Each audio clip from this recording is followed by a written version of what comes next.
You don't have to come to the front, they'll come to you, no? Just raise up your hand. Masondo S. Masondo S? Huh? Kema? Okay, Deputy Speaker. It's for us. It's for us. Severe W. Severe W.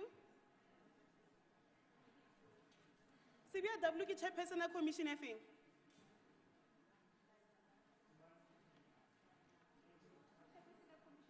Zulu S. Shongwe S. Zulu N. Zulu N.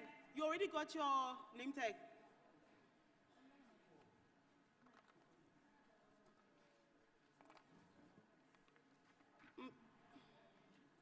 Mpapang P. Sindani N. Am I calling them again?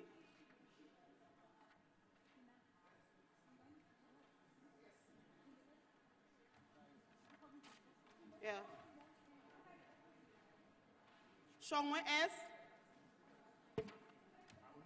Mchali G.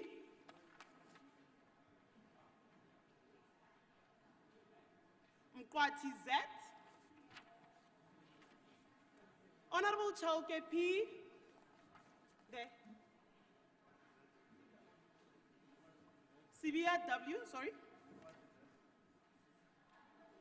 Severe W. Severe W. Dohile N. Dohile. Libya M, I'm calling them again. No? Eh? Masuha P.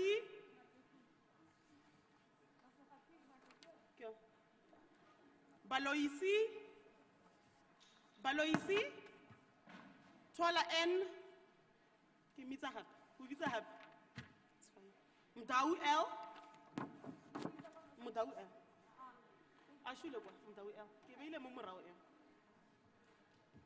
Khaban Tony K.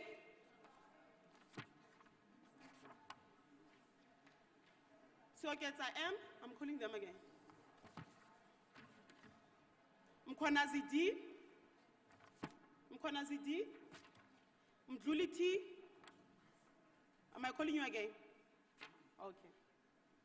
Dlamini N. Dlamini N. Mahlangu M. Sibanyoni S. Nkwanyana R. Lisemula T.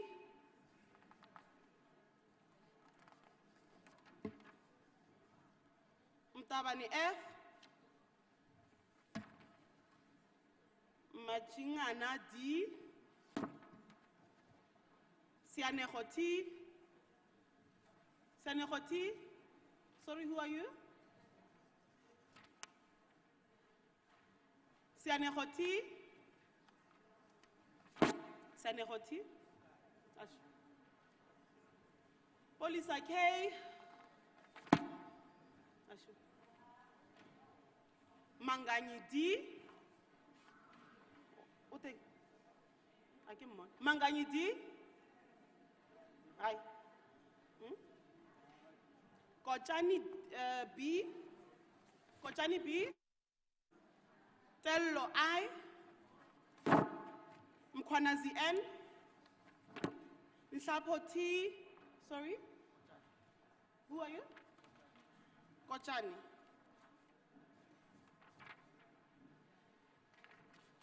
Nhlapo T.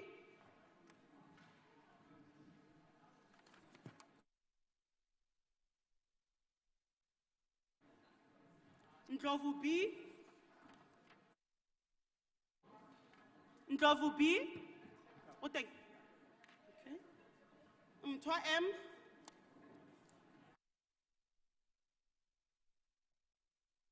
Again. Tello I. Sibanyoni S. Ramaphosa T, am I calling them again? Eh? You already have your name tag, okay. Khadebe T, Mahlaula B,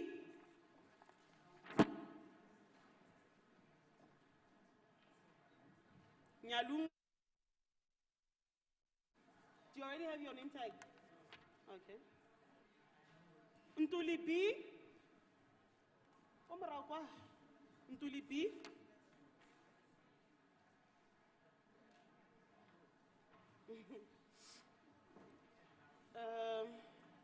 Jikijela S.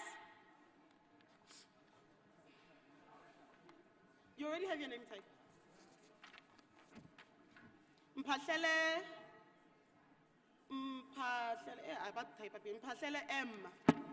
Ke mpahlele ne? Askisi ka era. Ndlovu K. Ndlovu K. Masondo S. Vilakazi S. Makaula SB. Makula O. Makula, yeah? Okay. Leadership. Mtetwa E.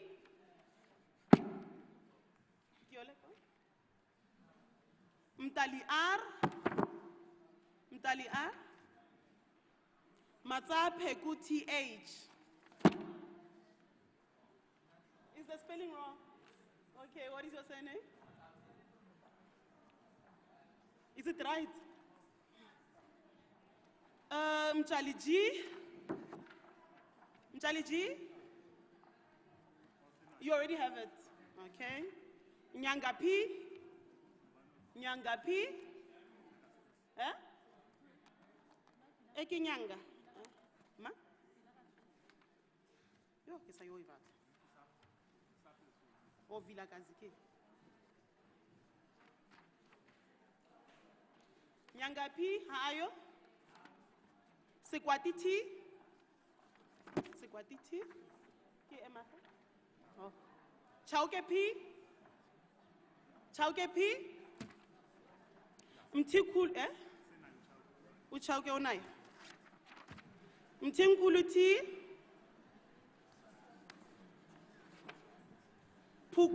Pukwile MN.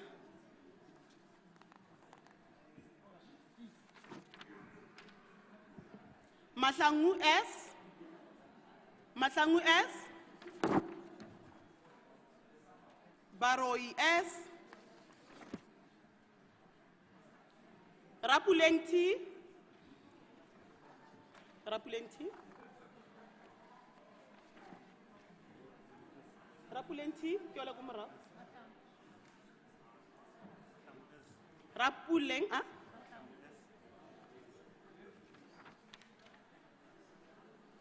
Rapuleng T. Are you Rapuleng? Oh. Masuka P. Butelezi G. Butelezi G. Mdluli T. Okay. Eh? Khoshota mang? Khona sa tholang name tag. Yo, so many of you. I must start afresh. Ndlovu B. Ndlovu B. Mtwa M. Ntuli B. Ntuli B. Huh?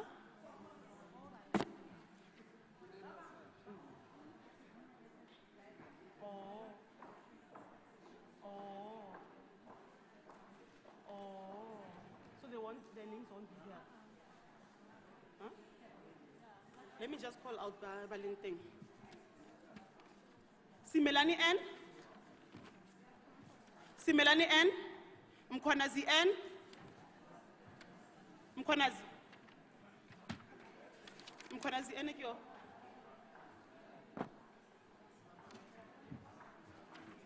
Mbele N. Mbele N. Mkwali BJ. Okay, sure. Mkwali BJ. Are they here? Are they not? Mahamba M. Mwati M. Mwati M. Obatlama? Mutwa. Yo, ko matlela kae? Mtwa M ke.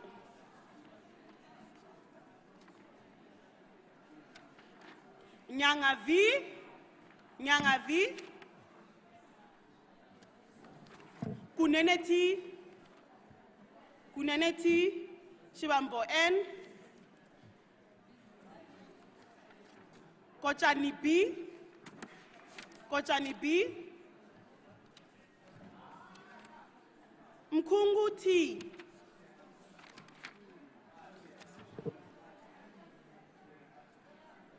Kim Mkungu or Kim Mhlungu? Hali Mhlungu. Mkungu le Mhlungu. Shibambo N. Kuneneti. Kuneneti. Mbele NL. Ramaphosa T. Ramaphosa T. Ushapu. Okay. Mutolo T. Mutolo, is it you? Okay. Okay.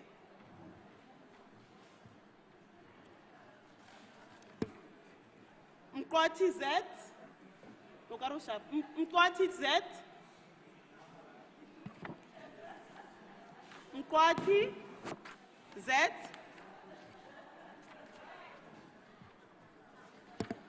Nhlapo T. Am I calling them again? Nhlapo T. Sindani N. Sindani N. Are you fine? Is it Sindani? Okay. Kubeka S. Kubeka S. Kubeka S. Eh? Ma? Give it to Kumara. Mahamba M. Oh, only person I know. Mahamba M. Ndlovu B. Ntuli B. Ndlovu B. Give me the hands. Mdluli T. Mdluli T. T Mdluli. Mkhalipi X. Who? Mdluli. Dingata ke ntshitse. Mkhalipi X.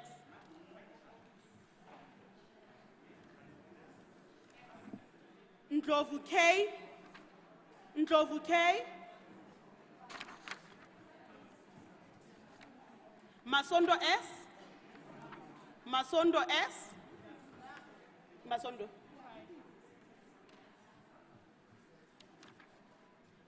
Jigitela S. Kitlis. Oshapu. Okay. Dlamini T. Dlamini T.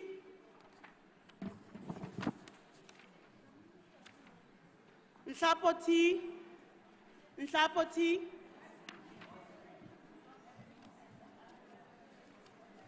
Ya ke felletsa tse tsa mafello tse.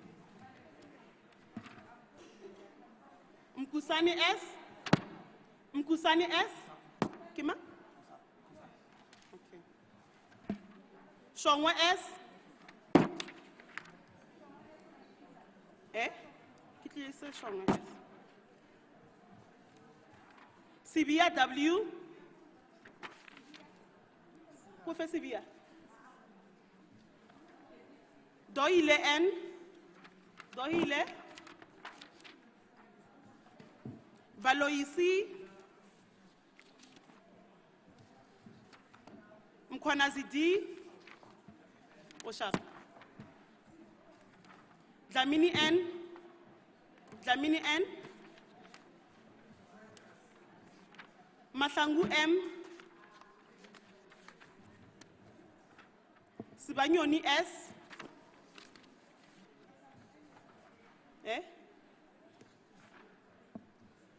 Nkwanyana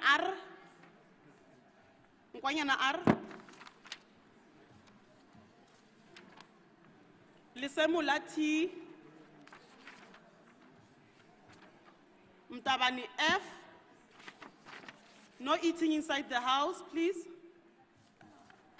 Mkhwanazi N. Tello I. Nhlapo T. Mthwa M. Ushap. Tello I. Sibanyoni S, Ushap. Sibanyoni S. Sibanyoni Ndlovu K. Ndlovu K. Yeah. Masondo S.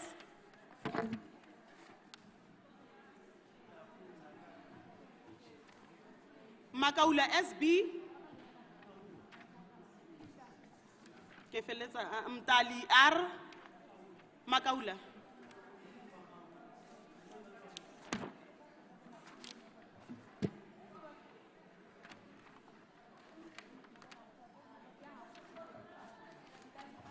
Wenyakama?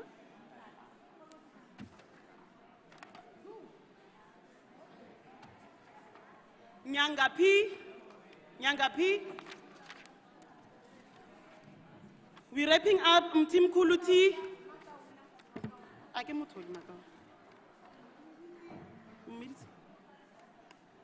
Masuha P.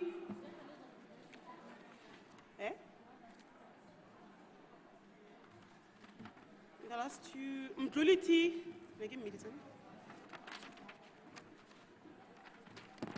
Butelezi G. Okay. Who do not have name tags will come around to your table. Just keep your hands up and then we'll take your name so we can prepare your name tags.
Members of the first commission, Commission 1, you are requested to settle on the left-hand side of the chamber. 2 behind, 3 in the front seat, 4 at the back. And do we all have our name tags? All right. Can I request that those who do not have name tags, please raise your hand so that you could be attended to. And it doesn't mean, therefore, that if you don't have your name tag, you are not supposed to be seated, because I see name tags and I don't see the respective members who are supposed to be seated next to their name tag. They're outside. Okay, we're about to start. We'll ask our technical guys to ring the bells for us for the next 5 minutes. And at 11, we're getting underway. May I ask that everybody be seated?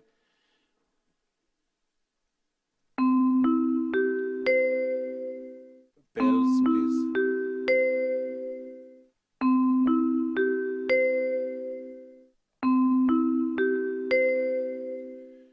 Participants and observers, may I request the following. Your cell phones.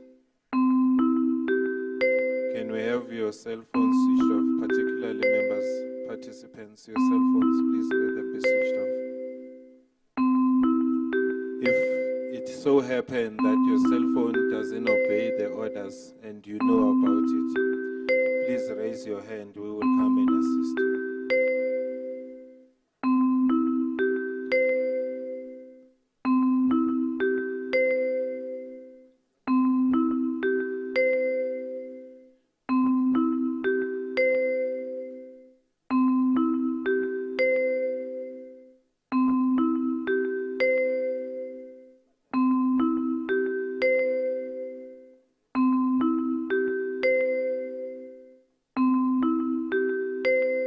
If there's any member who is not seated in the chamber, please make your way.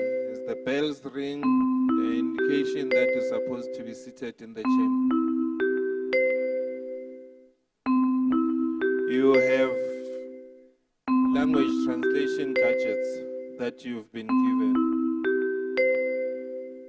The first station would be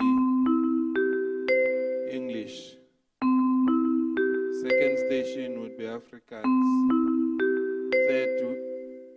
3 would be Afrikaans.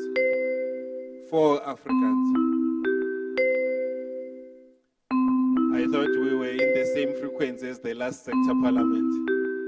Or these frequencies, they change. Okay. The first one is English. 2 is Sesotho. 3 Zulu, 4 Zulu and Xhosa at frequency number 3, Afrikaans number 4, Chivenda na Chitsonga, Udochwana, Kachana number 5. Thank you.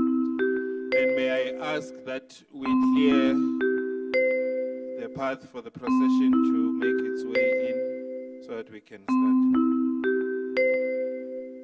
And may I also respectively ask you, honorable members, to refrain or please limit the movements. If you won't be in the house when you're supposed to speak, sadly you will not get another opportunity to do so. And may I ask for order at the back and request that everybody who's in the house, in the galleries, you are not allowed to wear or to come into the gallery wearing any clothing or garment that is representative of any political party. If you happen to do, please ensure that that is covered.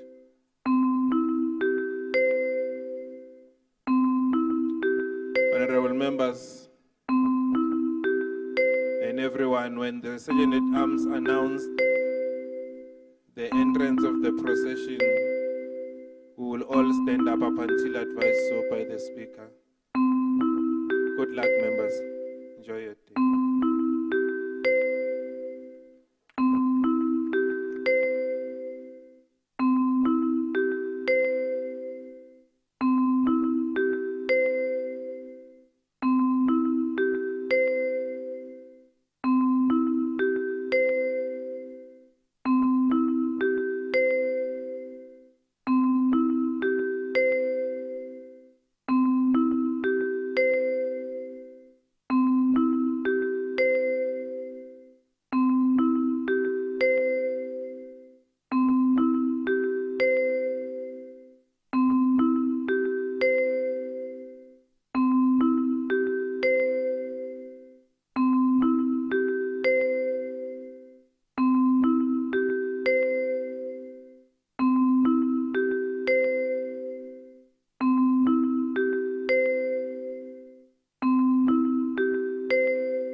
All rise in respect of the Speaker.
Thank you, honourable members. Can we have the sound go down a bit? Thank you, honourable members. I now call for a moment of silent prayer or meditation.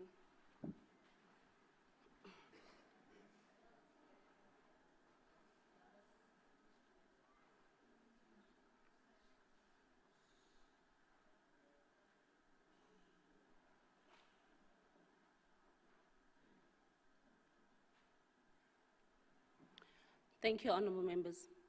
I now call on the House to sing the National Anthem.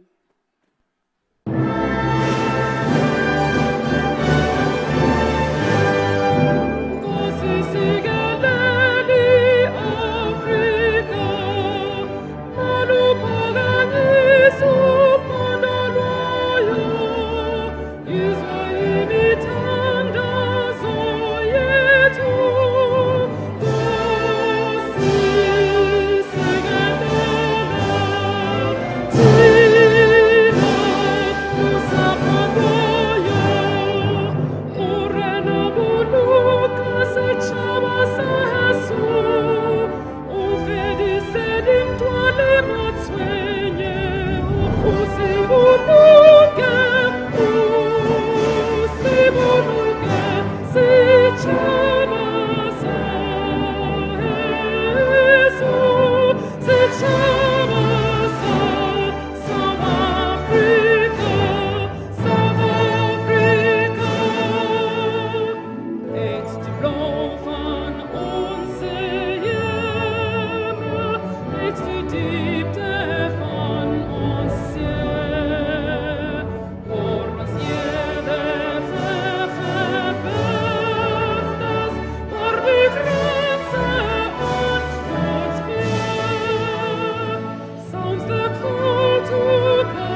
members, you may now be seated.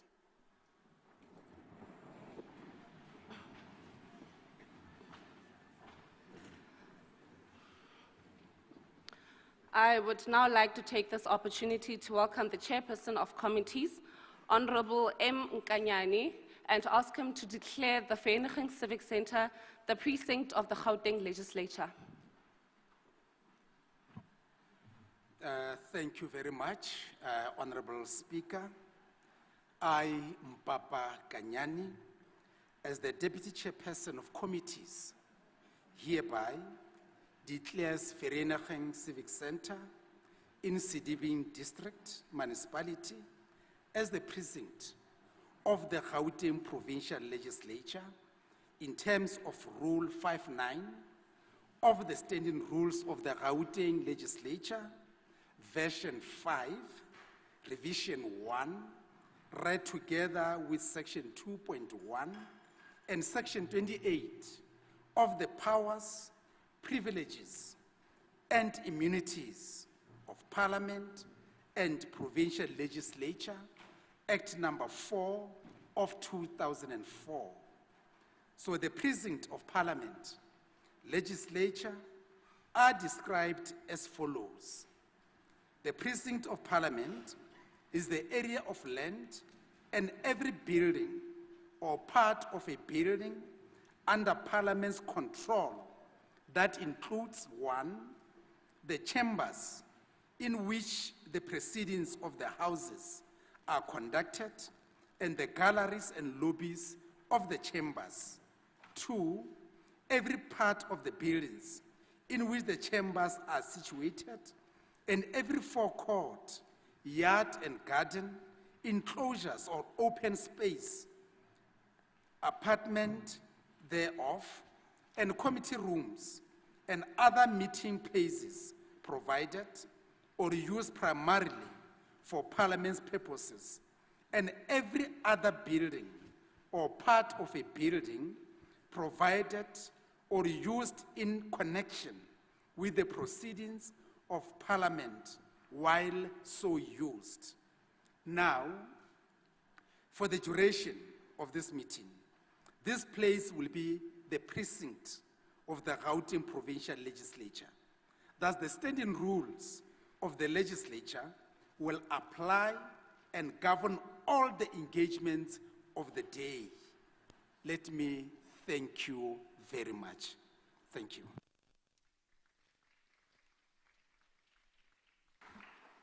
Thank you very much, Honorable Mpapa Kanyane, for the declaration of the precinct. I would now like to take this opportunity to welcome the Speaker of the Sedibeng District Council, Councillor Miponi Mudikeng, and ask her to give a welcome address to the House.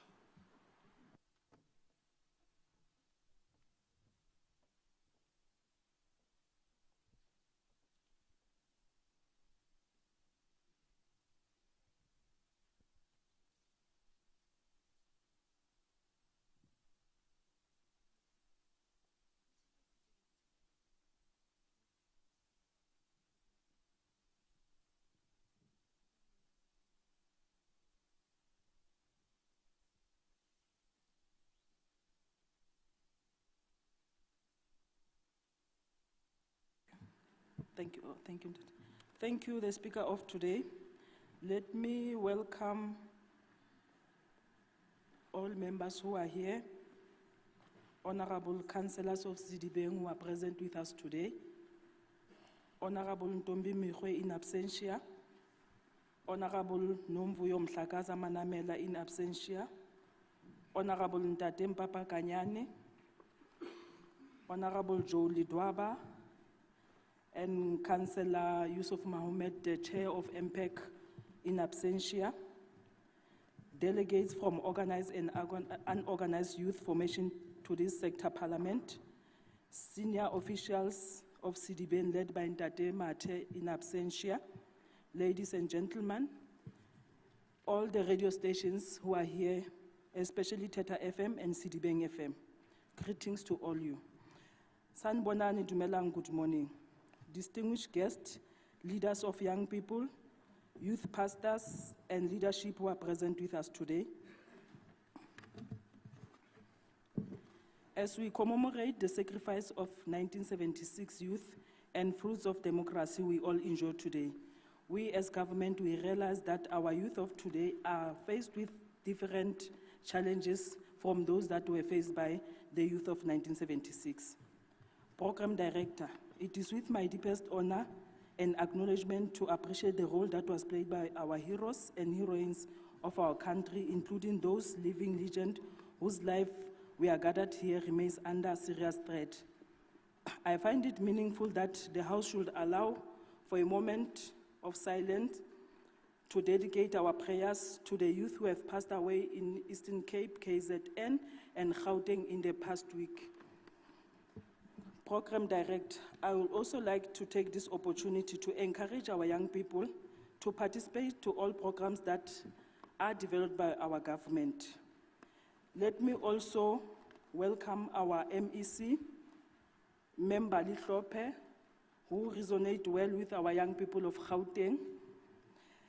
Also, let me take this opportunity and thank all our leaders who come today and our youth who are facing the challenges that of unemployment, economic emancipation, and access to quality education. These are the challenges which is all aware of undermining further negative impact of substance and alcohol abuse.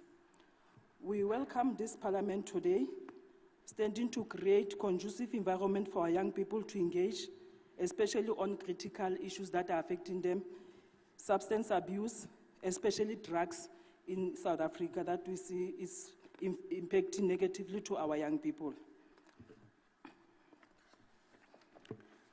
Lastly, Program Director, let me take this opportunity to thank the government efforts that have been made to establish platforms that will benefit young people, that today, most of our young people are unemployed, hence we see the House is full today. In this way, I would like to thank the House for giving me this opportunity to engage on the issues that are critical to the better future of our country. May I also acknowledge my appreciation to Gauteng Legislature for having taken this effort in bringing this important gathering to our district municipality, which is Sedibeng, as the southern part of Gauteng province. Let me thank all members of Youth Parliament and wish you all the best in your work, and also feel free in our beautiful area of Sedibeng, which is next to the river. You are all welcome. I thank you.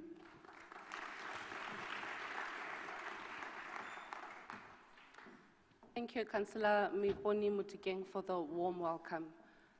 Honourable members, I would kindly like to request that we minimize the movement in the House, and if we have to move, can we do so quietly so as to we do not distract the speakers on stage.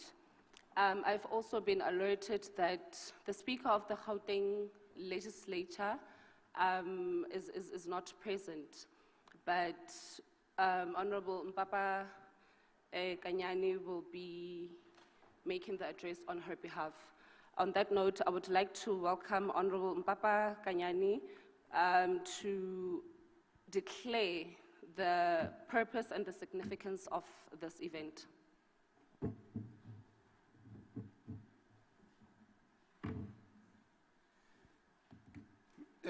Thank you very much. Once more, I'm representing the Speaker of Gauteng, Me Ntombi Mekwe. Now, in absentia, let me acknowledge the Deputy Speaker also in absentia, Me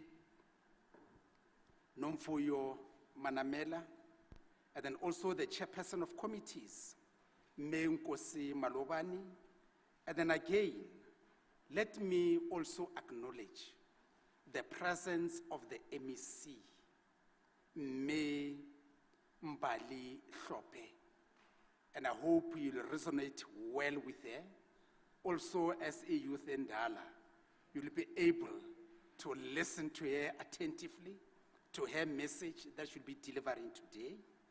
And again, in absentia, let me also acknowledge that is the chairperson of the Portfolio Committee of Economic Development, Rural Development, Agriculture, and in absentia, that's May Hassan. Again, it's the one who led the Fees Must Fall at VETS. Unfortunately, she's not here, but she has logged in our hybrid in the visual platform. Again, I want also to acknowledge Me Muiponi Mudikeng. Me is the speaker of Sedibeng. She's the host where we are. Again, other MPLs that are here. We have also the IEC representatives. I've indicated elections are all the time. They will be here, being given the platform, just to highlight important issues about the elections. Again, let me also acknowledge the EDs, executive directors, the directors, managers, staff of the legislature. Everybody present, you are acknowledged. But again, it is indeed a great pleasure and honor to present to you the purpose of this Youth Sector Parliament 2022. This is under the theme, following up on our commitments to the youth of Gauteng. This is the theme for the day. Now, the Youth Sector Parliament is dedicated to the celebration and commemoration of the historically significant role played by the young people in the liberation of our country, especially for young people of 1976 and the 80s generations. You are our biggest resource, and your creative minds and immense energy can be utilized to reimagine a South Africa that is non-racial, non-sexist, and prosperous. So young people of Gauteng, you have been called upon to fight a much more rigorous and severe battle against unemployment, poverty, inequality, and to help to rebuild our society.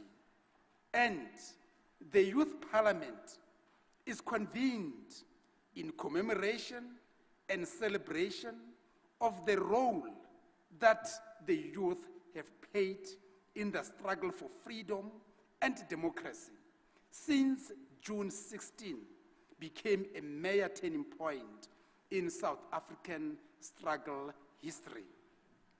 Now, the Youth Month offers us, the legislature, an opportunity to drink from the well of your wisdom. Our future leaders, the youth of our province, through this platform of engagement, we are going to learn from you.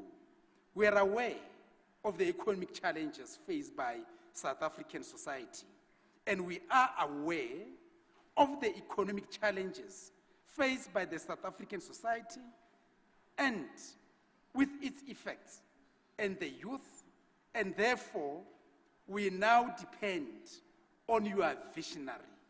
So that is why we are here today. I know you're faced with challenges of COVID-19, and then again, we are really aware that there are really immense challenges.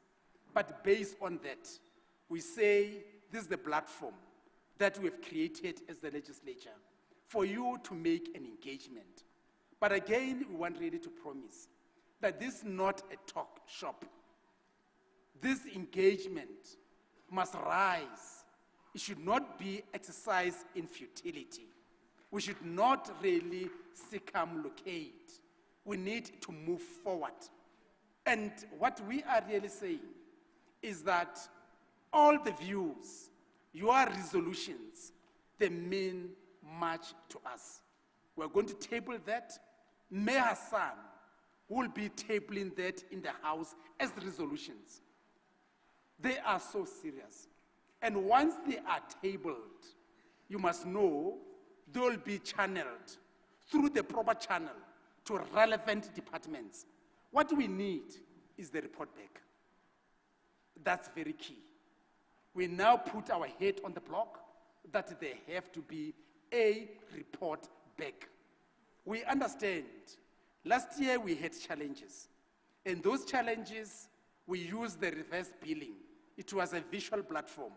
Others were locked out. Others couldn't participate. But those who participated, they know this is the process and will definitely stick to that. And on that note, we are saying, take the platform, be charged, be encouraged. This is your platform, this is your time, and exploit it purposefully.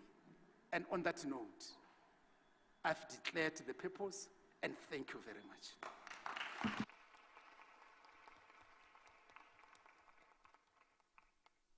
Thank you very much, Honorable Mpapa Kanyane, for your address. Honorable members, I would now like to welcome the representative of the Independent Electoral Commission, Mr. Joe Ledwaba, to address the House on the importance of voting and the partnership with the Gauteng Provincial Legislature.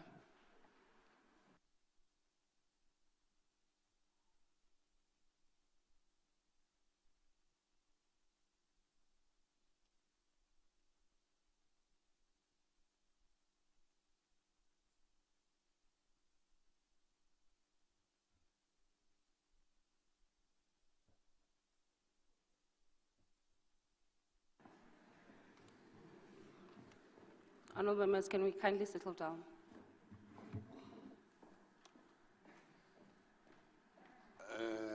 Thank you, honorable members, with all protocol observed. I was born before technology. I didn't even see that the mic was off. But in any case, I survived because the mic is on. Thanks very much. I'm from the IEC. My name is Joe Ledwaba. I'm an acting regional outreach officer. Just to briefly, or just to give you a glimpse of what IEC does, I know you know what is IEC. Normally, we have adverts for Coca-Cola, which are being advertised year in and year out, hence you know the taste of Coca-Cola, and that is their marketing strategy. And in my case, just to encourage you to participate in any elections of the country, be it the by-elections. The previous speaker made it a point that the elections are being held, you know, every day or every time. Remember, we normally have the by-elections. If there's a vacancy, if a councillor has resigned or the death of a councillor, then the by-elections will be held. Thanks very much. Let me simply move on. Yeah, the Electoral Commission, as one of the Chapter 9 institutions, according to the Constitution of the Republic of South Africa, is an independent or impartial organization which runs the election of the country. And at the same time, we also have the vision to be a preeminent leader in electoral democracy.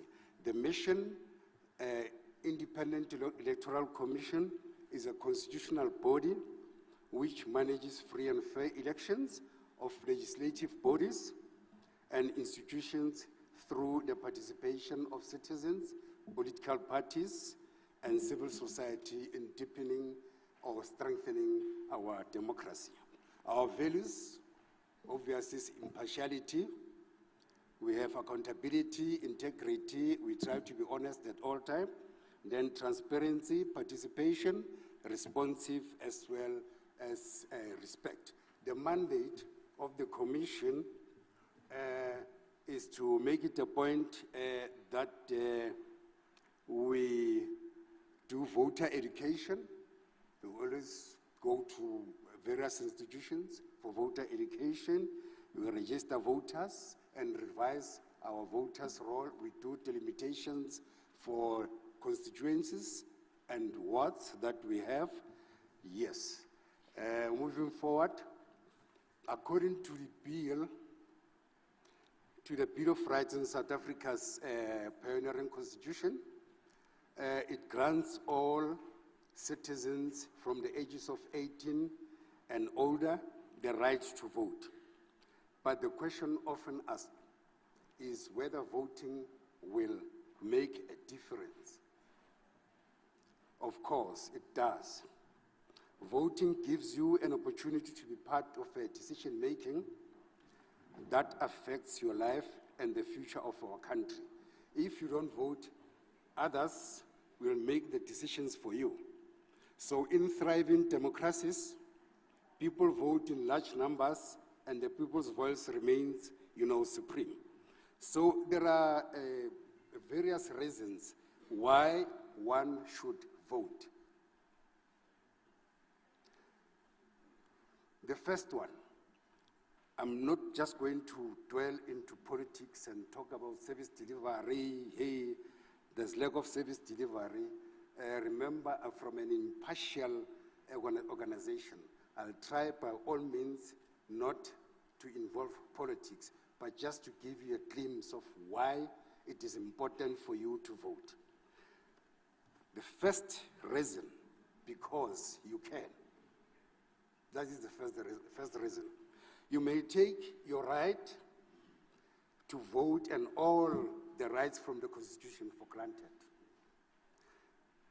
But 27 years ago, most of the people in our country were not allowed to vote. Many of them were arrested and jailed for demanding this basic human right. They've alluded that in the 70s, during the youth struggle or uprisings that happened in Soweto, most youth during that time, even in the 80s, we saw during the apartheid government how they were pummeled, thrown about at extreme risk to limbs and bounds. I don't know how to explain that, but most black people were brutally murdered. We still remember.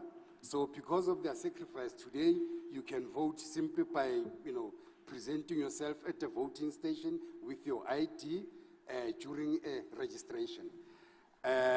During registration event, and that will put you into the voters' roll or on the voters' roll for life, and let you vote in every future general and by-election in your area. So the second reason, elections have consequences. You have the power to decide on the quality of your life you want to yourself and your community and even your future generations. Voting is your chance to stand up for the issues you care about. This is your life. Take the time to help decide what's best. Then the third reason not voting is giving up your voice. Elections are decided by people who go out and vote. If you don't vote, someone else will make that decision for you. If you don't vote, you get stuck with other people's choices and you can't even complain about this because you let it happen. By participating in the electoral process as a voter, you get a say in how things are done for the next 5 years. Your power is your voice. Then the fourth reason, it's your money. We are all taxpayers. In any case, once you buy bread, you must know that the value-added tax on that bread, what is happening to that money. So it is very much critical that voting is your chance to choose how your taxes are spent, such as funding for social services, healthcare, as well as schooling. The fifth reason, democracy needs you. Democracy only works if people participate. That sounds obvious, but unless people actively participate in the process, democracy doesn't work. Well, it takes constant renewal among citizens to make democracy flourish. When we talk of participatory democracy, voting The sixth reason, voting is an opportunity for change. If you're thinking that now you've got better things to do with your time and you'll not vote, you'll vote next time, think again. 5 years is a long time to be stuck with something you don't want or doesn't work. Just imagine what it will be like to stuck with the same cell phone for 5 years, especially one with limited features. Just think how many cell phone upgrades, for instance, you are going to get before you get the chance to upgrade your government. So the last one, our generation knows best.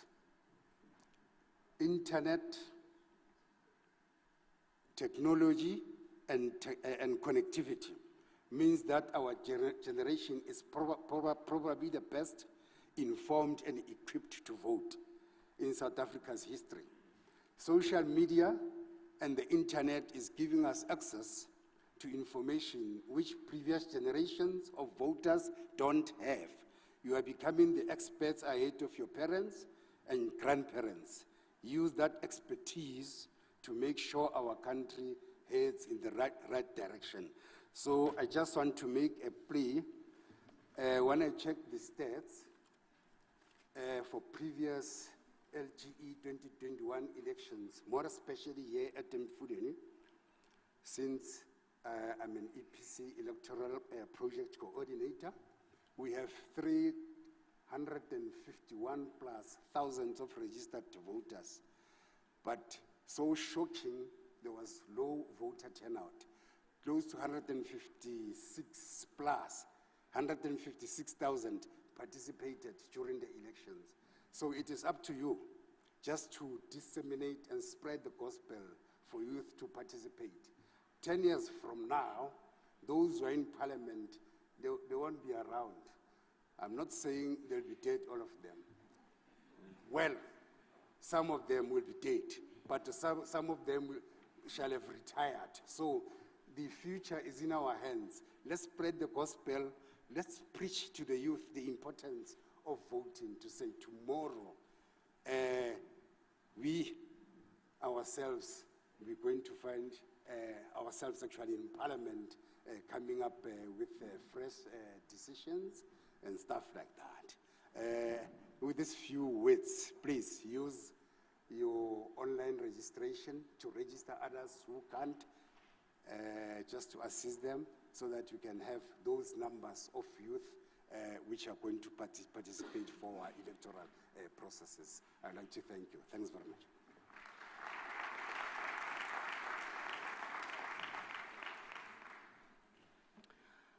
Thank you very much, Mr. Jolidoba, for your address. Honorable members, according to the program, we were supposed to have the Premier of Gauteng, Honorable David Makura, but he will not be joining us for the day due to other commitments. On that note, I would then like to welcome the MEC of Sports, Recreation, Arts and Culture, Honorable Mbali Hlophe, and request her to address this August House.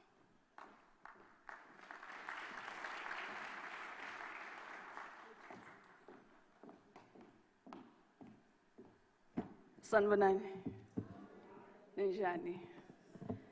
Siyaphila. Let me begin by doing the formalities.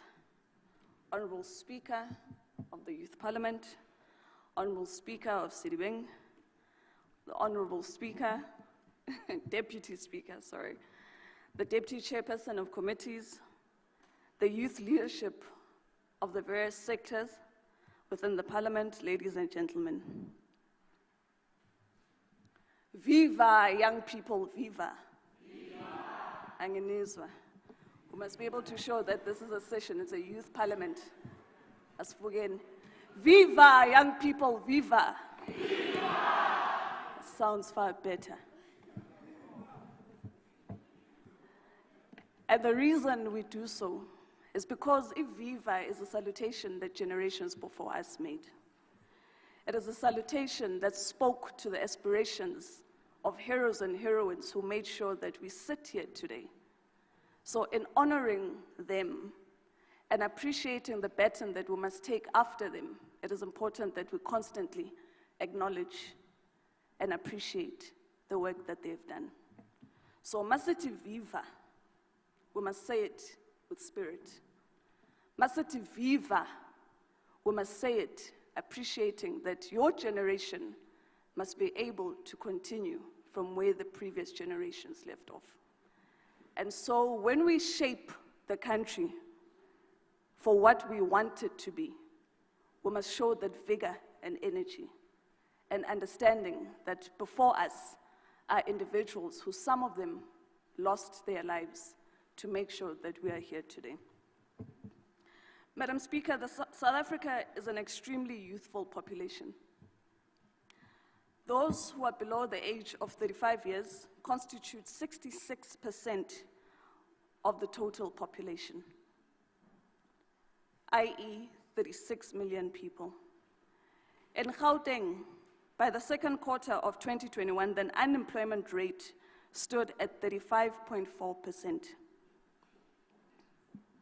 The official youth unemployment in the second quarter of 2021 stood to 48.4%, implying that over 3.5 million young people are unemployed, majority being young Black individuals. Before the session started, the speaker and I were speaking, and I was saying to her that it's a Friday, it's a morning. The young people that are here are a reflection of the unemployment we have in this country. So we are all here today and we must be awake to that reality.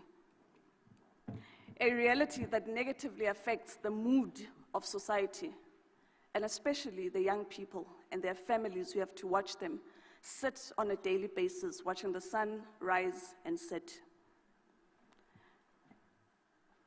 Not only is this problematic for our society, but it also increases on mental illnesses and depression. So we must not be shocked when we see the escalating numbers of the number of people that are committing suicide. Socioeconomic inequality and inadequate education are two factors that drive such high unemployment rates. The most troubling reason being that our education system fails to prepare people for the world of work. As seen with matric and tertiary individuals with tertiary qualifications not being employable as what some of the companies characterize them to be. In this regard, our education department in the province is focusing on schools of specialization because we appreciate that to prepare young people for work, we need to make sure that they are focused on a particular skill and we prepare them so that they are better adequate and equipped to be able to work. President Owar Tambo succinctly puts it when he says the nation that does not take care of its youth does not deserve its future. A clarion call that identifies that youth development is fundamental and is the cornerstone of the country's future.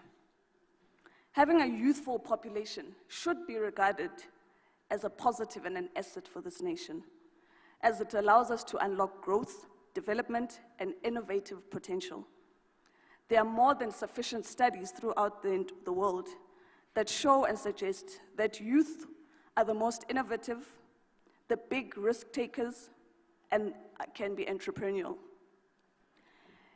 and should be the new entrants into the economy and most likely to stimulate both productivity and demand.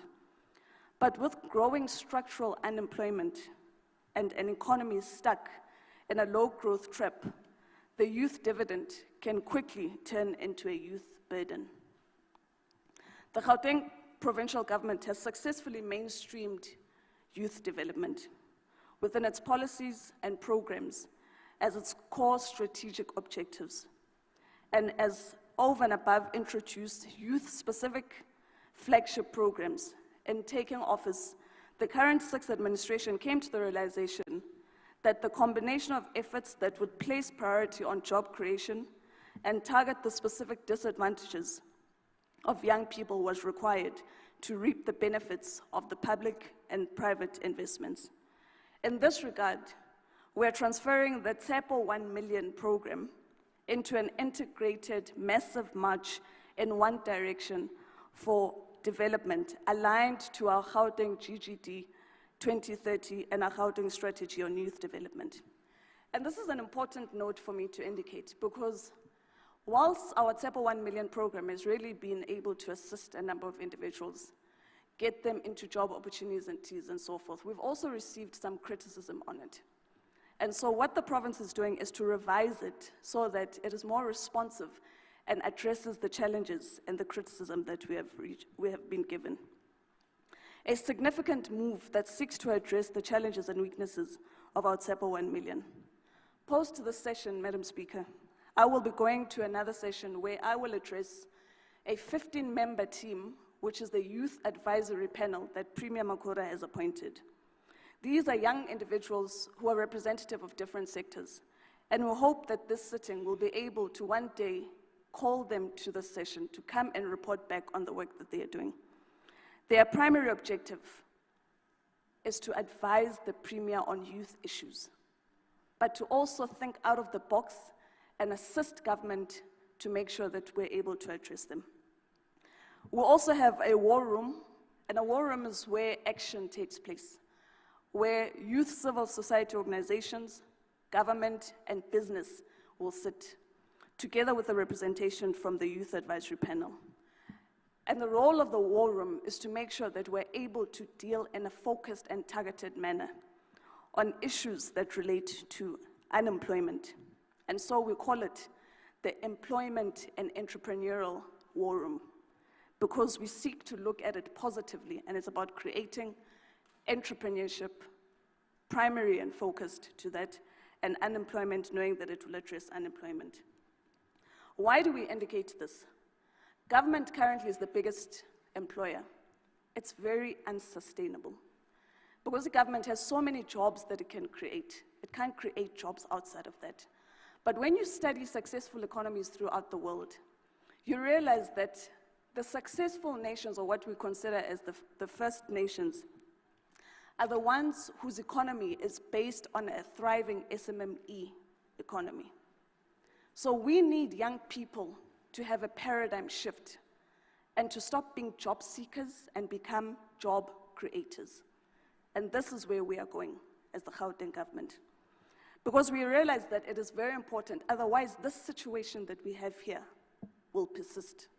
Because all of you will consistently occupy yourselves with creating CVs to get jobs. And we're not saying there's a problem with that.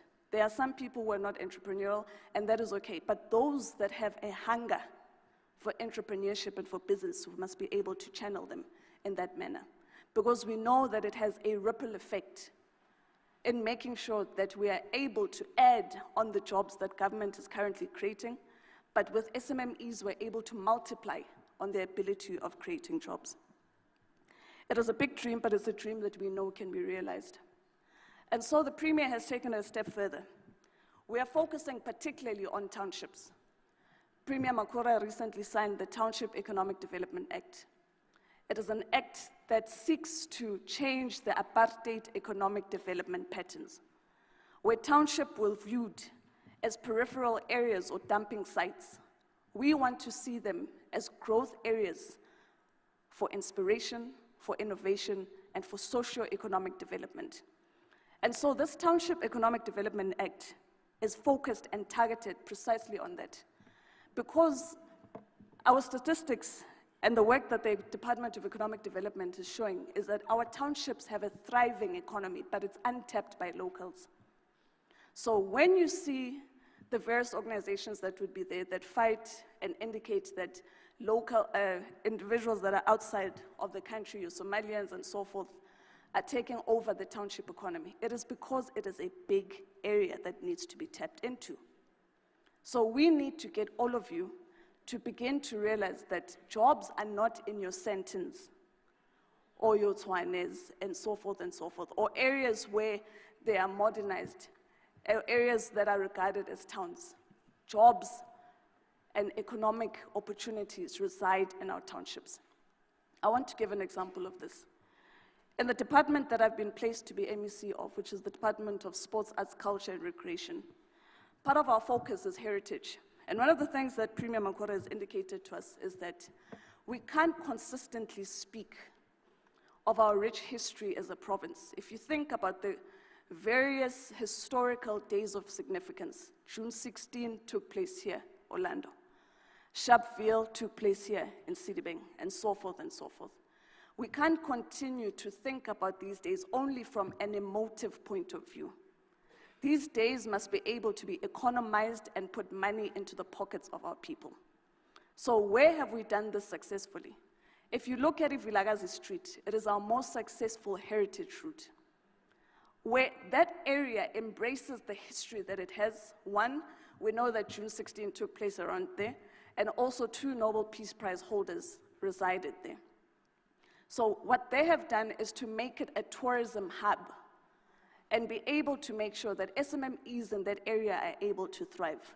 Whether a car wash, abantu abayenza inwele, it's areas to eat, and so forth and so forth. So when tourists come, they spend more time there. They don't just go to the museum or go see Hector Peterson's memorial and leave it there. They stay in the area, and this is how you circulate the rand. So we want to do that with all the different areas of significance, particularly where our heritage is concerned. And because we are in Sedibeng today, I can indicate that part of the discussions that we are having with the municipality and also our Department of Economic Development is to also build a heritage and a successful route around Sharpeville, because that area must buzz. Sedibeng used to thrive, but a lot of businesses have moved out and moved to other areas, particularly the metros. We want to bring business back here so that the economy can be able to thrive.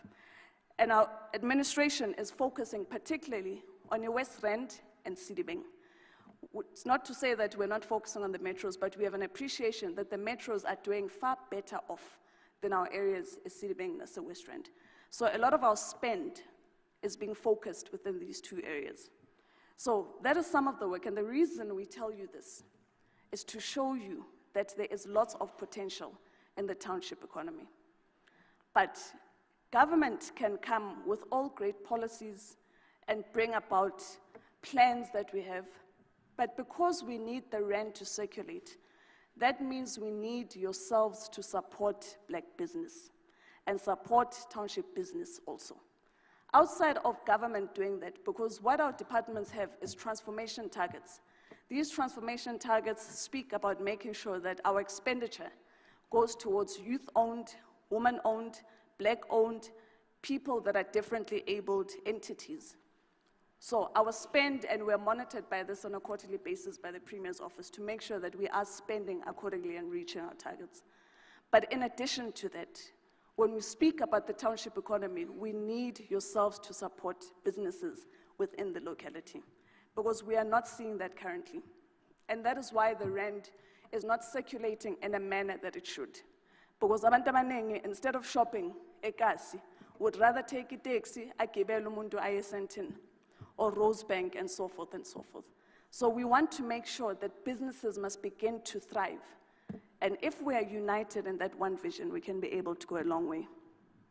And to further show in the sports area that the focus is particularly on townships, we will be launching together with the Department of Education and our Honorable Premier, the Wednesday Leagues program, appreciating that some of the ailments that young people face, especially those that are of a school-going age, is because unlike those that are that come from schools that are advantaged, where sports is able to take place and kids are able to be positively engaged post their classroom, kids elokishini do not have the same opportunities. And so when school comes out, they loiter around the streets and then fall prey to things such as sex, drugs, and alcohol. And that is why there are a lot of teenage pregnancies and so forth and so forth, and young people getting engaged in substance abuse. Now, to turn the tide on that, our 2 departments, with the Premier, with his oversight, will be launching our Wednesday Leagues program, because we appreciate that by bringing back sports and arts into schools, it will go a long way. Because siyazi ukuthi le ikolo, they need it more than anything. Outside of addressing the social challenges and problems that we have identified, we also have an appreciation that there's a lot of untapped talent that resides in our schools. There are many young soccer players, netball players, and so forth, who remain untapped and can never realize their full potential. We have taken it further. So when we speak about sports, we speak about a developmental pipeline.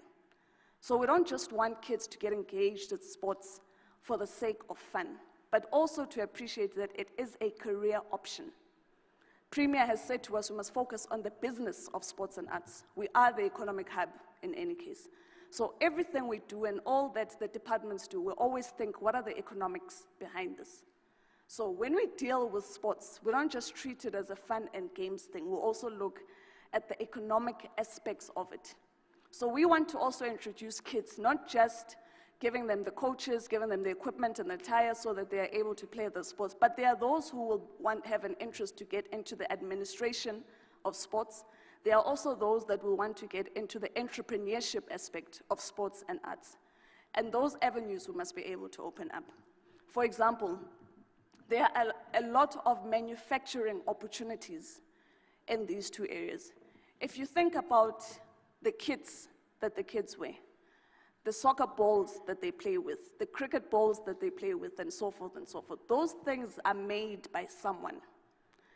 And if you look, it happens to be in the main big corporate companies that are minority owned. So we want to get black young individuals into that space.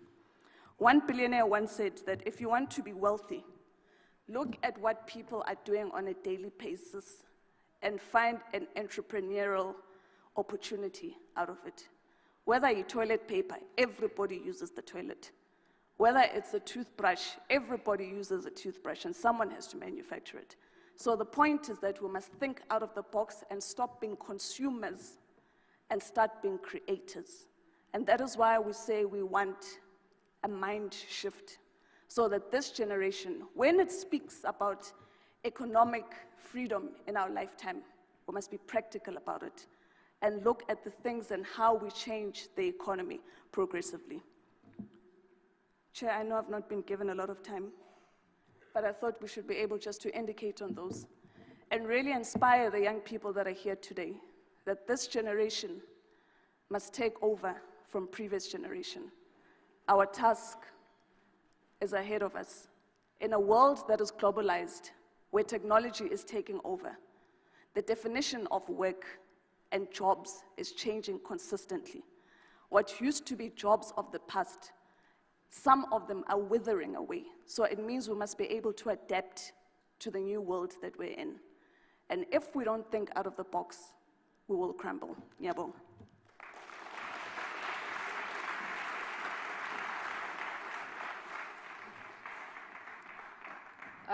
Thank you very much, Honourable Mbalihlophe, for your address. I think it's a bit unfortunate that you will not be joining us for the duration of the sitting, since there is a commission that speaks directly to your office based on sports and arts and culture. But I really, really hope that the commission report and resolutions will be forwarded to your office for your attention. Yeah, there is hope. There is hope, MEC. I'm seeing a hand, Honourable Member. Honourable Shabangu, are you raising on a point of order? Thank you, Speaker. I'm raising on Rule 88. I think for the purpose of the effectiveness of this sector parliament, it's important that we do things accordingly.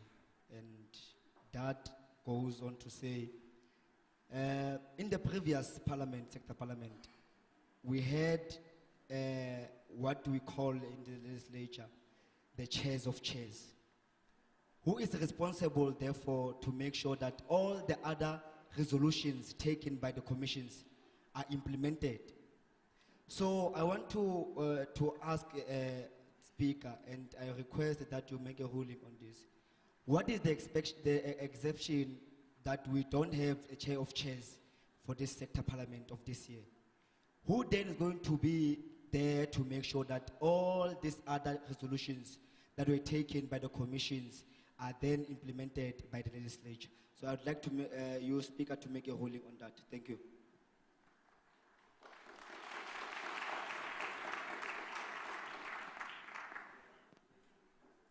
just like that, I'm being thrown under the bus. Honorable members. Dade Ishmael, are you coming to assist?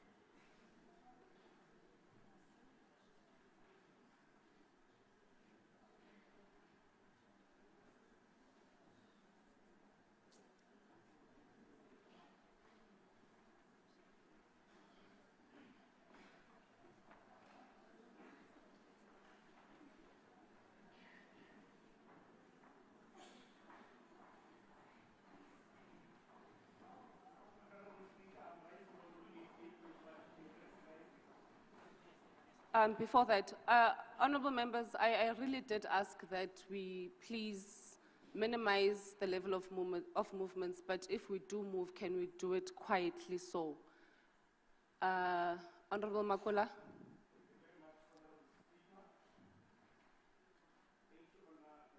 Honorable Speaker, I'm raising on Rule 88.1 to Honorable Shabangu to kindly state to the House to refer us to the standing orders of the Houses to which rule is that is indicating that there must be a chair of chairs in the sectoral parliament. Thank you, Honorable Speaker.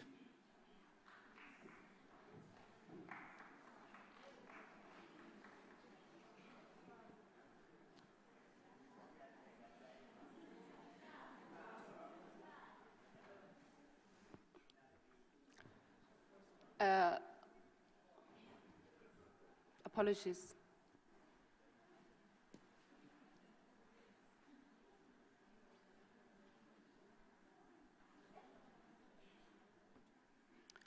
Thank you, honorable members. Honorable members, I'm advised that apparently there is no rule of such.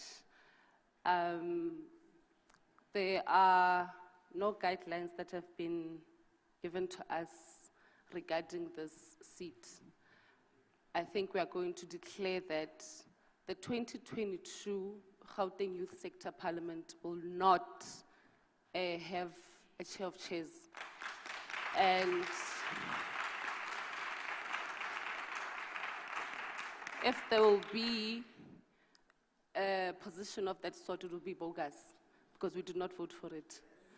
And it will not be recognized by any office of the legislature or the government at large. So what we're going to do now, we're going to proceed with the program. Can the secretary please read the first order?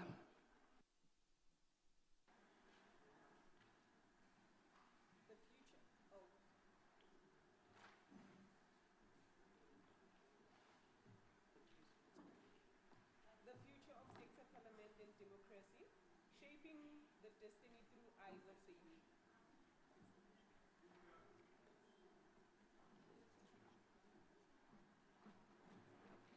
I think maybe before we proceed, I do see a hand, honorable member.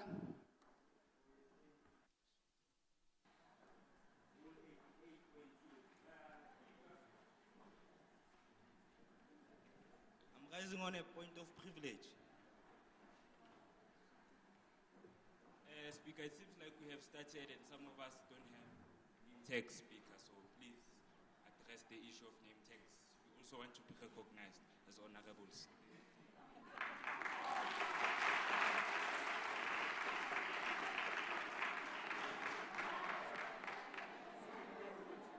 Okay, no, honorable member, it is currently being addressed. After all, you are a member of the parliament, so you must be recognized as such.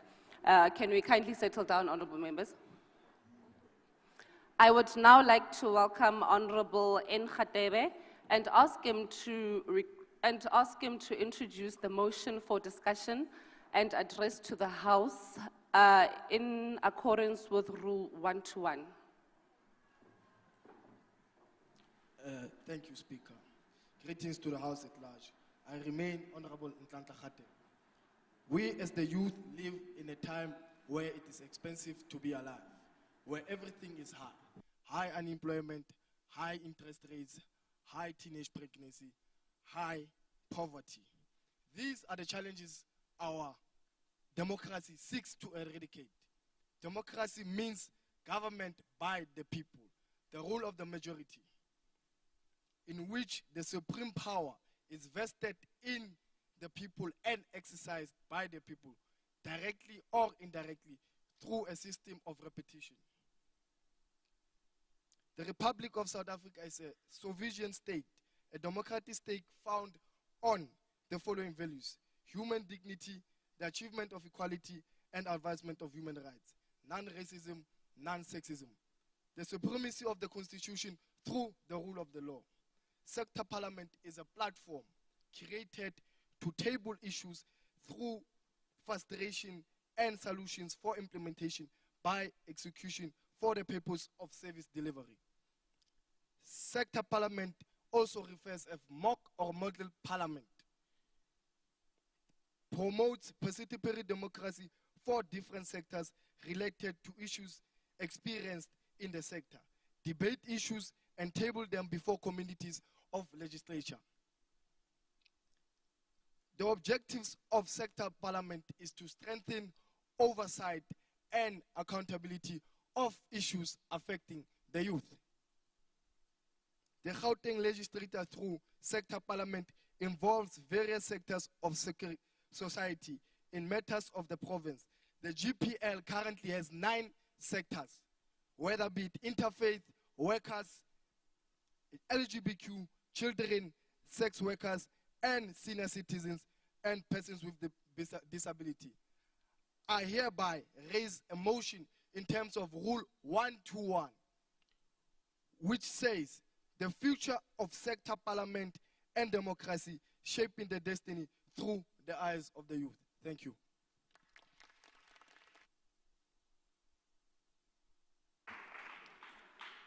Thank you very much, Honorable Khatebe.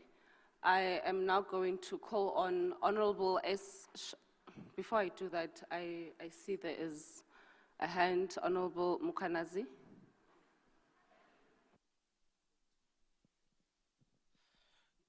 Thank you. Good morning, the House. I'm rising on Rule 77.5. I'm not here to sweet talk anyone. We have normalized abnormality for far too long. Arrogance will now meet aggression.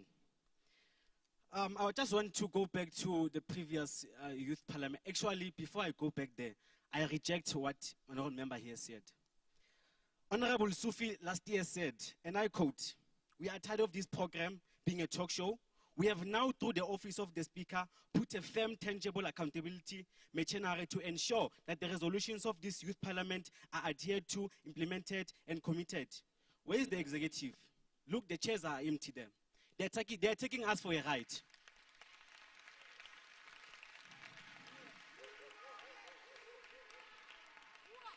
When we voted for these people, we voted for them directly, not the delegates. Why are they delegating?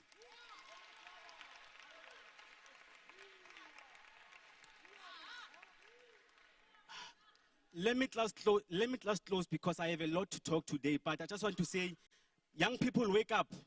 These people are taking us for a ride. Badala Karuna, thank you.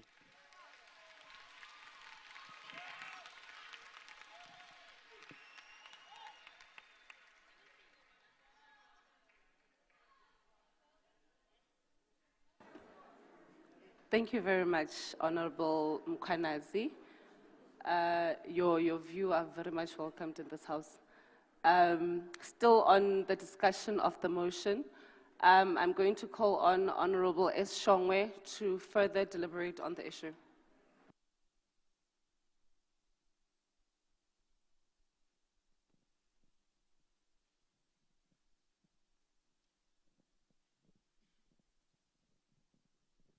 Thank you, Madam Speaker. I'm rising to talk about the advantages of the sector parliament. I'd love also to appreciate this opportunity to talk about the advantages of the sector parliament, which are, it creates a platform to engage issues affecting the sector. It creates a networking session with political representatives. Gauteng Provincial Legislature allows the sector to hold the executive accountable for the tasks or responsibilities that are given. It makes the sector to understand the parliamentary procedure.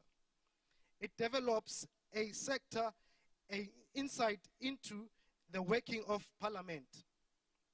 It makes the sector to consider the public issues and form their opinion on them.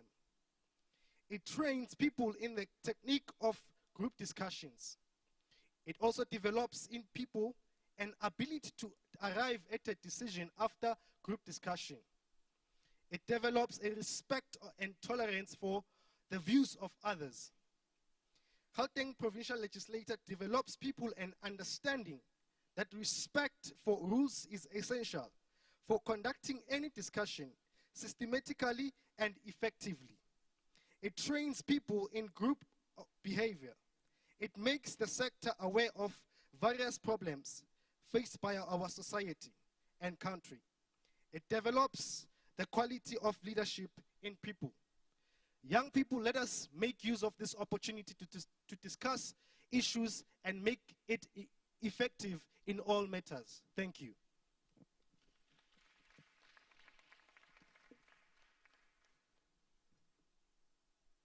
Honorable Mukwanas, before you stand up, can we kindly allow the members to finish, and then we'll allow you to further add on. Honorable Mukwanas, what rule are you going to rise on now? Speaker, I'm a law student. I abide by the law. The law says I must rise on Rule 77.5. Through you, Speaker. Can I proceed? I will allow it. Thank you. I reject what was said there. The problem with our elders, want to start addressing them accordingly, they will start saying you are disrespectful. And I quote, last year's Youth Sector Parliament, Honorable Mpapa Kanyani said, "This is an agreement we are entering into, an agreement with you. We are going to make sure that the legislature, whatever activities that are there for the youth, you are going to be informed and involved." First of all, honorable member here said it's advantage, there's advantage for participating, it develops. It develops who? Where is the youth here? There's poor attendance here. Secondly, we are debating here, but the people we are actually representing, they don't even see or on the virtual platform. If you can check you on YouTube, on Facebook, the viewers there are less than 1,000 every year. I can tell, I'm sure of that. I checked.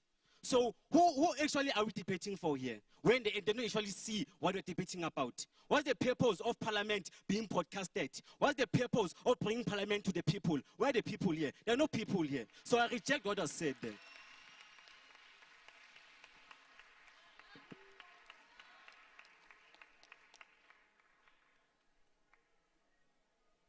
Can we kindly settle down? Honorable members, your views are very much welcome to this house. But I think I'm seeing that we are going to have a lot of disagreements to the speeches being made. But they are welcome to Honorable Mukwanas. I think moving on, I am going to call... You are noted, Honorable Makola. Honorable Speaker, I'm raising on a point of order to you. When you are saying that you sense there are going to be a lot of disagreements in this house. As the Honorable Speaker of this house, you are setting a note that says there must be disagreements in this house. If young people don't agree, they don't agree. It's their right not to agree. You cannot force them to agree on something they don't agree on. Thank you, Honorable Speaker.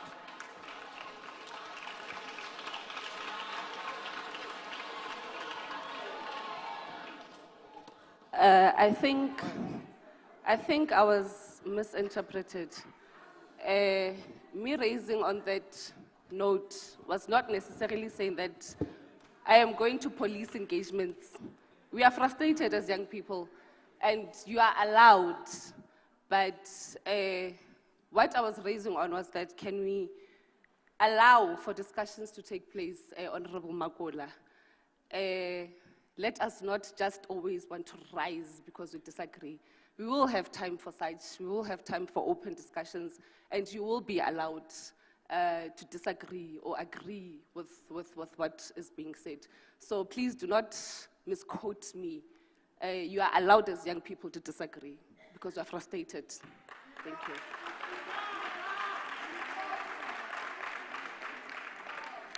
Now, moving on with the program. Honorable N.S. Zulu, can you kindly elaborate further on the motion?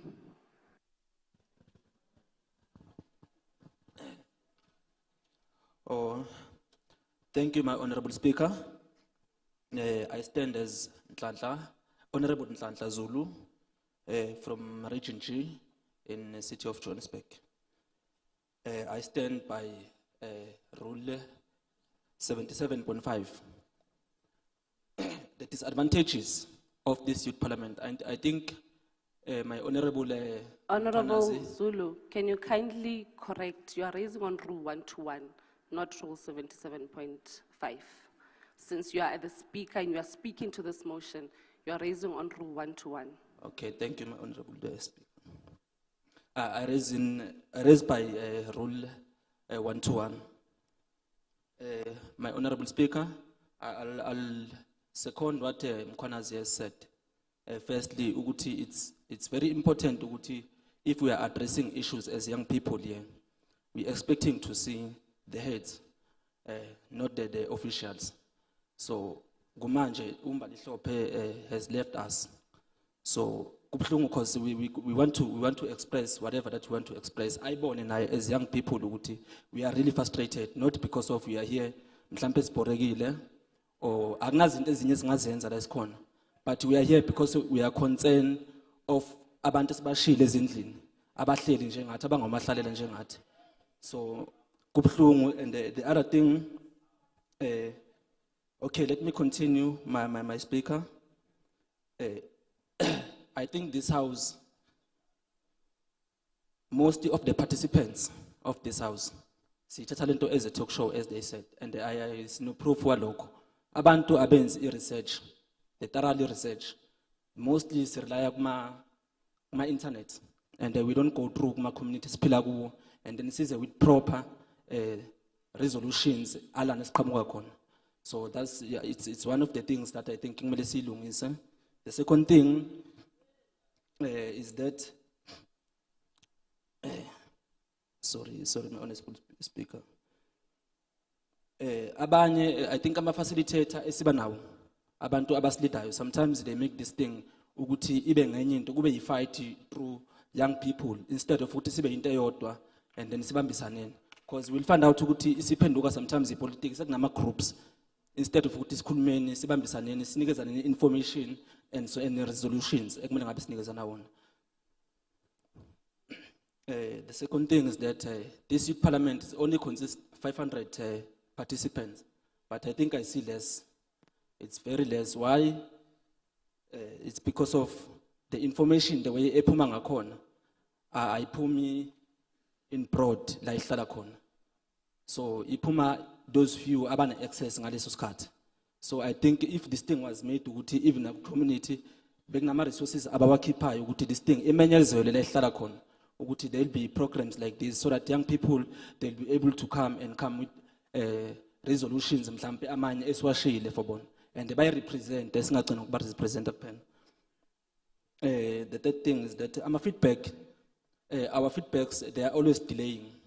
Siya submit a resolution, but I delay. You'll find that because of njengamanje the MEC is not here. Asazi ukuthi uyakuphi. We don't know ukuthi office lakhe ubani osele udila nomsebenzi. So they do as they want, abenza umsebenzi most of the time. So abathi ngathi most of the time abawenza umsebenzi, because most of the time uzobathola kuma clubs, uzobathola kuphi kuphi instead of ukuthi baye emsebenzini kulungiswa izinto. So I'm a feedback, my honorable speaker, sometimes they are not provided. I don't want to lie. they are not provided kit. Ama-session wakhona, uthola ukuthi kuphela certain months, akuna feedback session ebuyayo ukuthini ukuthi they are how far with the processes of the implementations. So ezinye izinto ezi-affectayo because this period of 1 year siyalinda uthola ukuthi i-report yozibuye next year. And sibe sesingasekho singekho available. Honorable Zulu, can you kindly wrap up? Okay. So the feedback submission, politics, the political heads, aways, njengoba ngisho ukuthi awezanga, they only give officials. Not bona ukuthi beze bezo understand ukuthi these people bafrustrate kangakanani yini abayifunayo beyibone bona ayifani information nomuntu mawunikeza information ebhaliwe ne information ayibonayo mayenzakala ngaleso sikhathi to the scene. Honorable Zulu, I asked you to wrap up. Time has I'll lapsed. wrap up now. Thank you, my chair. My chair, I think as in the implementation, these people, they are not implementing anything. If they implement it, implementa structures, especially implementa the temporal structures, especially they are not implementing anything. Wherever that's so they don't implementing after the local excuse the budget is dead, because of they are fighting the political dynamics that are there on top. Thank you, my chair.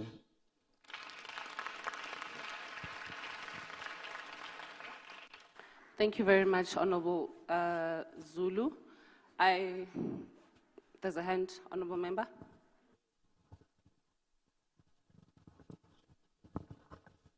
Thank you, Speaker. I rise on Rule 77.5. Malichope came and told us about statistics here.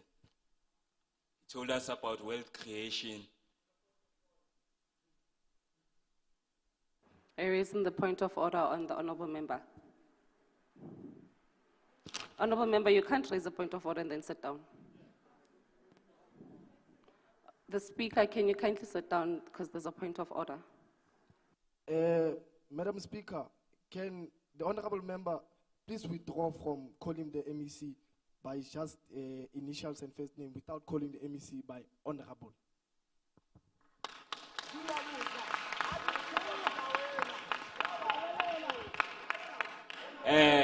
Speaker, if Honorable, I see you're still disadvantaged in terms of the name tags. I can't see your surname that I can address you by. Yes, it's another issue, that's why. Yes, but what we are not going to do in this house, we are not going to create a dialogue between. I'm not creating a dialogue. Yes, but I am speaking since there was a point of order raised. You are not going to direct the other speaker and respond to him. No. So this is an honorable house. And if you are going to address a member that is in this house or a member that has spoken, please address them accordingly. And if you are going to address the MEC, address her as the MEC or the Honorable Mbalihlophe, kindly. You may continue. I was going to quote from the Constitution, but it's fine. Like I said, the Honorable Mbalihlophe came and told us about township economies with unsustainable growth. We can't be living in townships. She spoke about Amakawash. She came and told us all our speeches that we are here to tell her. She told us everything we are about to tell her. All the topics that are there, she mentioned them. Everything we are about to say, it's like they know what we are here to say. It's like they know, but it's fine.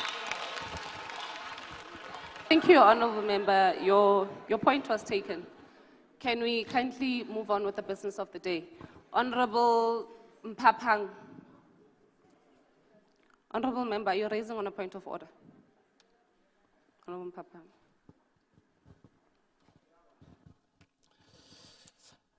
I'm raising on a point of interruption. Rule 88 of 2. I would like to know to those honorables who are not present, Were they not informed that today is youth sector parliament?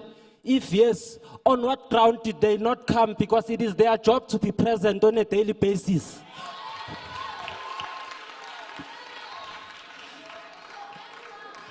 This is a clear indication that even in their offices, they are not present. That is why we are not taken serious. To further elaborate, they said our education system failed to prepare people in the world of work, but they are in charge of those offices. Why are they not making a clear example to prove what they are talking about?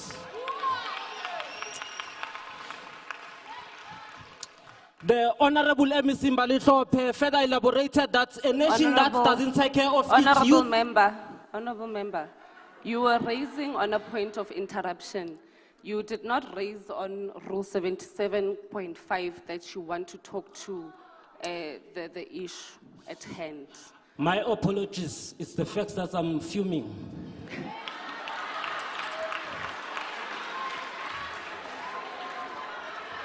Honorable member, this is honorable members, can you settle down? Honorable member, this is a youth sector parliament. You are a young person. I will allow you to continue. The Honorable MEC further quoted that a nation that doesn't take care of its youth has no future. I am 90% say he's correct. They are aware that we have no future because they don't take care of us. He's not here to listen to us. They've said we must address our emotion. Will that allow him to realize that we are crying by the time she's reading our speeches? Our emotions will be absent. That's my cry.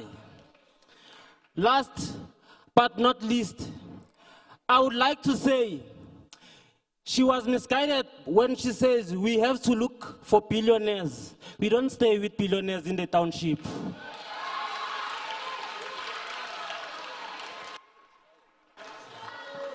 They must not bring something solution in the township. We are begging them. We are from the deep townships where our sufferings are difficult. When our people become rich, they flee us away because they become scared. I'm the next person to run away and join them.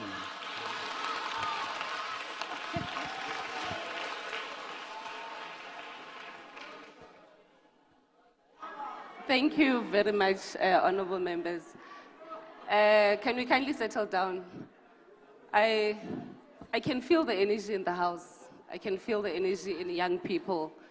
And this is a great opportunity for us to express ourselves, although the relevant officials that we want are not present. But I think maybe to answer on the first question, honorable member, I was advised that Honorable Premier, Mr. David Makura, has an event that is running today that also has to do with his youth advisory panel. So it's very confusing as to why he agreed to be here when he knew very well that he himself will be hosting another event. So yeah, that really does show that we are not taken serious by these officials. We are not taken serious by the government. We are used as young people for the media. Like, we're on TV today, we're live, you know, and it will be in their report that young people are indeed taking part in our programs. But at the end of the day, we are going to give them resolutions that they're not going to be implemented. Honorable members, can I kindly suppress the hands? We have made Honorable Mpapang wait for too long. Honorable member, can we allow Honorable Mpapang to continue with the speech, and then we will. You're rising on a point of order. Honorable members, can we kindly settle down? And I did ask at the beginning of the session, can we kindly minimize movements? If we are going to move, can we do so quietly? Honorable member, you're raising on a point of order. Can you be handed the mic?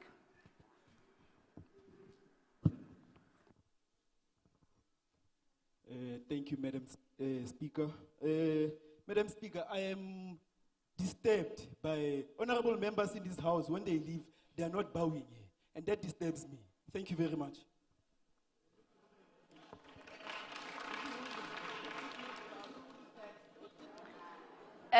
Honorable members, in this house, the engagements that we're going to allow are from the members of the parliament, but we are not excluding that, because we have observers there at the back.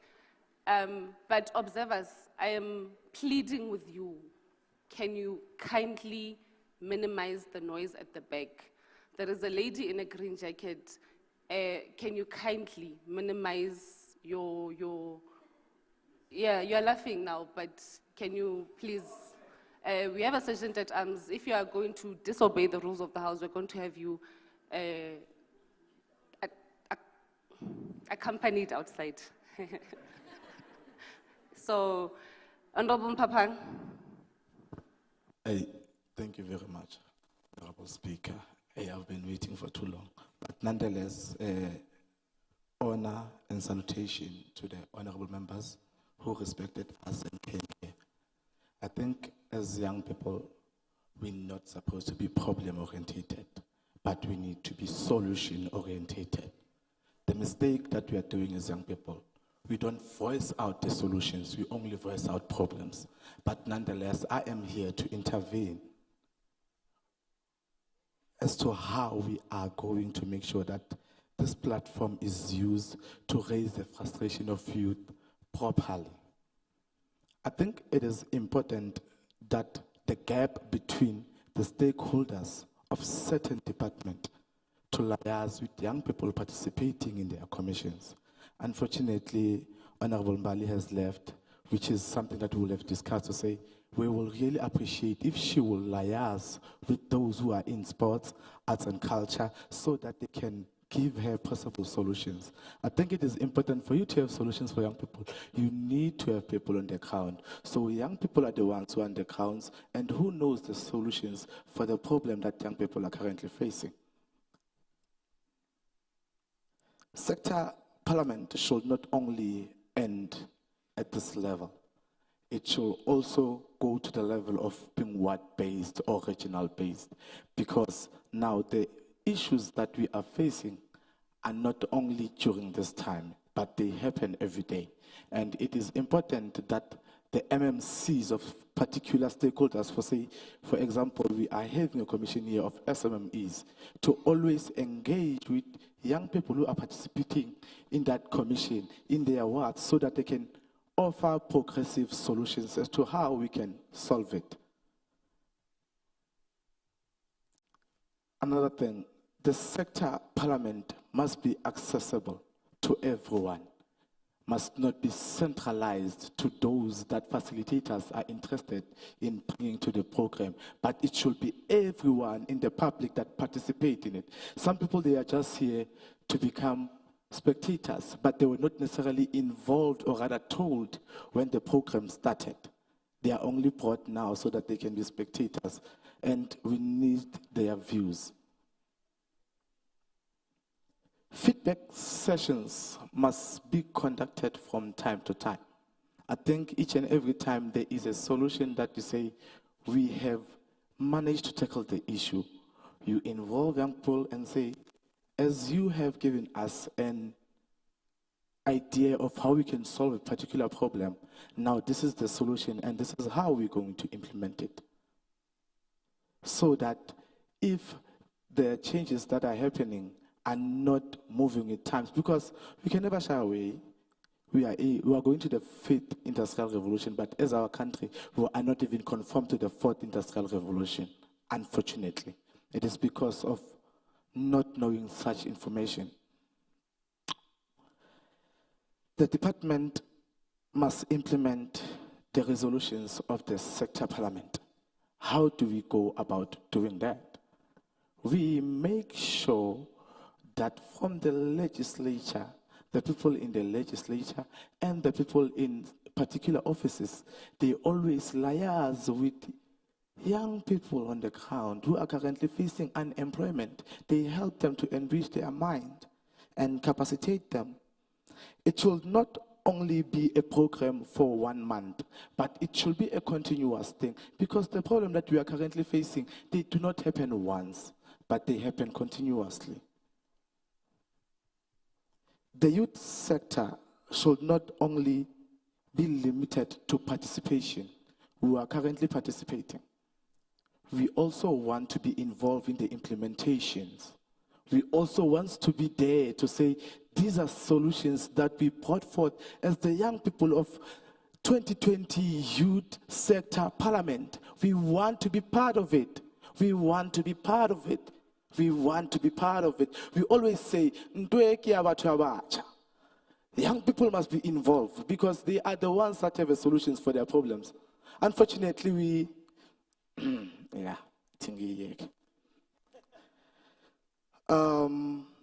another request is that the MMEs, as we are going to have 4 commissions that are participating, can immediately after their session, they be referred to relevant stakeholders that they need to engage with immediately. It's not something that can happen next day. We need it now. Immediately when you live here, we want that. That is our request as young people, to say we want to know who to talk to concerning the issues that we are having. That is our request as young people. I think I always say, and I'm going to say it again, we as young people, our own obstruction of not being successful. It is because we want opportunities to come to us and we don't go to opportunities. So it is time that young people arise and stop making noise but offer content. Sometimes people make a lot of noise but no content. Can you kindly wrap up? Thank you very much, Speaker. I will kindly wrap up. Now, let the voice have content. Let us not just talk out of excitement or because we are around young people, we want to show them how woke we are, but no content. Thank you very much, Speaker.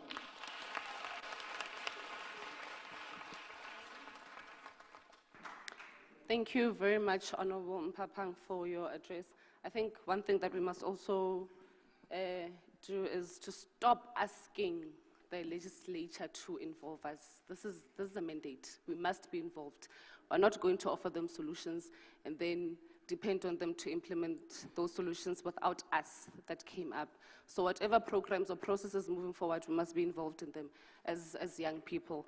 Honorable Mkhwanazi, another disagreement? Oh. Honorable Mkhwanazi, you may rise. Speaker, I'm rising on Rule 77.5. The reason why these people are not taking you serious is because when you talk, you just talk them.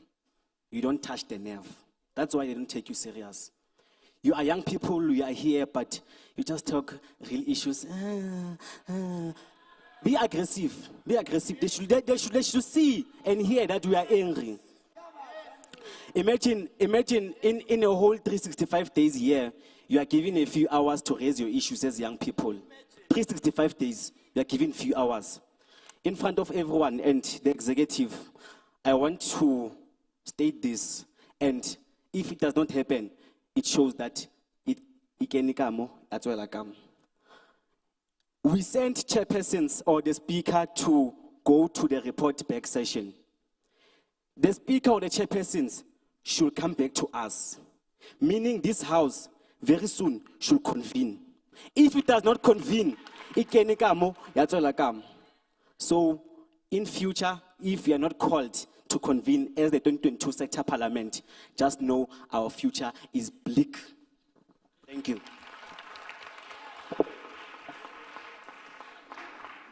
Honorable members, he didn't say big, he said bleak. Honorable member, the second row.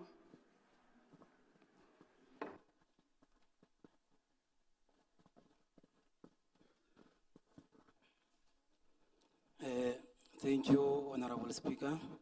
I'm rising on Rule 77.5. One thing for sure that I wanted to address is that as a youth, we are speaking for the voiceless, because there are a lot of people that they didn't have the opportunity to come here So my point is, how can we have our own leadership staying at Santin, having just a stream road, but if I look, it's just fell a little road, Kafarba, Alexandra. Our leadership, they are failing to even help their neighbors. They come here and say they want to help us. Yes, we can understand that. But how can we show that this is going to be implemented? Because maybe the problem is that they don't want to involve us in part of their conclusions.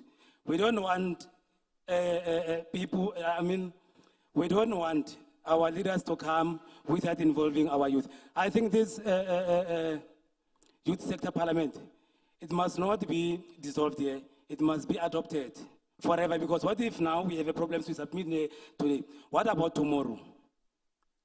Thank you, Honorable Speaker. Thank you very much, honorable members, for your inputs and the address to the debate to the House. I would now like to explain to the chairpersons of the various committees how we will be dealing with the commission reports. I believe that during the discussion of commissions and the workshops, each commission agreed on resolutions that will be presented and tabled to the House today. I will ask the person designated to present the resolution of the commission and hand them over to the service officers after the debate, who will then table them to the table staff seated in front of me. At the end of the debates, I will hand over all the commission's resolutions to the chairperson of the committee of the legislature so that they may be tabled in their meeting and forwarded to the executive for action. With that being said, will the secretary please read the second order? Debate on participatory democracy, the importance of youth participation in politics and voting. I will now call on Honorable Senatemba Chikijela, the chairperson of Commission 1, to present their commission's report.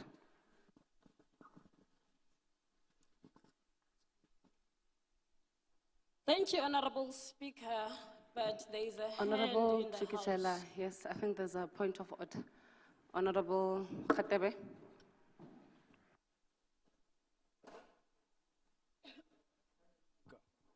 Speaker, I think I'm rising on Rule 88. The motion in terms of Rule 121, the motion hasn't been adopted. I don't think we can proceed without the motion being adopted. Thank you for reminding me. I think I was a bit too forward to proceed with the program of the day, and my apologies for that. There was a motion discussed. Can we move for adoption? I think maybe from one of the speakers.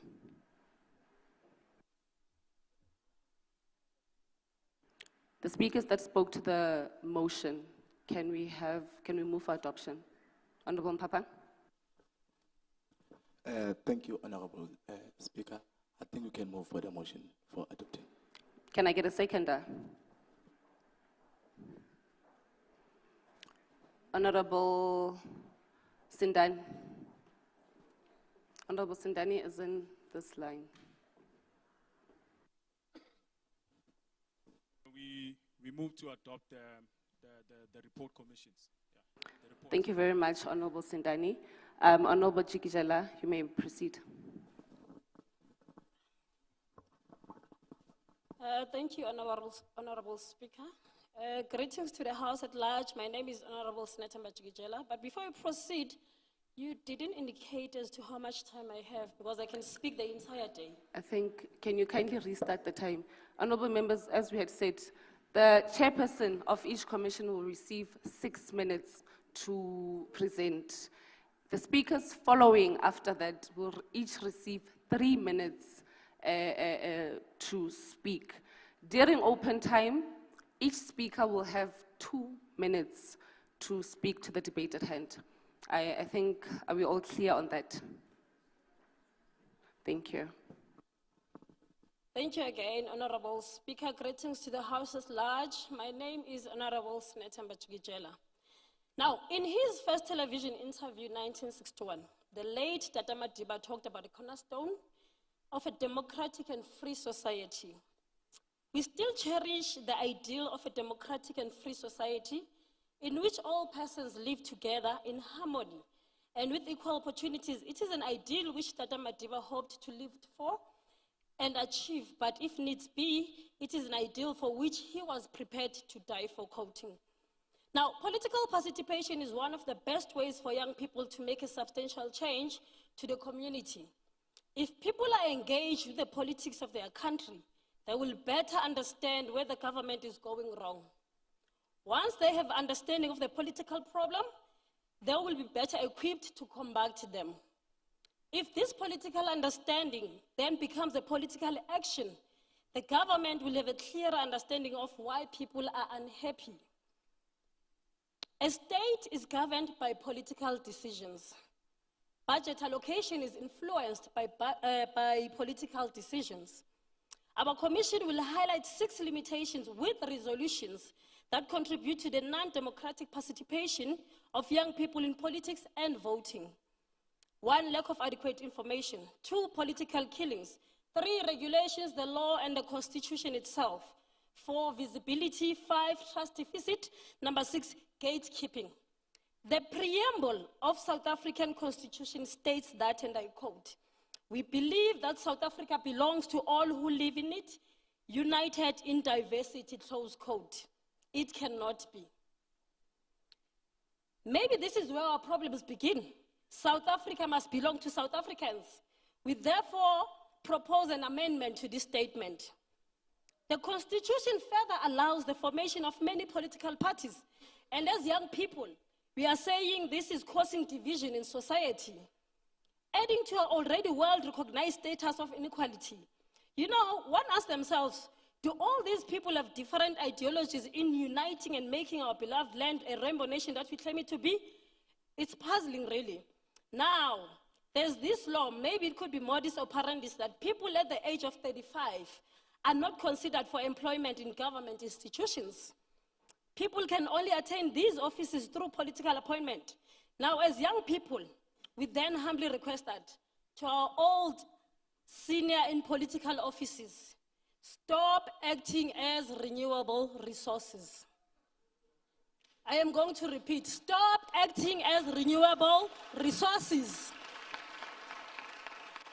They are being shuffled around departments. Now, if a person is not performing in the required standard, they must move and allow us as the young people. We are not just young, we are educated, we are innovative, and we are willing. And not just willing, but to address the issues and provide service delivery in an effective, efficient, and economical way. In addition to that, age limit must also be applicable in the appointment of presidency, premier, MPs, MECs, MPLs. If you are 10 years closer to your pension years, City Koshwa.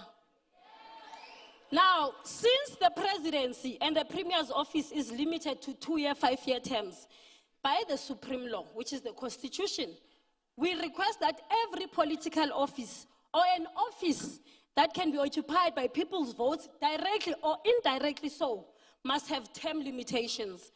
Political parties must formulate policies that will clearly indicate term limitations on seat and office occupation. Oh, and on the local government, our municipalities, our community halls for free. Our registered NGOs and NPOs and NPCs have programs that capacitate government in addressing some of our community social ills. So some community halls, sinama programs, but we are required to pay for these community halls. So abe free. Now I am coming to gatekeeping. We won't grow politically as young people if there are comrades who keep being re-elected into the same position each and every term. Every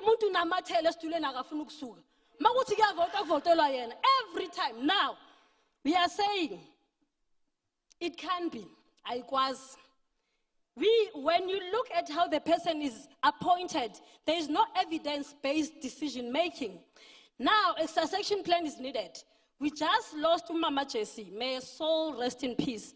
We have lost a lot of great icons, Mama Tambo, Mama Whitney, and others Who will feel the shoes and walk the journey of unifying people selflessly? Now, if the energy of young people is left to go on strike and vandalize infrastructure, you go and loot and engage in unspeakable actions, it must be understood no one is immortal. Mentor us today, guide us today. You know, 8th of July this year, Friday, I was amongst 350 graduates graduating at UNISA, and I was feeling ambivalent in and I'm thinking, hey, must put my land and see the pool of graduates. See a group.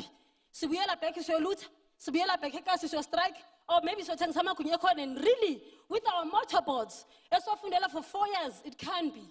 Now, we are saying a succession plan is needed. Just a moment, please. Then there's an issue of political killings. Honorable Chikijala, can you kindly wrap up? Thank you, Honorable Speaker. SAPS stats for 2017-2018 in conjunction with the UN data. Over 5,000 people have been murdered in the country since the dawn of democracy. The Institute for Security Studies report says that 29% of murders, cases opened by suspects, is linked to a murder, linked, not convicted. 70% of these murders, there is no one accountable for. There is a paper that was issued on the 10th of July by Sunday Times. 199 murders have no conviction, a KZN. What we are saying is that there is a lot of blood that has been shed innocently, and it's clearly spoken. You know what is said is that there are humans slaughtering us. They are slaughtering us into pieces. Look at the case Kanamsha. About 9 bullets. Today there is no suspect, there is nothing. Kuna 200,000 K year reward for Mundozo letter umbulal. Look at my sister, was gunned down with 6 bullets by a police officer. She died on the spot.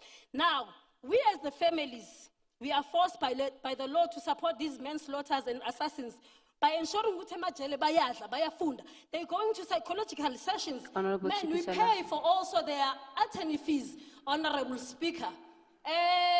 Taxes weight. We're saying this is not fair. I am wrapping up, Honorable Speaker. This is not fair. This is not fair. We therefore propose, as the Commission, that a death penalty must be revisited. A death penalty must be revisited, discussed, and see if it can be implemented under new regulations. Because angeke sikhona ukuhlala nomuntu who is proud to call himself Inkabi. You understand? We cannot. Now, as a wrap-up, Honorable Speaker, so just count that. I'm so sorry, guys. Just as a wrap-up, as young people of Gauteng, we are willing to participate in democratic voting and politics and turn the province to what was known to be. Thank you so much, guys. Thank you, Honorable Speaker. Thank you, Honorable Chikishala. You touched on something very important, especially with regards to age. Our parents are made to sit down at the age of 60, when the very same leaders who are going forth with these laws, rather, are still sitting in offices at the age of 80, and then we still expect that we must abide by the law, whereas they themselves aren't doing so. But with that being said, I would like to welcome the second speaker, Honorable N. Twala, to further elaborate on this issue.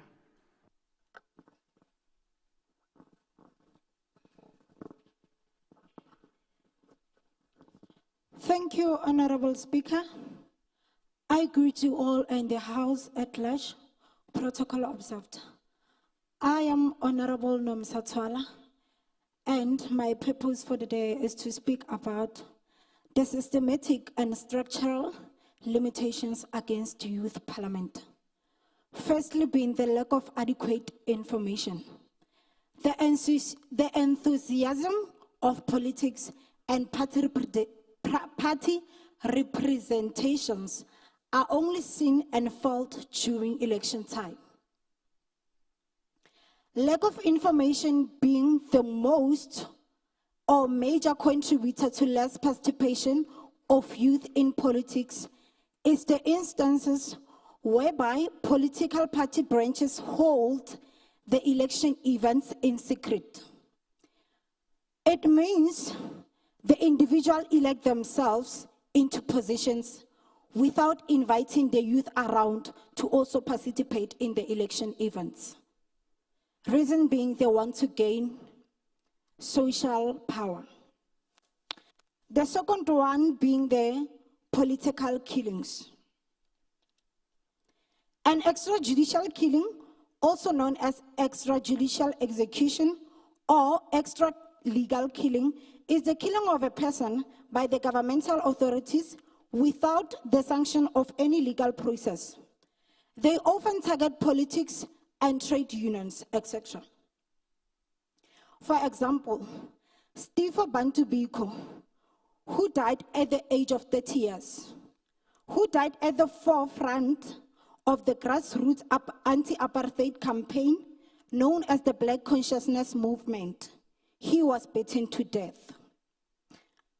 Google 7, which was an anti-apartheid group of young men between the ages of 16 and 23 that were shot and killed on the 3rd of March 1986 by the members of the South African Police Force. Now, how many more other political killings are currently taking place and are still to take place? Who is next? That's the question of the day. Who else will die young because of trying to be honest and fair in the political arena? Let us all remember, democratic participation in politics and voting is an act of creating progress, change, and development for all citizens. The third one being policies, regulations, and law. Political parties do not have term limits. The Constitution says that one person cannot serve more than 2 5-year terms, referring to the presidency of the country. The law has also been applicable to premiers. For example, Honorable Mr. Thabo Mbeki wanted to serve the 3rd term of the presidential office, but the Supreme Law limited it while his political party does not limit him. Honorable Twala, can you kindly wrap up? In addition, I'd say most of the factors that limit our youth to participate in politics are the endless dramas that we see on our social media. Today, Parliament ifile. It makes us youth become confused. Again, a lot of parties that we see each and every day. It was going to be easy if we're going to have only maybe 4 or 6 parties. We'd have much interest which one to vote for. And I strongly believe and desire that our world could be a better place if us as youth, we are given the authority to amend some of the rules and regulations of our nation, because the truth is most of the regulations are oppressing us instead of helping us. Thank you.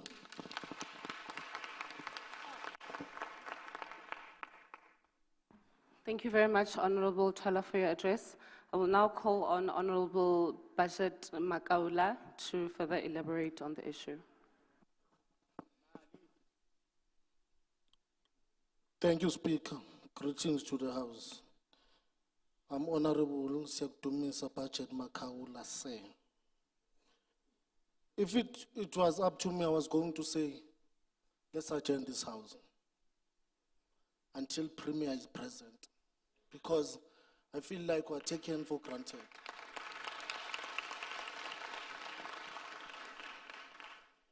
Namhlanje size la sizodebate, and the Premier promised ukuthi uzobe khona la kwasethi date yange 22 jikijike endleleni sekethumela omunye umuntu, and that person uhamba early naye.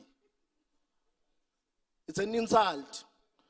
Before calling people insults, it's an insult this. It's an insult because my surname is written wrong. It's an insult to my ancestors as the young person. The problem that we are having today as the youth, we're not participating in voting. The reason is being, no one is taking us serious. David Makura, the Premier, who's officing because of the people today. Namhlanje uye namhlanje I'm sorry to say this, Speaker. The problem that we are having with the official, especially men, Bapis Namasley Queens. We don't know today ukuthi njengoba absent namhlanje ubusy nama-slay queens or kwenzakalani. Comrades. Honorable members. Honorable Makola, there's a hand, and I believe it's a point of order. Honorable Mkhanas. Honorable Speaker, through you, I'm rising on Rule 89.1. Speaker, can you please call your House into order? For the sake and the integrity of the House, can you stop raising speculations and speculate? Because now, remember, we are young people. And for these leaders to take us serious, we have to also be serious ourselves. Thank you. Thank you, Honorable Mkhanazi, for bringing that to attention. Honorable I withdraw, Speaker. Thank you very much. Honorable Makaula, can you kindly... I believe that it is not possible for us to close the doors, the entrance doors. But can the personnel that has been tasked to monitor the movement there, can you kindly assist the House with the level of movement that side? Because we have too many people who are... Thank you very much. Thank you. Honorable Makaula, apologies, you may proceed. I withdraw, Speaker. The challenges that we're having today, they're caused by elders in Parliament. They're the ones that are making the youth not participating, especially when it comes to voting. The reason being, there is still a question of land. As the young people who don't have land today, I heard the MEC speaking about the land, about the businesses. And I'm asking myself, mangabuvula lo business, uyiqala kuphi? Une idea ye business uya kuphi? Loma questions lawo, ama questions bekumele abekhona. That's why I'm saying ukuthi I feel useless nokuma la, because I feel like I'm talking something that has been preached before. You understand? The problem that we're having, we're insulted. We're insulted not by words, by actions. We can't be here and debating, especially when it comes to this topic of politics. The people that were supposed to hear are politicians. They were supposed to hear our needs as the young people, as we always, each and every year, we always raise them. Because youth parliament is something that is happening each and every single year. Even next year, the people, the youth that will be participating, they will be preaching the very same thing that we are doing today. The question will be the premier present?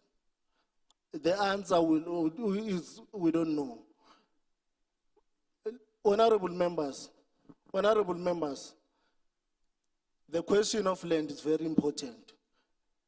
The system introduced something that is called coalition government. Does that thing help us as the young people? Because we find that 5 parties are governing in one municipality. Does that assist us when it comes to service delivery? When it comes to the needs of the young people, especially in the townships? The answer is questionable. And we can't continue supporting that. On my view, that thing is very useless. That thing is very useless because my reason is being 5 people are governing one municipality. Can you kindly wrap up? I'm wrapping up, Speaker. And my reason is one. Those people, there are 5 governing one municipality. They are squabbling themselves. When they are going to deliver to the young people, they don't consider it. The problem that we are having, we're not taught politics, and we're not taught the right channel to knock to, especially when it comes to the townships. The only privileged people is the kids of the politicians, those white kids from the north. Us, they don't even consider us. Thank you.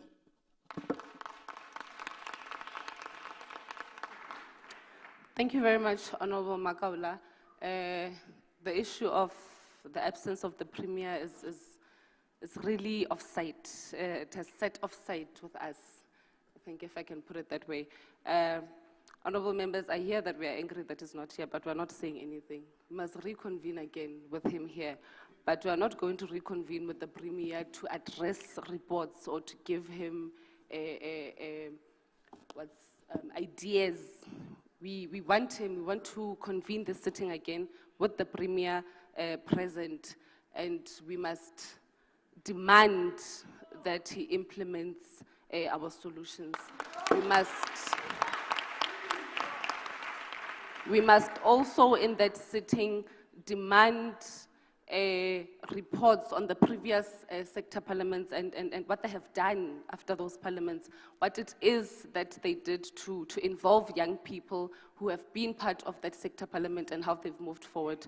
So I think that one, the Office of the Legislature, that one is a request, and we really hope that you are going to address it. Otherwise, we'll take ourselves to the Office of the Premier. Saying that, can we allow Honorable Mkalipi, Honorable Z Mkalipi, kindly proceed. Thank you, Honorable Speaker, and greetings to the House. My name is Zenande, Honorable Zenande Jablile Mkalipi. I'm rising on a solution to a question asked as a youth. What would dispute the above limitation set against the youth? A mandate must be drafted whereby all the recognized political parties by the Political Party Funding Act must conduct each term of the year in educational and development programs of any group of young people, irrespective of which affiliation or association, whether political or non-political they belong to, in each of the 9 provinces, and adapt about 9 young people lead organization each year to support them in every relevant possible way. We propose Saturday political schools in every ward. Remember, politics is not a game, but a space to introduce a new and innovative dialogues in addressing our challenges. So we need information, knowledge of history, how other countries face and deal with the challenges from this school. Nokufaka ke abasebathatha umhlalaphansi kumapolitiki retired bazosifundisa ngokuthi bebenza njani begwema njani izimo bebehlangana nazo. Beze ezikoleni kubhlungu ngoba namhlanje esibadinga kakhulu kule commission yethu abekho. Bezositshela ngokuba somapolitiki. The OR Tambo Institute must be accessible school to any youth interested to study politics, and its qualification must hold weight, especially in the election of a zonal, regional leadership. Issue 2, the right to life. Njeba ubeseshilo chairperson wami ukuthi sicela isigwebo sentambo sibiye sivakashelwe. Hayi ngoba sithi asibuye kodwa sivakashelwe ngaphansi kwemigwemo, rules and regulations. Honorable Mkalipi, kindly wrap up. Okay, thank you, Honorable Speaker. Ngaphansi kwemigwebo emisha sinama especially youth esibaluzile during ama shootings, sibe kuma relationships, but siyabulawa o baby daddy, husbands, boyfriend, and so extra etc. So siyacela ukuthi sibe sivakashelwe ngoba abantu abasibulalayo abantu abasahamba ngaphandle, abantu ababushiwe baphila kamnandi bafundela ama degrees and masters while thina siyabasila. I think half of it asiyanga university ngoba singenamali kodwa bona abagangile bakuthola konke. Ngiyabonga.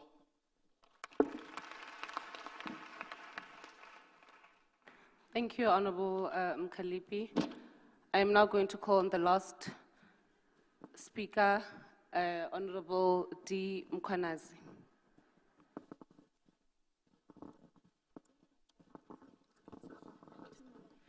Speaker, first I would like to acknowledge that participation of youth in politics and voting is very crucial. But let us be realistic, young people, and wake up from the lullaby that is being sung to us. How do you participate in politics and voting when the following things are happening under your watch? It seems like the more we vote for these people, is the more we enrich them. Practical example is the huge gap that exists between us, the voters, and the representatives. Check their lifestyle. It actually exposes the inequality gap that exists between us and them. Why we vote when there is such a high unemployment rate? It does not make sense. We have always voted for them thinking they will change the status quo. Instead, they do the opposite. 28 years in democracy, we've held 6 national elections, but the status quo remains the same. Each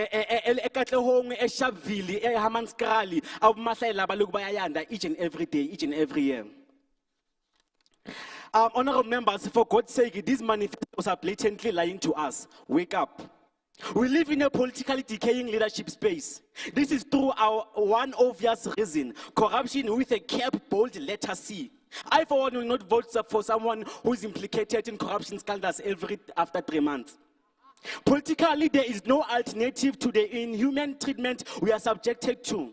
I'm not here to filter nor nurse anyone's feelings or opinions. Reality is, it is either that party or nothing.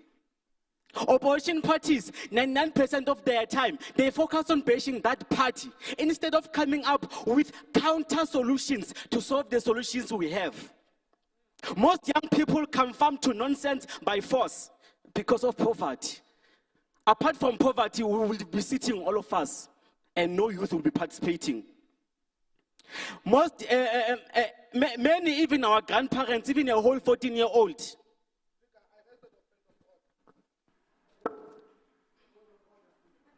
Honorable Papa. Withdraw from calling the word nonsense. It's not parliamentary. Thank you.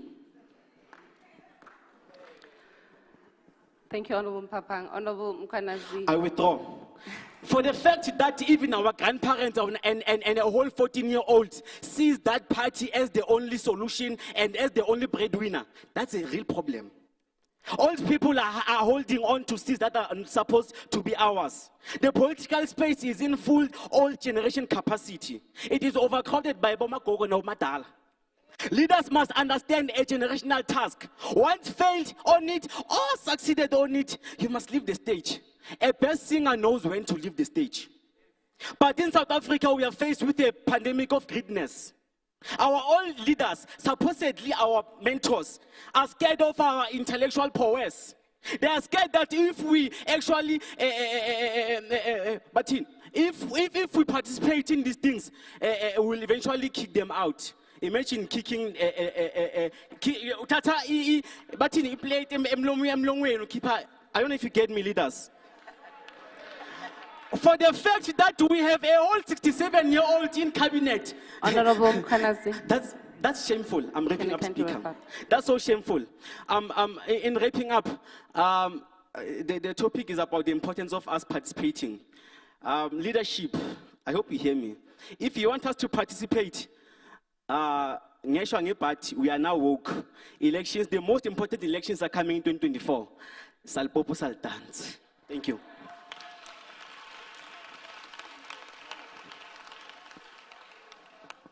No, member, you're raising on a point of order.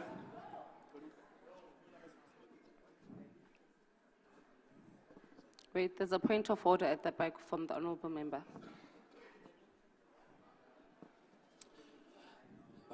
Not yet. I have not opened for open time, honorable members. We had just concluded with the speech. Honorable Papa, you're raising on a point of order. Thank you very much. I think the problem that we are having as young people, we don't want to be Honorable Papa, the rule 77.5 is speeches on open time, and I'm about to open for open time. No, 77.5 does not speak about open time. It speaks about speeches and open time in debate, Honorable Speaker. So there's open time, which is 77.7. Honorable Papa. Thank you. We just had the speech of the debates. The speeches were made at the beginning of the program. We are on the debates now. of commissions, and I'm about to open for open time. So kindly bear with us. Honorable members, I am... Honorable Khatebe, are you raising on a point of order? What point of order are you raising on, Honorable Khatebe?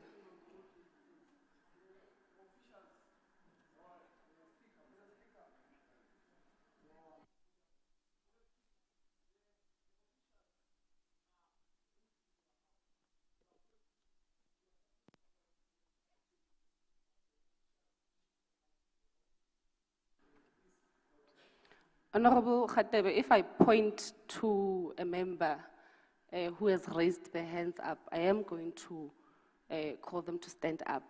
But as I ask, if members are raising on a point of order and they agree, they will be given the mic. So I will now call for open time. I am going to allow 2 hands from Commission 1. And then I'm going to allow for 4 hands from other commissions.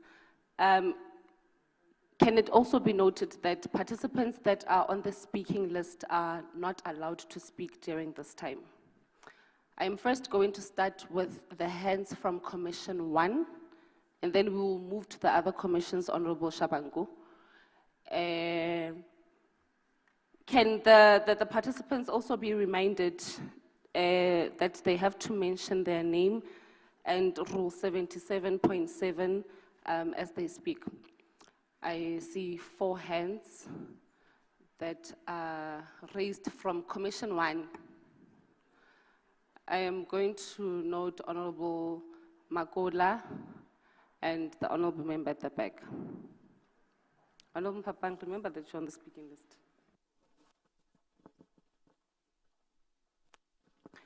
Can honorable members also be reminded that you are given 2 minutes to speak on the debate?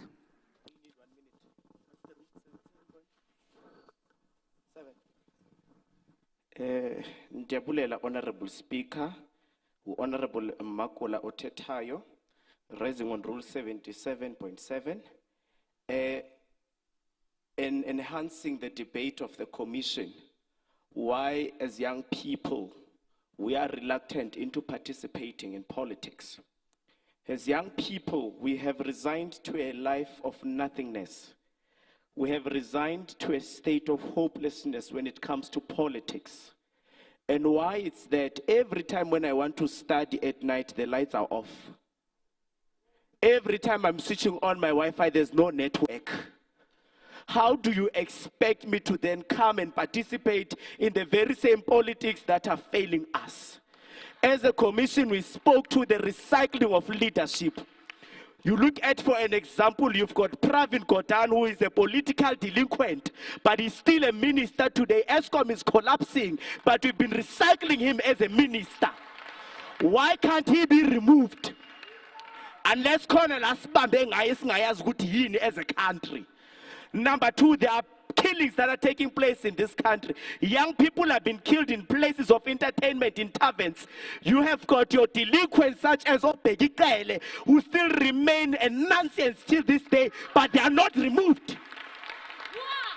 Why is it that they are still kept there? Those are reasons as young people we are not going to participate in politics. Because politics, you are using us as pawns as young people. You are using us as voting tools. You are putting us at dumping sites.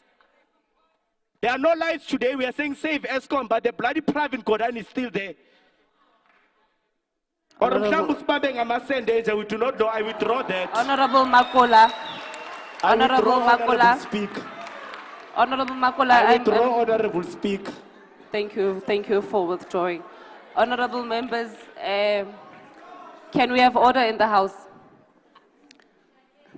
Yeah, honorable members, I understand very well how frustrated we are, Honorable Makola, but can we please stick to parliamentary language? That was a big word. Honorable member, you may proceed. Thank you. Honorable Sibia, I would like to add on what my commission has elaborated on. As a country, we are enshrined by the Constitution of South Africa, which says we have political rights. It says every citizen is free to make political choices, which include the right to form your own political party.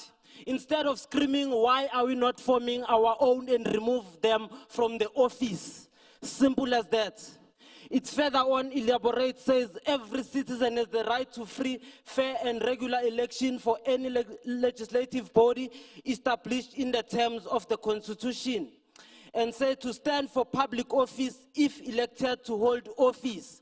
It means if we are true to ourselves, we are going to elect each other in this office so that we can make sure that our own needs are further and our own interests are being pushed.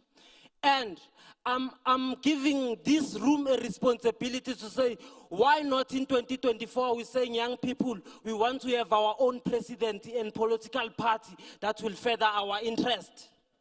Otherwise, we are having sellouts in this room if we don't have someone who's saying, I can be the president as a young person. Because we are lowering ourselves from being councillors. We can be the president because a young person has energy to change the status quo. I thank you.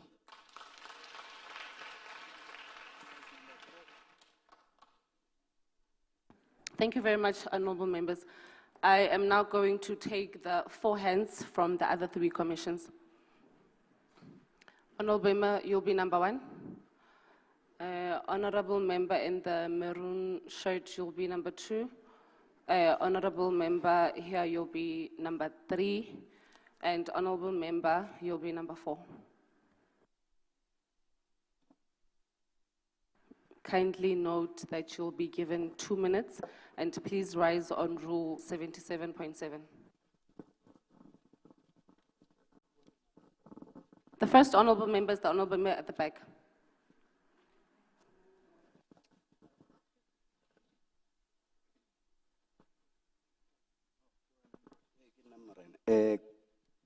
Thank you, Honorable Speaker. I still go by the name of Sabelo Ntlapo from COJ. Ntlapo, P-H-O, not P-O. Please note that next time. I hear that you are saying young people... Honorable member, you need to state that you are raising on Rule 77. Okay, I'm raising in the rule of 77.7. I hear that we are saying young people should participate in politics. The question says the importance of participating in politics. Before we participate, the leadership should deal away with a dictatorship. Young people must be able to choose who to lead and how to lead them. And also, the issue of elections, we can't as the whole country vote in one day. They must have a strategy, a 3-phase strategy. First day, it must be the elderly people. They cast their vote. Second day, the youth. You see how many are we here? The youth of South Africa is above 100,000. 100,000. So a day, it won't suit every young person to cast their vote. So I'm saying, if the government, if the IEC actually, if IEC can have a 3-phase election day, it will also assist us. I come from work 4:30. When I arrive at a voting station, it's already closed. Why don't they give me another day for tomorrow so I can be able to cast my vote? Then I go to the issue of corruption in all the leadership skills. We as young people, we allow adults to bribe us. We care more about money rather than our rights. Honorable member, please wrap up. Okay, I'm done. Thank you, honorable member. I must still remind you that you are given 2 minutes. Honorable second speaker. Honorable second Speaker. I'm Honorable Blessing Ndlovu. I rise on 77.7. Ubuntu teaches us about human solidarity, which refers to compassion, tolerance, and fairness. I've read constitutions of the top 5 political parties, and what is good about them is that they have gender balancing, and the fault is that they lack age balancing. And that on its own screams the exclusion of youth when you see the age brackets of the ambassadors of the different parties. I want to ask the House, where is compassion, tolerance, and fairness in cadre deployment? One of the landmark cases held in 1996, which is State versus Makwanyane, declared death penalty unconstitutional on the basis of Ubuntu, and that the right to life should be protected, but the question at whose expense? Where is fairness, where is compassion and tolerance in political killings? I'm not siding with the motion of death penalty, but I want to know, in this context, does it mean when ambulali, impilaki baluleke ukudlula kulaba, compared to labo babulalayo, is that democracy? Personally, I've been a party agent, and myself must kappa EIC to our special votes. Sfika kugogo othizeni, ugogo thizeni, masifika kuwesakazi yovotelana. Ngoba anti thizeni ufikile kulama langadlulile azoletha igrocery. Thina sifuna ukwazi siyintsha ukuthi sizogqugquzeka kanjani uma soma politiki bazibonakalisa kithi ngenkathi zamavote bazothulisa abogogo bethu ngama grocery. Thina as the youth, we can't be brought by 2 baked beans and a cooking oil. Sifuna umkhabulo and consistent of workshops every Saturday. Sazi ukuthi what is politics? Ukubaluleka kwe politics and ukusiza ngani siyintsha. Ngiyabonga speak.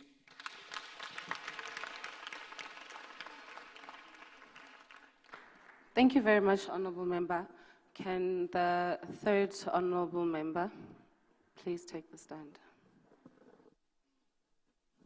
Thank you, Speaker. I'm rising on Rule 77. I think the problem we are making, honourable members, we think politics is political parties.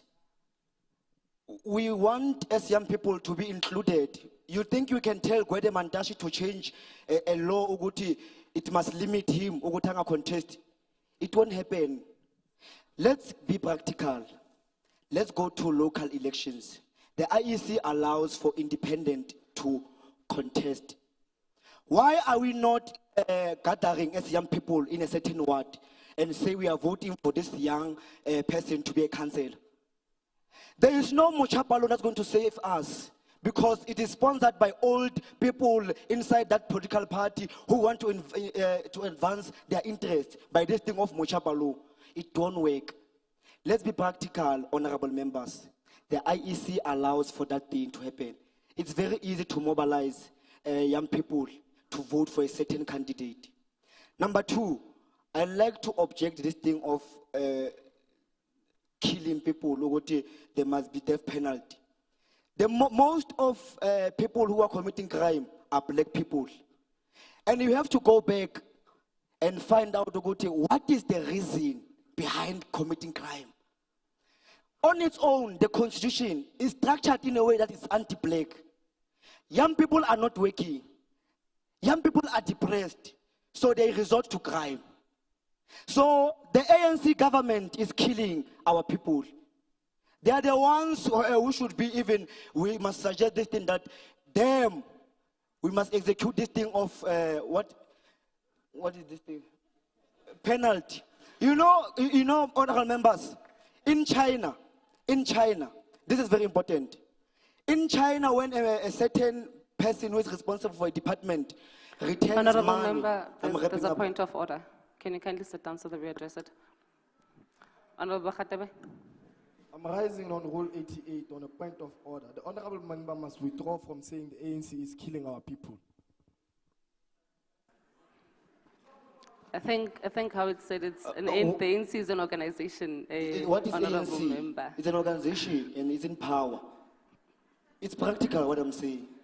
They're in government. They're killing our people. It's true.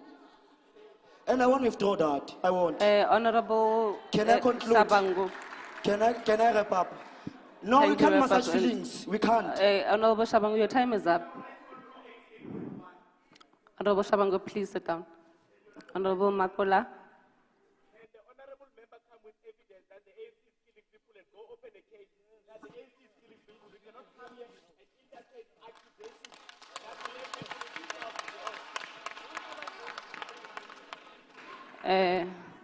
I see that you have given up, Honorable Shabangu. I think we'll move on to the fourth speaker. Thank you, Ms. Chair. My name is TP Masego. I'm rising on the Rule 77 of .5. So the issue of participating in politics is that we as a youth, we need to understand the basic principles of politics so that we can be able to participate effectively and effectively and efficiently in political parties. And the other thing is that the issue of youth, the issue of too much political parties that they said they're causing too much chaos, because not all of them, they came in one manifesto, and those manifestos sometimes they end up causing a breach whereby certain objectives are unable to be achieved. So we need to also start organizations that are going to be able to reach out to the youth so that we can effectively participate in all kinds of platforms that are being placed out there. So, and the other issue, the issue of gatekeeping. The issue of gatekeeping is that we as a youth, we are unemployed and we are suffering a malokishin. So this thing of, they saying when you reach the age of 35 years, you can't be able to be employed. But our leaders are over the age of retirement, but they're still holding position. We're saying to government, they also need to find ways that will enhance us as a youth to be able to create jobs, not only to be job sinkers. And another thing, we're also afraid to participate in politics because of political killings. This thing is hindering us a lot. I myself, I was coming this side to participate, but I was also thinking of this thing of political killings because it seems like it's a fashion in our days and it needs to be stopped. So thank you for the opportunity, Mr.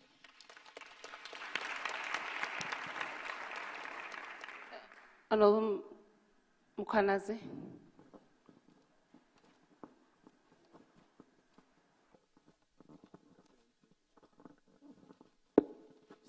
Speaker, I'm rising on Rule 88.1 along with Rule 88.2. Speaker, can you direct, actually for the purposes of time, I see time is actually against us leaders.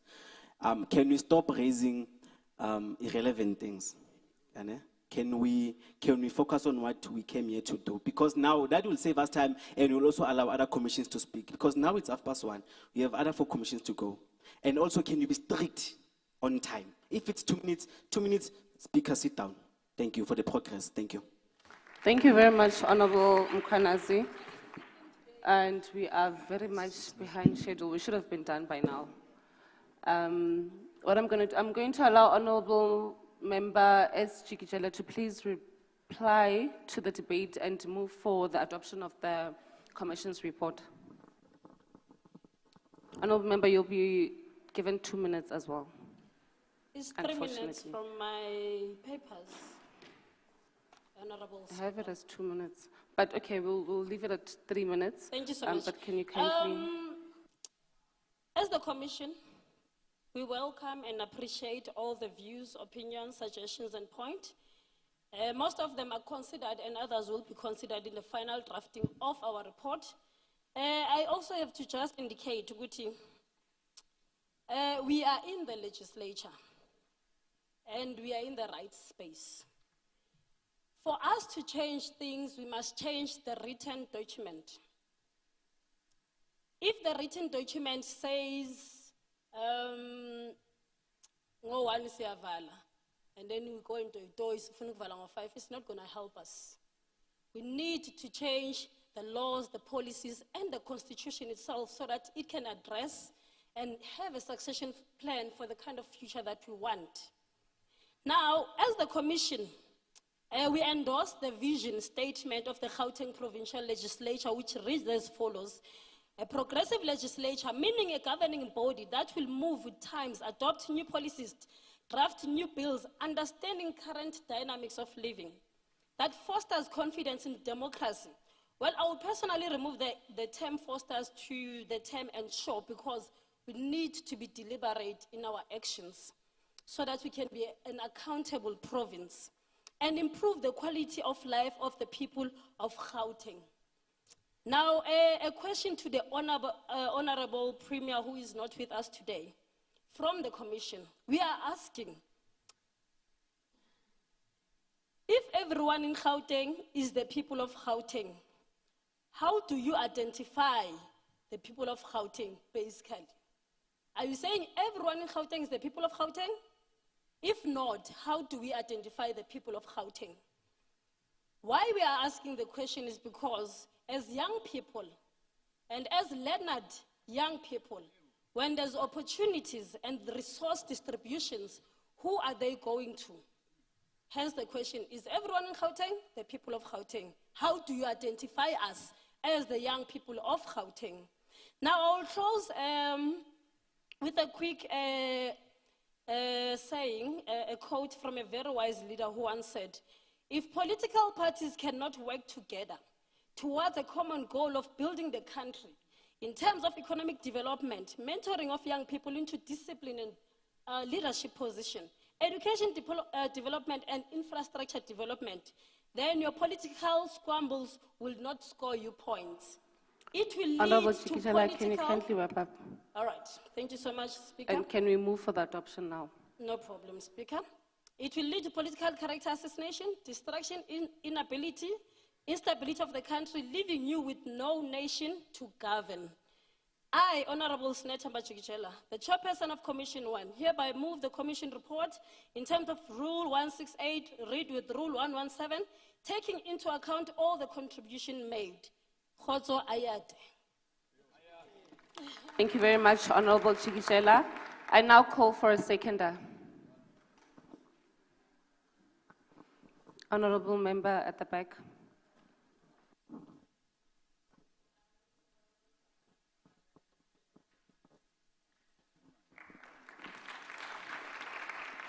I now put the question. All those in favor, please say yes. And all those not in favor, please say no. Then, yes has it, the report is adopted. Chairperson, kindly hand in the resolution of the Commission, Participatory Democracy, the importance of youth participation and voting. I now declare the debate on participatory democracy, the importance of youth participation in politics and voting closed. Will the Secretary please read the third order? Honorable Deputy Speaker. Thank you, Honorable Speaker. Introducing debate on role of SMMEs in addressing youth unemployment. I will now call on Honorable Vereeniging Civic, the chairperson of this commission, to present the commission report.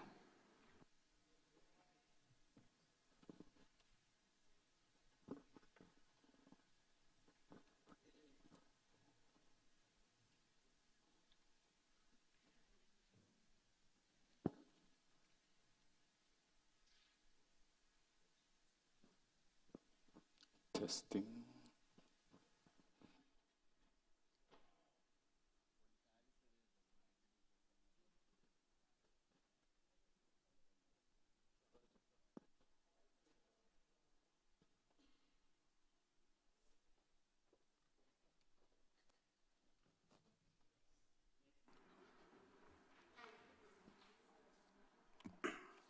Honorable Vereeniging Civic, you can proceed. Thank you very much, Honorable Deputy Speaker. I'd like to first acknowledge the opportunity to present the Commission's report. Ikama uzweletinga wakwamqwathi, Honorable uzweletinga wakwamqwathi. Sanibonani, honorable members.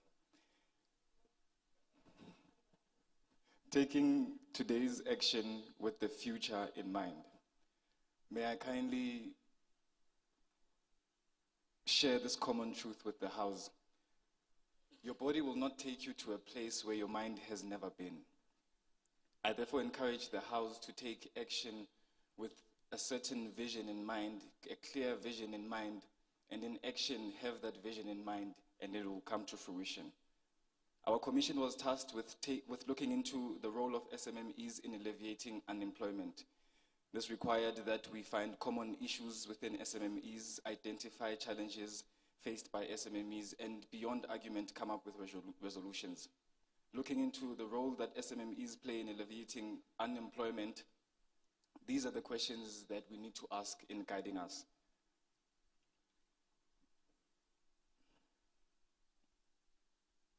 Is youth unemployment an issue of unavailability of the opportunity or it not being accessible?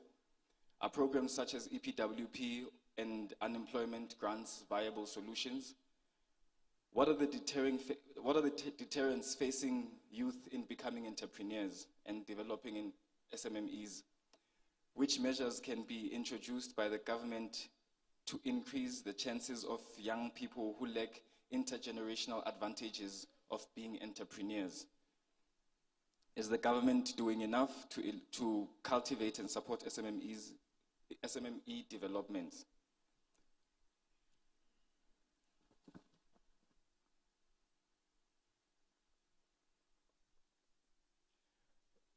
SMMEs are almost unable to play their roles because of the challenges that they face. Therefore, as a commission, we also looked at the challenges that SMMEs are facing. The government attempts to better the conditions of entrepreneurs and SMMEs through the following programs, agencies, departments, and legislation. The first being the National Development Plan, secondly, the NYDA, thirdly, GEP, Gauteng Enterprise Propeller, the fourth being the Presidential Youth Employment Initiative, the fifth being the Department of Economic Development, the sixth being the Department of Small Businesses, seventh, Gauteng Tourism Authority, eighth, business, the Gauteng Business Development Act, with all the programs that all these institutions have initiated. The one that I would like to mainly focus on is the National Development Plan, because it will give us a better understanding of the weight of SMMEs and their role in the country in regards to youth. Now, the President of the country appointed a National Planning Commission in May 2010 to draft a report that will show the achievements and challenges that South Africa has faced since 1994 to date. The diagnostic report was released in June 2011, and it showed at least 9 challenges. I'll try and only mention a few. The first being that too few people work. Secondly, the quality of school education for black people is poor. Thirdly, the economy is unsustainably resource intensive. Fourth, corruption is high.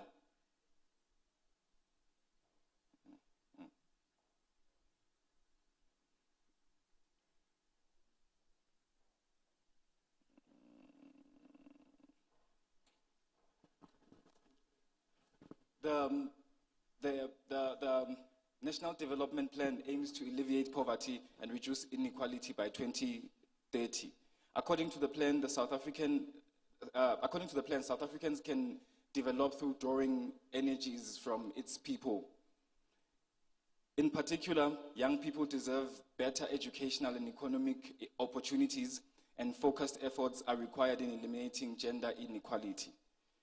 The President, Deputy President, and members of Cabinet, together with the Premier and Mayor, are the major, or at least should be the champions of the National Development Plan. Honorable Z. Mkwati, please wrap up.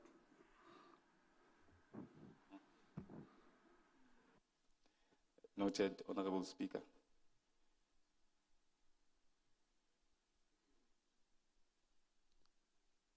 With all that the government has brought in interventions, I'll allow my fellow commission honorable members to elaborate on the issues, the challenges, the arguments that came forth, and the resolutions that the commission came with. Thank you very much. Thank you very much, Honorable Z. Mkwati.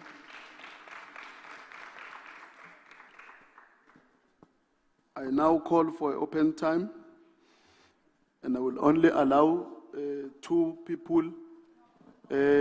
Oh, wait, sorry. I'm sorry. Actually, I was pushed to make sure that we push very fast. So I'm performing that better, ne? I'm pushing. So I've left something very important behind.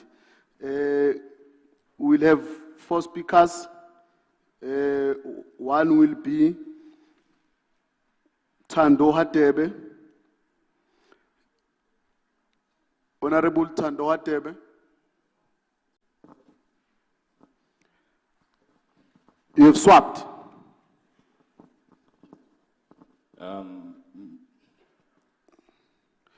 May I rise on a point of privilege? May I rise on Rule 88.2? Yeah, you can. Thank you for recognizing me, Speaker. May I kindly just assist in the order of the Commission's presentation report? Yeah, please. The next is T. Baloi with issues. After it's T. Khatebe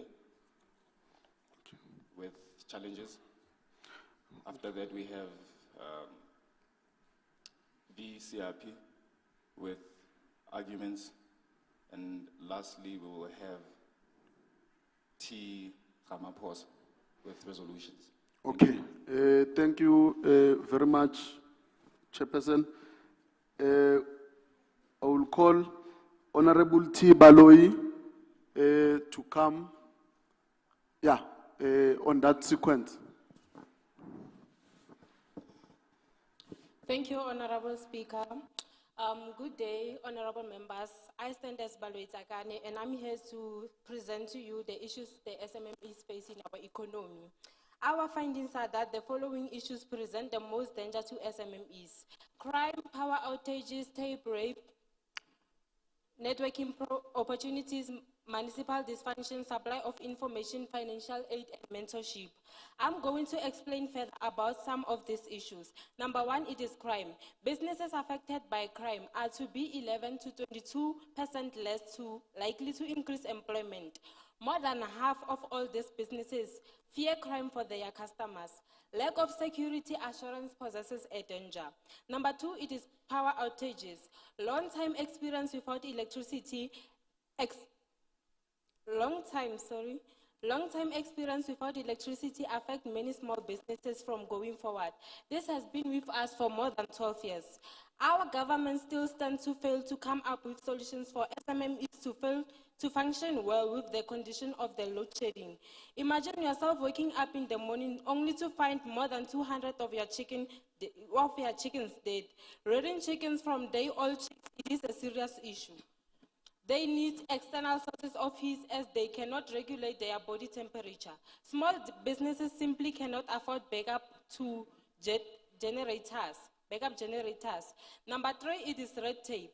Red tape is a process preventing a lot of businesses from functioning, especially those that do not know how to register and deal with paperwork. It is an issue to global markets where competitiveness cannot go freely. Red tape sabotages the survival of small businesses and ability to grow and employ more people. To pass to the next speaker, Some SMMEs are the backbones of South Africa's economy, or at least should be. SMMEs should be introduced to young upcoming youth to kill the stigma of employment. SMMEs should be a platform for development in our society. Honorable Tibaloi, please wrap up. It should not only focus on schools, but it should not only focus on schools because business development should start at an early age. We are well aware of the different agencies that are put in place. We demand that they denote the issues and consider our Honorable solutions. Tibaloi, your time has expired. Thank you, sir. Thank you.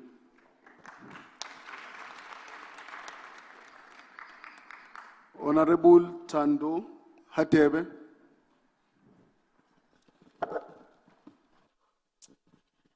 Good morning to the honorable members and the House at large. I'll be carrying on with challenges that SMMEs are facing in our country. I think it's about time we realize that some SMMEs are the backbone and the only thing that could lead youth out of poverty. Inkinga yo load shedding is say con. And the fact that the government has not done anything to help us combat load shedding is say inking. Networking. Why am I office NYDA angeko more centralized? Why are the agencies that are supposed to help us not known to the general public?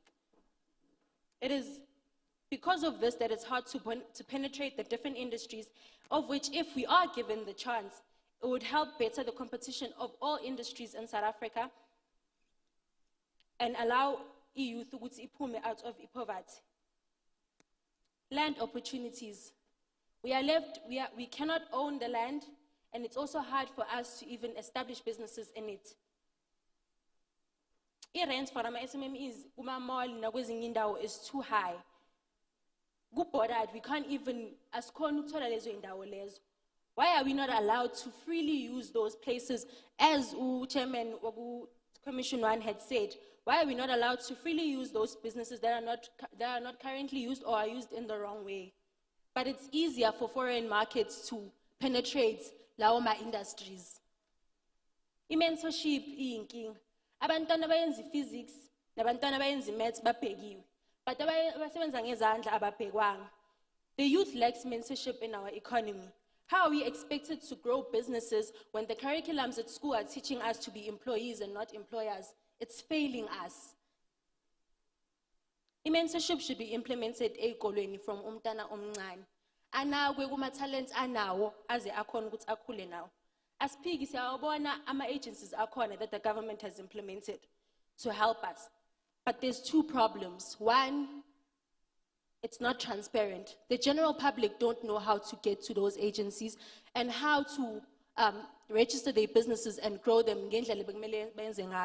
Secondly, the accountability. These agencies do not seem to know what's basize. Why should we come to you? Do you not see the pandemic that we are facing as SMMEs? We need a transparent way. Honorable Hatebe, please wrap up. In conclusion, we need a transparent way of assuring that people are accountable and that these agencies' attempts aren't blocked by its authorities or the lack of knowledge from the general public. Thank you. Thank you very much, Honorable Hatebe. Honorable VCRP. Thank you, Deputy Speaker, and good day to the House at large. Speaking of SMMEs and addressing unemployment, currently we live in townships and we're told about township economy, when currently malls are mushrooming everywhere in our townships. How many of our youth are in those spaces?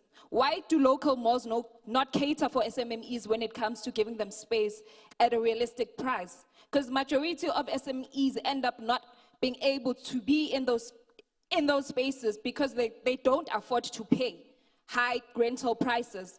Why aren't the buildings illegally hijacked by foreigners or South Africans not being claimed back by our relevant authorities so that we can be given to the youth to help alleviate unemployment? For example, turn those buildings into office space, storage facilities, purpose for merchandise space, as well as we all know that street vendors and SMMEs don't have infrastructure. What other methods can government employ when it comes to paying SMMEs on time? Because SMMEs generally die because of late payments from government sometimes. With the current status of ESCOM and the failure of government interventions regarding our power outages, is it even possible for SMMEs to play their role in alleviating unemployment? The argument, can you keep equipment functional without power? What type of prevention is taken by our police and government to protect SMMEs from crime? Because those SMMEs that are challenged with crime are less likely to attract people or attract employees. When you see that trading is done, not by consent, but by compulsion, when you see that in order to produce, you need to obtain permission from men who produce nothing, you see money flowing to those who deal, not in goods, but in favors. When you see that men get richer by graft and pull than by work, and your laws don't protect you against them, but protect them against you. When Honorable you see corruption CRP. being rewarded, Honorable CRP, please wrap up. and honestly becoming a selfish sacrifice, you may know that your society is doomed by Ayn Rand. Thank you very much. The last speaker is Honorable T. Ramaphosa. Sanbonani. Sanbonani, Deputy Speaker. Sanbonani. Speaker, first things, I'm not happy about the minutes because this is an important issue whereby the solutions, so the lama minutes esnikwe wona mancane. So next time when it comes to topics like this, Chair, please, because this problem here youth, not me and one, but as a youth is one. But as we take note. Sure. Sizoza kule NTP, when it comes to our skills transferring and education. Education system here to South Africa right now is poor. The reason being poor so is because of manje. When it comes to skills, is skills. So I told her like when Mouse College, when you're in TVET colleges, but when it comes to high schools, I say Lentole, whereby Lentole we should be learning from the apartheid government. Skills should be transferred at an early age. We understand. So, mangabe umntana ona 14 years, ukwazi ukuyenza i-bricklaying. Utama ukuthi lo mntana lo makazothi 25 years, uzoba sasena something ashota ngayo empilweni, ukuthi maybe angaba endlaleni oranjani. So, into ezinjalo izinto ezilimazayo. Then sibuye kule crime. Le crime it's a serious one futhi when it comes to ama SMMEs ngoba ayalimala. You understand? So, safety and security to like South Africa is very poor. It's very poor because employment rate it's very poor. Ama police currently we have 197,000 policemen for the whole country. Whereby lento leyo I resign. How can we protect ourselves or even our businesses? Because everything begins with safety. So maguti safety to eco right, which is sebenzela a move, Chair. Then tourism. When it comes to tourism, nyacela sine santako ne sinama taxi associations. Awaqalele nama associations from now on. Kuthi umntana makaphuma esikolweni. Honorable Ramaphosa, wrap up. Umntana makaphuma esikolweni aphume ane license because lento le ukuthi manje uzofuna wena ukuthi manje uthola license after high school ayisebenzi lento le yinto manje ukuthi government should see that ukuthi nama taxi industries because abadonseli tax labantu la lo tax money should be kube leyo mali leyo eyenzela thina ama license in order ukuthi sizokwazi ukubona ukuthi survive kanjani. Asibonga. Thank you very much, Honorable T. Ramaphosa. I will now call for open time and will only allow 6 people to participate. It's 2 from the commission and 4 from outside the commission.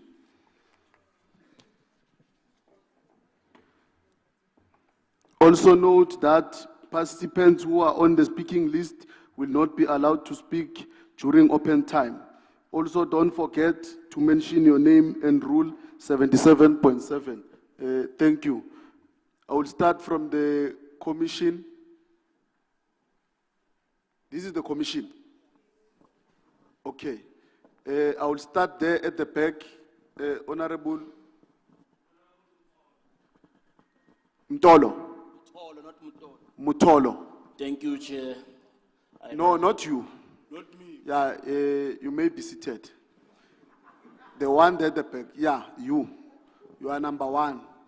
Then you are number 2, wearing pink. Yeah.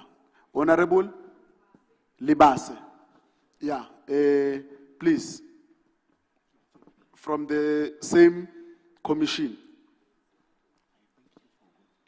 Thank you, Deputy Speaker. I am Honorable Member Tsenolo Mkhobudi, and I fully support I fully support Honorable Member Ramaphosa. The school system is built for generating employees and less business owners, so we need to get to that as quick as possible. There's very little programs in high school or even primary school that support extracurricular training for business owners of the future. We're forgetting something. Business studies is great, yeah, wonderful, amazing. But then again, business owners have to be in a certain mental capacity to own a business, let alone manage it. Building a CEO takes quite a very, very large and restraining amount of time, and we need to get to it as quick as possible. Any few or little adjustments that should be made to the school system to build business planners, business owners. We are a developing country in need of business owners because most definitely developed countries do much better with having this employee mindset. We need to start from high school. Every single child who's engaged in business studies needs extracurricular activities. Yes, business studies is great. Thank you very much. Thank you very much. You saved us 30 seconds. I request all the speakers to do so if possible. Yeah, saving time is more important than wasting time. Thank you, second speaker. Thank you, Honorable Speaker. I stand on Rule 77.7, Witness Libasi. Leadership. There is no academic qualification to be a leader of an SME, and I suspect if one were of a most entrepreneurship edge to get started, wouldn't do not it anywhere. Nevertheless, wouldn't do it.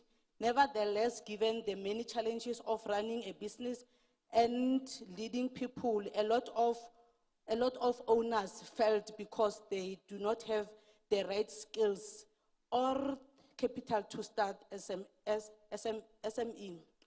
Power out solutions, power outage, outsource other sort of energy to carry energy supply, availability of land for offices, SMEs.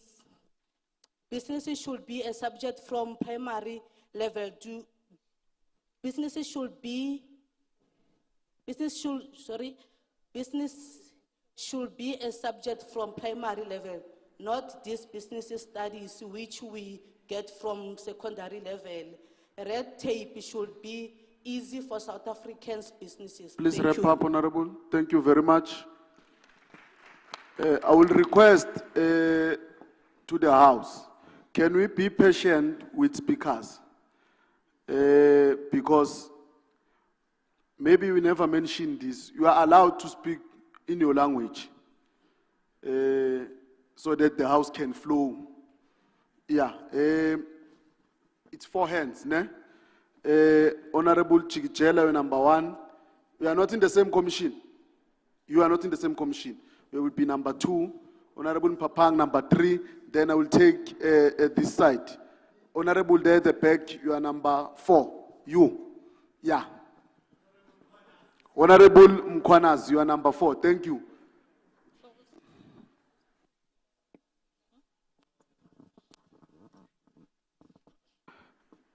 Honorable Chigijela, there is a hand there. Can I recognize it? I'm not sure. Is it a point of order or... Okay. You can rise on a point of order.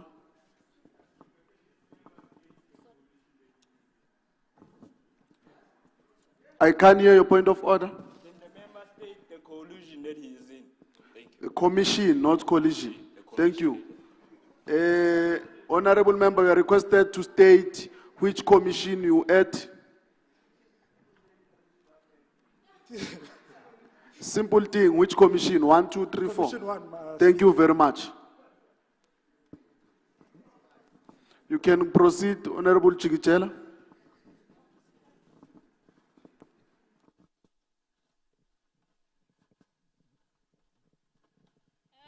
Thank you, Honorable Speaker. I am standing on Rule 77.7. Commission 2. Yeah, the next one, after picture. Commission 2. Wow, that was a lot of nice English. I hardly heard a thing. Anyways, I am here. Mina bengicabanga ukuthi njengabantu abasha ne. Do you remember ukuthi kune tender ephumile ye 22 million ye flag? Yeah. I thought you were going to stand here and say because already budget beyikhona. We are going to uncancel the project. Sikalela abantwana basekuruleni ama-entrepreneurs ukuthi bayenze le flag. Ayisho budget ikhona. Manje budget ikuphi? Again, we're talking about SMMEs. Now, Mina, this is what I was expecting. Guti, General Commission, we are going to be so realistic about izinto. If your budget is corner, you will be managed. I use the color red, when you use color blue, si flag is mali good. As young people, what the budget was allocated. Thank you so much. Thank you very much, Honorable Chigichela. It was Honorable Mpapang, if I still remember. Point of privilege, sir. You can't be repeating the same speakers. You can't be recycling the same people. That's my point of privilege on rising on 88.1. It's not an issue. It's not an issue. I just had to I will recognize you. Okay. Yeah. Thank you.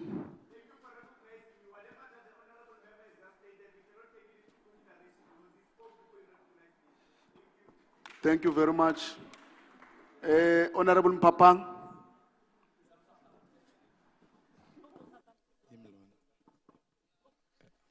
Check. Ngezwakala? Okay. Ngiyabulela, Deputy Speaker. Unfortunately, on this one, I concur with the chairperson of my commission. I will always say we ought to be realistic. We need not to speak theories. We must be practical when we speak about solutions. Solutions that are doable. You understand? However, we're not going to look at the issues, but we're going to speak about certain factors that might assist in us doing this. We need to call the offices that are responsible for giving out funds to SMMEs to do reports as much as other offices do that. They need to come and do that and say, go Gauteng, we have assisted 15 SMMEs. We have assisted how many SMMEs? Because unfortunately that information is not shared. Also, we know very well that we have what we call, it is a struggle and economic in our lifetime. It is a very huge struggle. And we are having umama otensamakwenya. Let's speak about her. Now the government, what must they do in order to assist her? Because so that she can assist in hiring many people. Imagine now slow shedding. Ngenza makwenya. Ngiyenza inhlama makwenya ngafaya makwenya. Mangivuke ekseni ugesa ukho. Ngizofresha ngani inhlama seyibolile. Imali yokuthenga leyo material futhi ngizoyithathaphi because angisebenzi. Ngivula ibusiness ngoba ngifuna ukubeka ini isinkwe etafuleni for abantwana bami. So we need to speak about such issues. Honorable Papang, sorry to disturb you. There is a use of camera there at the back. We requested everybody that no use of cell phone in this house. We request that that cell phone be switched off. Thank you. Oh, thank you very much. Also, I agree, I concur with what SMME, the Commission states when it comes and speaks about the education system. Please wrap up, Papang. As I wrap up, the education system does not favor us to be business people. The education system is a failure to our generation. That's why we struggle to raise funds. That's why it is easy for us to fail when it comes to making businesses for ourselves. We need an education system. Your time has expired. You may be seated. Thank you. Number 3. The more you clap hands, is the more I award him or her a minute. So you may also reduce clapping of hands so that we proceed. Thanks. Thank you, Speaker. My name is Dimpo Sibi. In regards to what this commission has stated, there's certain loopholes which I feel we merely raising problems and not solutions. One of them is that we need to interact more with the municipal budget outreach, and not just that, but all the pertinent structures of the government to not just come here and complain, but also to ensure that we are implementing solutions on the ground. And second of all, we talk about the land issue. Yes, it is a local kobetu, but also we are in the fourth industrial revolution. The big companies in Sandton and so forth, they're making use of, they're not utilizing offices as they were prior to COVID. So what we need is to participate in a global economy in a fourth industrial revolution in a more refined manner. Another thing is that people raise crime. Crime is indeed a problem, but also when as entrepreneurs valuisha profit, pardon me for saying that, and not because maybe Rinaldi labor laws or maybe the rights are then they are further exacerbating the problem crime because Please wrap up. So thank you, sir. Badula decoding and actually not do anything. One of the other things is that the red tapes.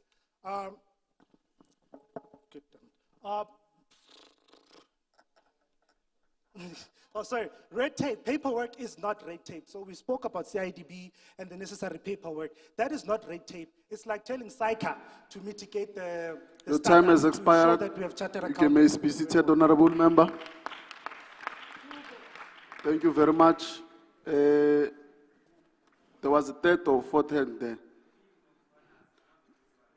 Yeah, he's the third, you'll be the fourth.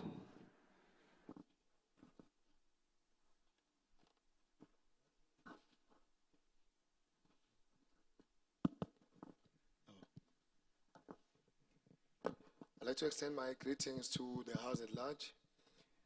Basically, it's just an addition of what the submission of the Commission has just delivered to us. Now, I think the government now need a law on youth occupation on white elephant buildings. A number of buildings that are no longer of use, election. I think it should be recognized and let the government give the first preference to youth into occupying those spaces. Not only the white building elephants, but also the land application bidding or the land application preference. It should be given to youth. Now, secondly, is that we need the government to outreach to the election culture so that they can understand all the skills that are within the election or within the township. Now, the nature of the skills that the MEC spoke of on the hubs that are going to be introduced, we would like to request that the TEPO 1 million program should make sure that this commission that is delivering this speech is now ready with visibility of those hubs to outreach to the youth and put them on the hubs. Honorable member, please wrap up. And please, I would urge with the new SMMEs or even the big industries to now let and close the bridge or keep the SMMEs in charge of the new business influenced by the Ukraine attack in fertilization and agriculture. So let us not be outcut Buma SMMEs and let the agriculture. Thank you very much, honorable member. You may be seated. Your time has expired. The last speaker, honorable member. Thank you, honorable speaker. I'm raising on the order number 77.7. I'm honorable Makosini Mtwan. So, mina point la mi nyatemba ishinguzambulenza libe short. So, I'm a Pakistan. Avule ama shop what dominate ama township businesses without any fancy mentorship. Honorable member, yes. There is a point of order here. Honorable Mpapang.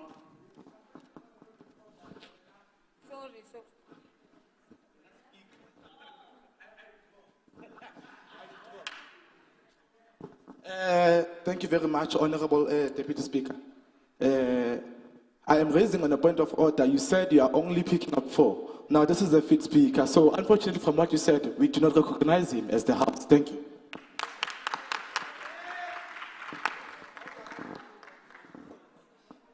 I'm not sure. It's not the 4th speaker.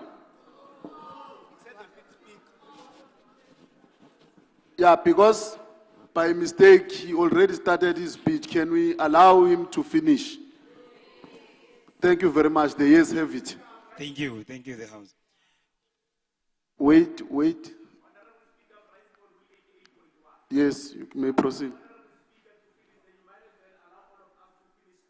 Sequence of the House. Okay. No, I heard you.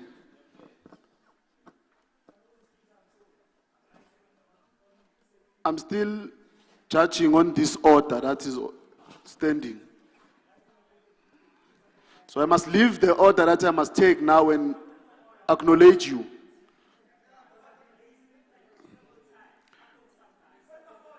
Honorable Mkwanas.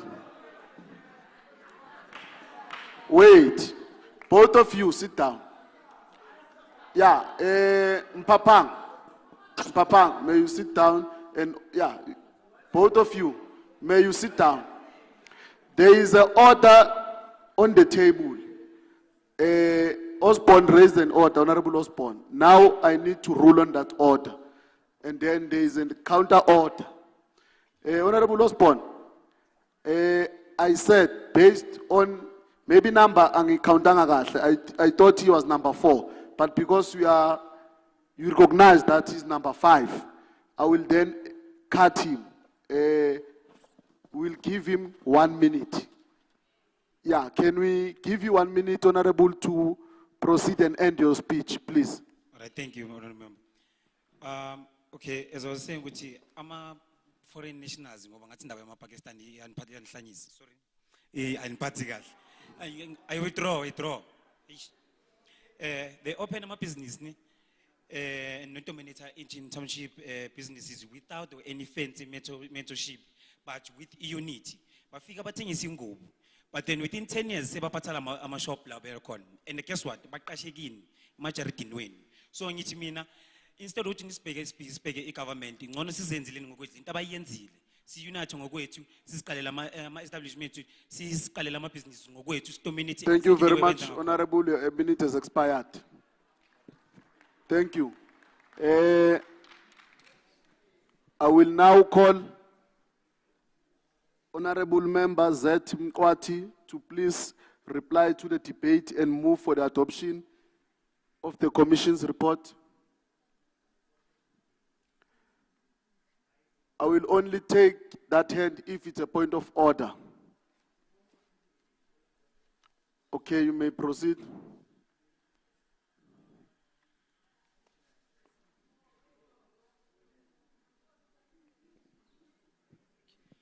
Thank you, Honorable Speaker, for recognizing me. So I'd like to actually answer the solutions, because we say that we know what needs to be done, we're not mentioning it, guys. I'm here to challenge everyone here. Everyone that's youth here, because I know there's a government that exists. But in 1976, that youth, who were they asking help from? So as the youth of 2022, I'm putting you guys on a challenge now. I'm saying all the people who are unemployed or are qualified or want to start a business Honorable or are Member, self-employed, I'm not there is a person designated for that, the chairperson of the committee. This commission, this is relevant to this commission. Honorable Member, wait. I'm saying to you, I called Honorable Member Z Mkwati as the chairperson of the committee to do what you are doing for the House. Now you are doing what the chairperson is going to do, to respond and give all whatever that you are giving. So can we respect this House by giving the chairperson his job to do that, and you sit down? So what was I going to say? Because you know what we're both going to say. Can you respect the House and you take your seat, the chairperson of the commission, do his work without disturbance? Thank you very much, Honorable Member.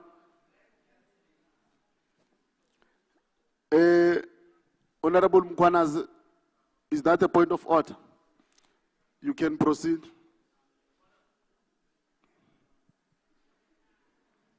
Speaker, through you, I'm rising on Rule 88.1. I can't imagine when I see young people act like, I don't know, I can't even describe it. Can you please respect the proceedings? It's such things that make these people not even take us serious. We are too playful. Yes, we are excited, but let us control our excitement, please. And let us please respect the speaker here. You can't expect these people to take you serious. And if ever you want to speak, fine, we will make other arrangements to speak. Let us not rise unnecessarily. Thank you. Thank you very much, Honorable Mkwanazi. Your point is taken. For time, I won't take Honorable Mpapang. I will take your hand when you go out here. Please forgive me, sir. On the point of order, I won't take a point of order because Honorable Mkwanazi was putting order on what was happening in the House. He is also out of order. So we'll have two orders on the table. Okay, I'm recognizing you.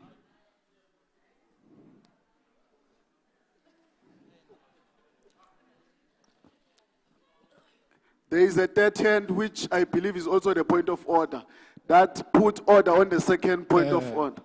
Thank you very much, Speaker. Thank you very much.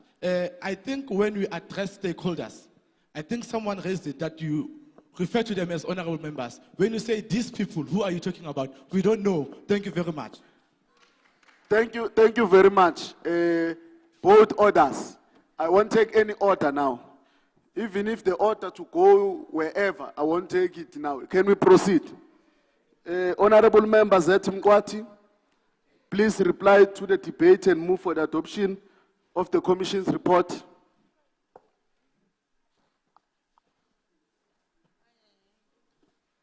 Thank you, Honorable Deputy Speaker. May, as President's shown, may I be given a minute extra, just like Commission 1, in responding and concluding our issues. I would first like to second our honorable member who mentioned that we did not have enough time to present. This is a burning issue of SMMEs, and without having the background, some people may not understand. That's why I'm also, just to respond to Indabaye flag, the President stated that it was cancelled, the budget yakona, so but just to quickly respond to our resolutions, SMMEs should host business expos so that youth can be exposed to what they do and do their own. Create internships for youth, that's the second one. Give back to the community by, that will be giving back to the community by alleviating unemployment. There's more that SMMEs can do, but they can't do because they are almost incapacitated regarding the constraints that they are facing. Hence, we then focused on the constraints that SMMEs are facing. Just to quickly summarize, with the National Development Plan, it mentions that it will broaden ownership of assets of historically disadvantaged groups. I believe that the youth that is well-skilled is very much interested in having assets from land to equipment because we are disadvantaged as black youth in South Africa. The second one is that it mentions that high-speed broadband internet will be universally available at competitive prices. To an devouring SMME youth, we don't have data. Therefore, Wi-Fi must be nationalized so that everyone must have access to data. Honorable Mkwati, the time that is left is for you to adopt the Commission's report. All right, thank you. I, Honorable Z. Mkwati, Chairperson of Commission 2, hereby move for Commission report in terms of Rule 168, read together with Rule 117, taking into account all those that our honorable members have added into the resolutions made. Thank you. Thank you very much. I now call for a seconder of the adoption of this motion or Commission's report.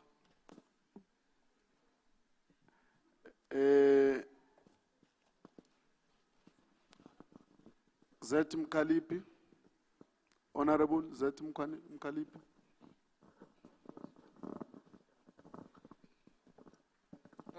Thank you, Honorable Deputy Speaker.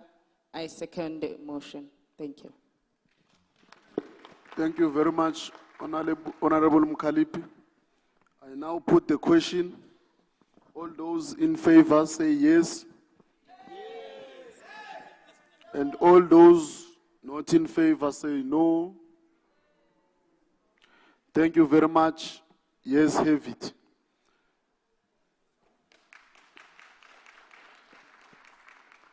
The report is adopted. Kindly hand the resolutions of this commission, the role of SMMEs in addressing youth unemployment. I now declare the debate on the role of SMMEs in addressing youth employment closed.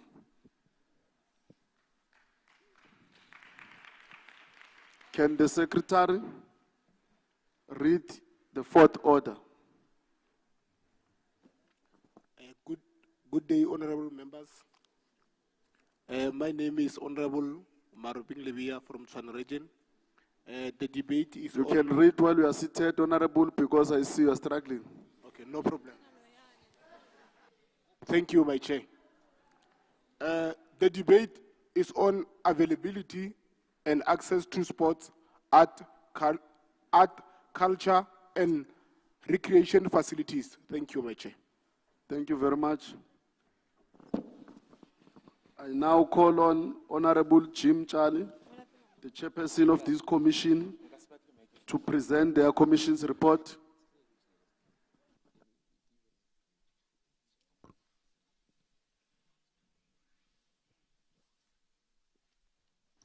Oh, maybe before you proceed, Honorable Jim Charlie, I want to check because there is an issue that is raised that we are not audible here on platforms. I'm not sure if that is addressed. If yes, then Honorable Jim Chalu, you may proceed.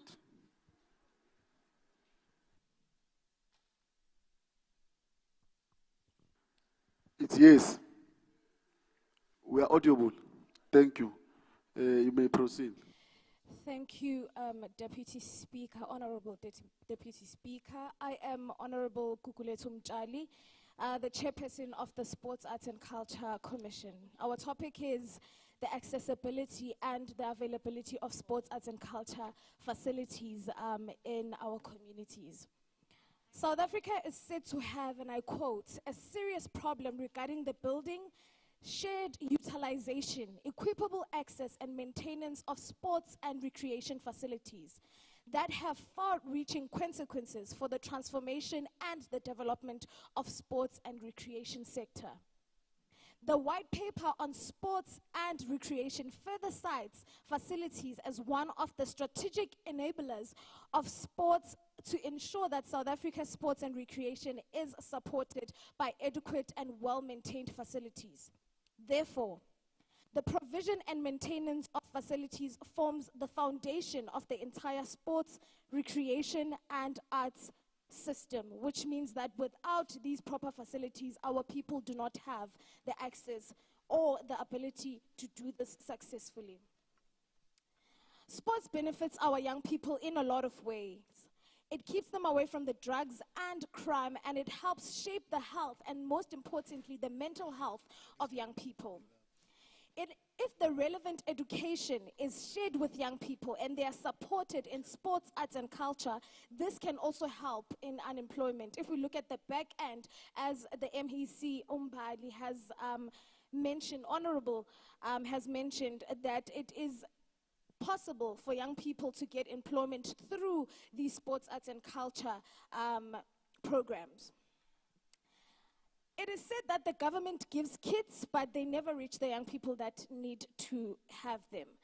There are different outcomes according to our research when we research in private schools and in public schools. Some young people from private schools see that sports can be a profession that they can take and something that they can have as a profession and make money from. But it is different from public schools because these kids do not see anything that is possible in terms of sports, arts and culture. They cannot see it as a possible future, and they do not see it as something that they can do professionally, which is a problem.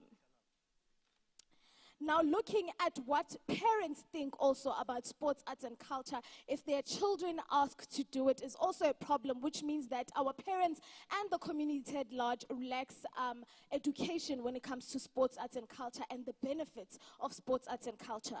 And I do think that it's about time that the government gives us young people the access to run the ground and teach our people what sports, arts, and culture can do for us. But most importantly, put us on the front line as young people so that we can run our own programs and have access to facilities and be the ones to administrate the procedures rather than being sent to Braamfontein if we want to use certain sporting facilities, being sent to city parks if we want to use certain parts of our community. There is a definite demographic barrier when it comes to sports. The kinds of sports that young people in low and middle class areas are exposed to are definitely not the same as the sports that other children that are from privileged backgrounds are exposed to, which is a problem. We need the government to allow us the platform to now progress our programs that will allow young people to see different sports or to experience and to play different sports. Now, it is very important to remember that there is nothing that can be done without us young people. This is our thing, and we need to push it. Now, we'll have questions from the government like, what are you young people doing? Our organizations are not recognized, unfortunately, by the government. Our sports, arts, and culture organizations are not supported by the government, and we need to go through a lot of procedures in order for us to get funding and also to be recognized as official sports, arts, and culture organizations, which is a problem for our young people. I think it's about time that the government expands what they regard as sports, arts, and culture.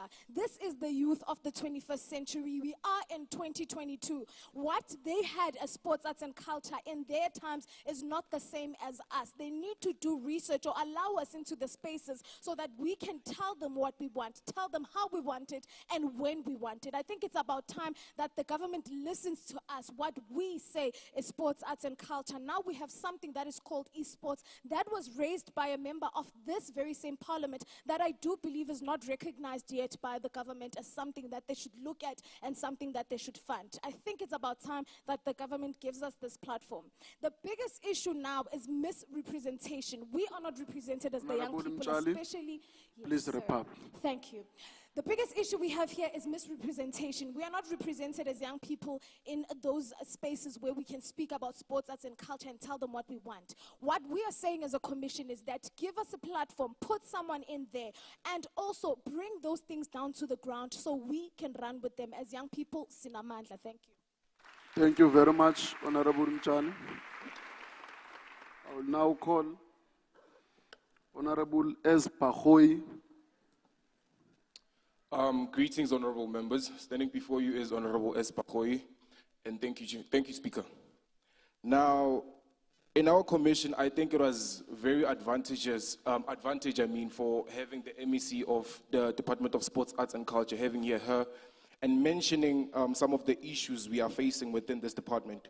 Now, going forward, I'd like to urge the office to let us, as the commission of the sports, arts, and culture, assist in terms of finding the solutions and implementing the solutions within our communities, because I believe the commission of last year was here raising the very same issues, and the very same solutions were also raised. Now, going forward, I think it will be somewhat pointless for me to reiterate the points that were made by my chairperson and the MEC herself. So going forward, I'm just going to touch on a bit of the issues that we are facing in our communities. Like societal norms still stand in the way for our creative artists.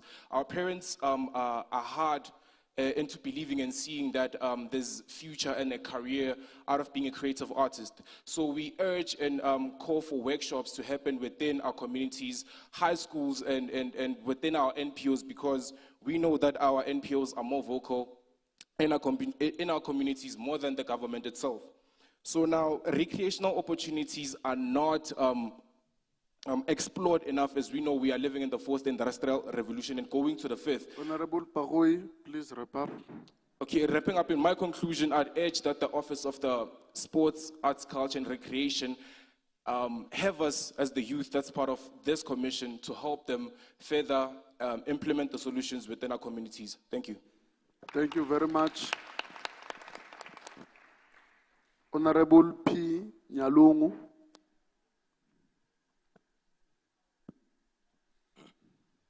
Thank you. Honorable Deputy Speaker. My name is Honorable Nyalungu. Sports, arts and culture in South Africa is plenty, but opportunities are not. Because of this, there are wide scope of exposing undeveloped talent to more developed opportunities. So these individuals may also have the opportunity to achieve their full potential. It is commonly known that sports opportunities and the availability of sports resources in Gauteng unfortunately are centered to large major areas or cities. If one looks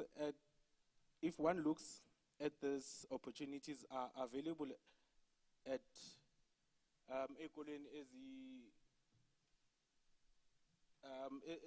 the financial strong and not in public schools. I'm not sure if I'm hearing you or other people are hearing you. Yeah, please put it close to your mouth. Thank you. Okay, thank you.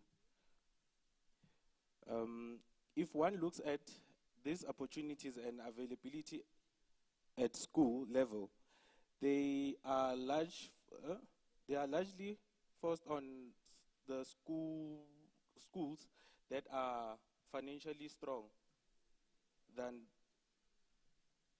equal as a selection. Yeah, please wrap up. Okay, thank you.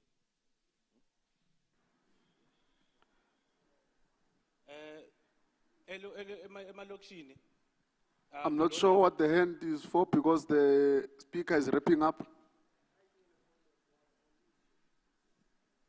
The point of order on me. Okay, you may proceed. I'm rising on Rule 88. Chair, we have timers and stopwatches. You are saying people must wrap up where their minutes haven't expired. Please refrain from doing that. I'm not sure who appointed you to do that because we have our own timekeepers on the table and they are the only people that are allowed to do so, given permission by this house. You are also being told not to use your phone, so you are doing it wrongly so. So please, you are disturbing the house. You may proceed and wrap up. Okay, thank you. In our disadvantaged communities, we don't have multi-purpose centers for arts and culture. And also we don't have a sports ground. We don't have sports games like rugby, cricket, basketball, and swimming. Therefore, sports, the only sports that's recognized in Makasi, it's Ebola. And Nakona, there's no scouts. Your time is up. You may be seated. Thanks very much. We are giving each speaker 3 minutes. And when you are approaching 30 seconds, we are requesting you to wrap up. That doesn't mean we are stopping you, but to remind you that your time is about to finish. So everybody that wants to assist us in doing that, you can raise your hand. We appoint you, come and sit here. You assist these ladies. Thanks very much. Honorable P. Chauke. Thank you, Honorable Deputy and the House. Sport, art, and cultural activities are powerful tools in the building of strong resident communities. They offer a positive outlet where youth can spend their free time, reduce level of crime, contribute to physical and emotional health. introduce positive role models and facilitate community engagement and interaction, establishing sport clubs and informal supporting clubs, introducing sport, art, and cultural programs to communities as identified through networking sessions. Poor maintenance or lack of development of sport, art, and culture, including recreation facilities, can cripple the youth and children in our community because it's keeping them together. Youth of South Africa are having different talents, but they aren't given a chance to showcase their talent. Having facilities such as art gallery and dancing studio in our local communities can embrace talent of the youth and keeping girls away from being pregnant at the early age and using drugs. The implementation of skills development center in our communities can also be a tool to fight against unemployment and crime in our communities. Recreational facilities can also be used for career development. Culture must be taught in our communities and schools so that our brothers and sisters can know to conduct themselves in specific occasions. In conclusion, participating in sport can promote human rights through generating shared interest and values and teaching social skills that are necessary for democratic citizenship. Sport enhances social and cultural life by bringing together individuals and the communities. Thank you. Thank you very much. You wrapped up while I was going to tell you to do so. Which means you saved us 30 seconds. Honorable T. Mutwapeko.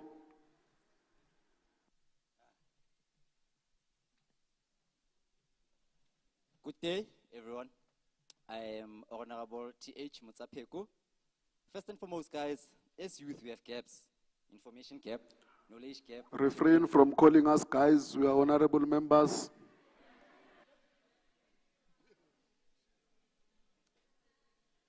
I am sorry, Honorable Deputy Speaker. As I proceed, first and foremost, as youth, guys, we have gaps. Sorry, I refrain, I withdraw. In the townships, when it comes to accessibility of facilities, we should have the same access churches be having, because we have better ideas. And in the townships, there's too many unnecessary churches, if you ask me, and less sports facilities.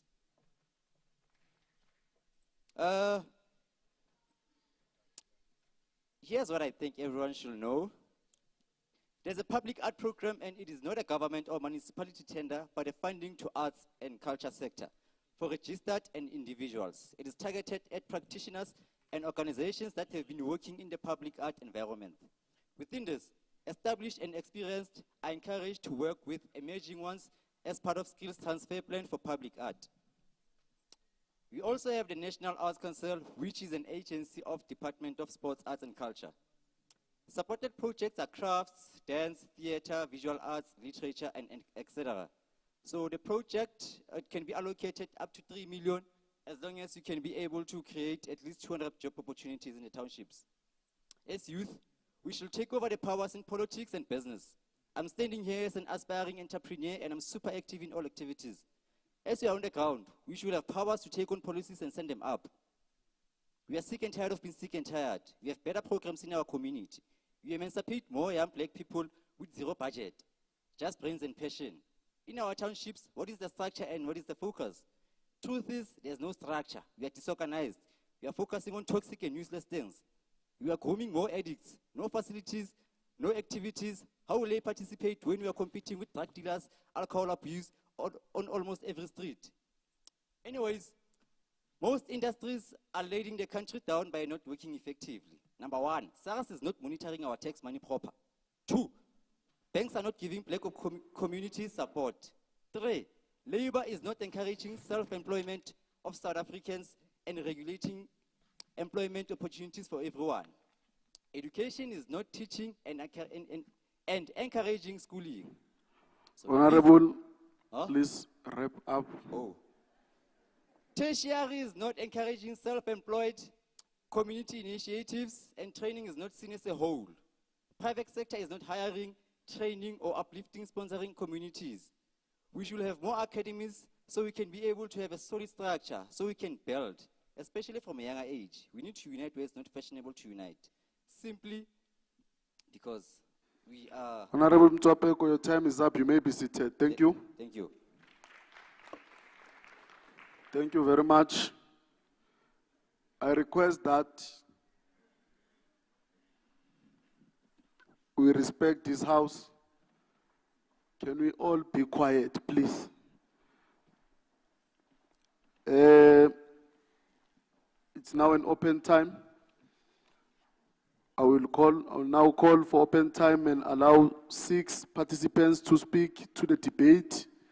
It's 2 from the commission and 4 outside of the commission. Also note that participants who are on the speaking list will not be allowed to speak during open time. Also, do not forget to mention your name and rule 77.7 when you speak. Thank you. It's only 2 minutes per speaker on open time. I will firstly get 2 hands from the commission. They made my work very easy. It's only 2. There are 3 now. So you are not from the very same commission. Okay, yeah. Let me get 2 first from this commission. You are number 1 and you'll be number 2. Thanks very much. Thank you, Deputy Speaker. Greetings to the House at large. My name is Honorable Ntlantla Gift Mahlong. Sports and art are the 2 most universal languages we have. They enable us to express ourselves physically, emotionally, and even intellectually, allowing us to connect and communicate with each other around the world, crossing borders, cultures, languages, and generations. The question I often ask myself is, how can we as young people maneuver the above statement that I mentioned? How is the key question. Because we do not have adequate facilities in the townships to express ourselves. I strongly believe we as young people aren't being taken seriously. And as a matter of fact, this could lead to young people indulging in habits like drugs and alcohol. We need more young people to intervene on issues like these to save us. South Africa, it isn't the same. Help us for a better nation. And as I conclude, I would like to say,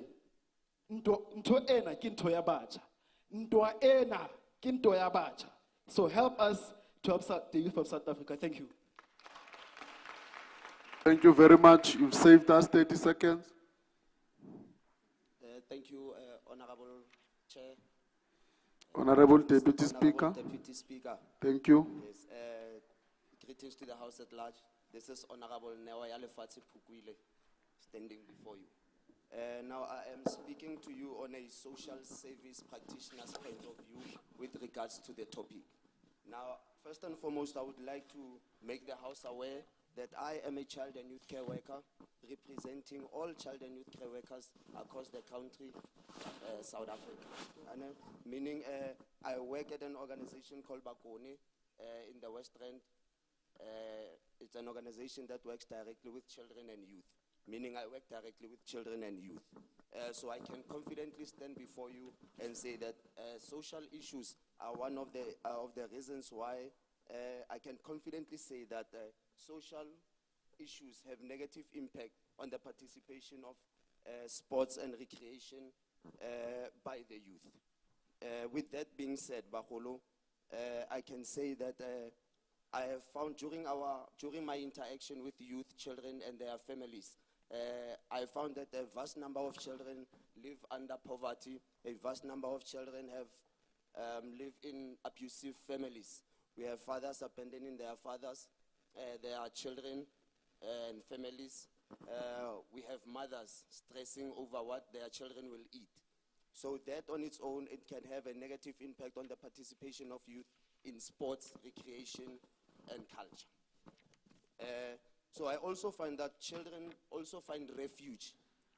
Please wrap up, Honorable Member. Okay, I also find children also find refuge in their social challenges through participation in sports. But the problem is the accessibility and availability of recreational facilities in our townships. So I think that the Department of Sports and Recreation should amalgamate or partner with the Department of Social Development with the purpose of creating programs for children with regards to sports. Your time has expired. You may be seated. Thank you very much. Thank you, Chair.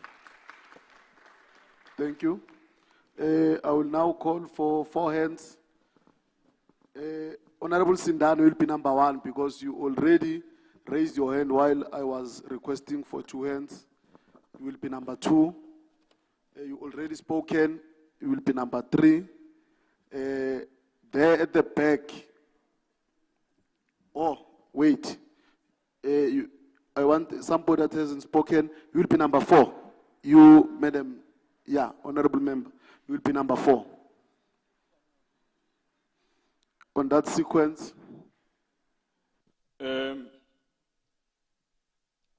Salutations to the House at large. If permitted, can I please give the mic to that gentleman there, because he's been constantly raising his hand and he's been constantly ignored.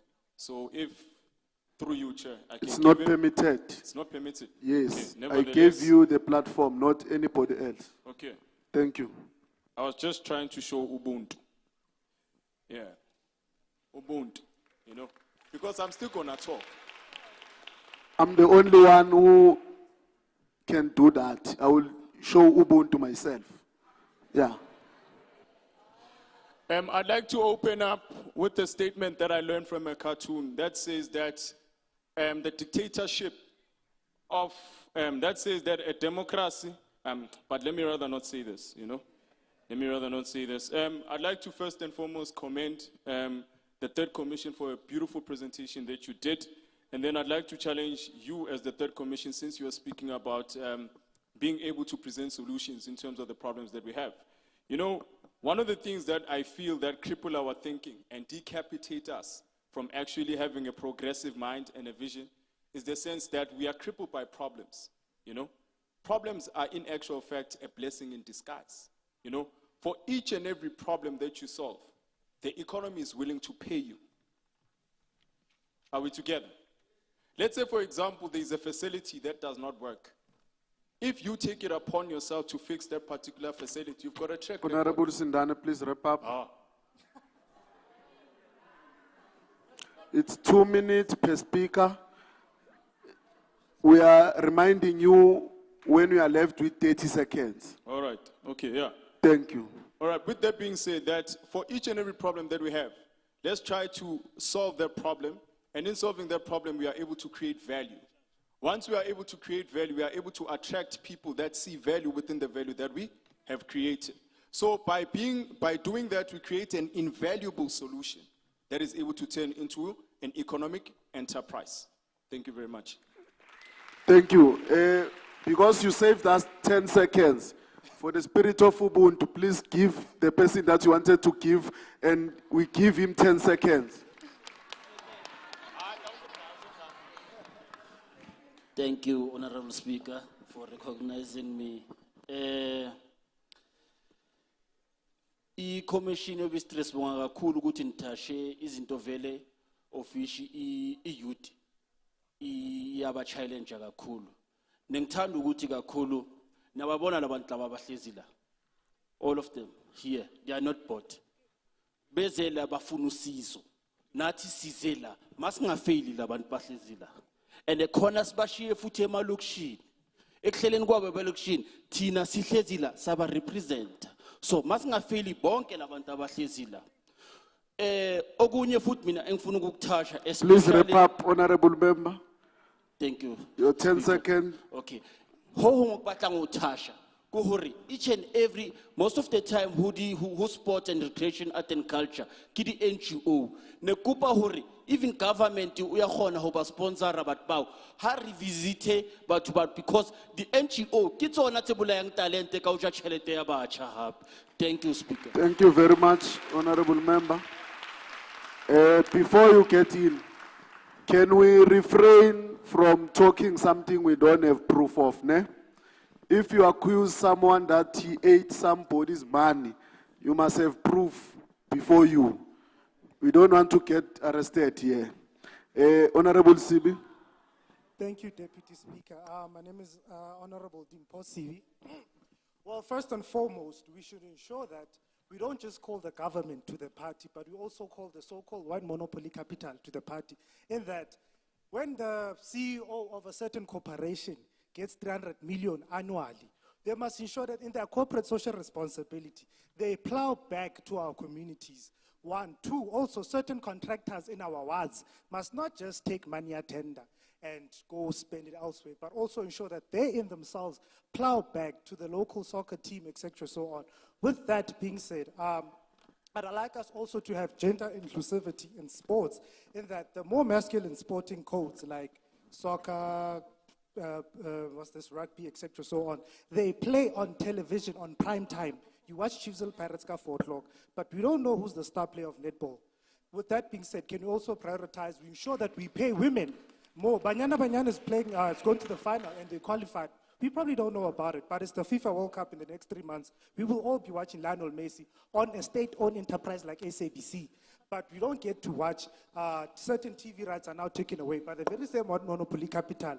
They're taking it to Supersport, etc., so on, where majority of the people will not get to view, on average, great soccer, great sporting codes. With that being said, how do you aspire to be Lionel Messi or Dr. Kumalo Samtsebe? So another with that is that the tourism sector is the biggest contributor to the GDP in the country. So can we have the Department of Sports and Arts and Culture work hand in hand with the Department of Tourism to ensure that we, so anyway, can we also ensure that we work hand in hand. Honorable CB, please wrap up. Can we also ensure that we work with the Department of Education in that we prioritize children who are gifted in arts and sports? We don't just prioritize kids who are gifted in physics and accounting, etc., so on. Culture is a way of life. So one of our biggest exports right now is Mapiano, for instance. Let's also ensure that just like how America and Hollywood get to contribute to their GDP, just come Mapiano and other aspects of our culture. Let's ensure that the government prioritizes that. Let's also work with the leadership. Your time is up. The Please kings and be queens of seated. this country. There must not just be traditional leaders only. When I say your time is up, you switch off your mic. Yeah, thanks very much. Honorable Member Jim Charlie, please reply to the debate and move for the adoption of the Commission's report. There's a last speaker. Oh, I'm sorry. Imbogot, I'm sorry, ma'am. I'm sorry, Honorable Member. Greetings to the House at large. This is Honorable Zetu Pride Nqabi. I stand by the rule of 77.7.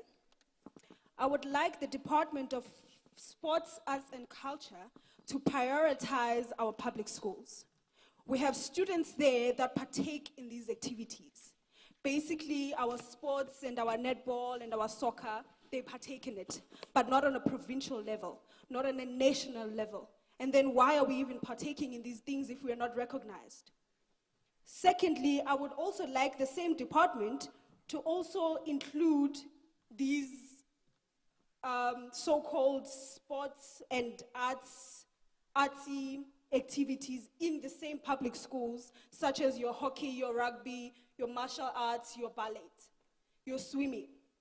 Because we should not be then put backwards because we do not have the financial stature of the other people. We should all be equal, and we demand that the youth is represented the same way. Thank you. Thank you very much, Honorable Member. You saved us a minute. Honorable Member Jim Charlie, please reply to the debate and move for the adoption of the Commission's report. Thank you, Honorable Deputy Speaker. Now, the first thing that I would like to say to the House is that compared to the other days that we have met, I'd like to thank you guys for being selfless. Because I think the other sittings were very selfish. It was all about us. But now I can see progress. I'd just like to say thank you to all the members, the honorable members of this House.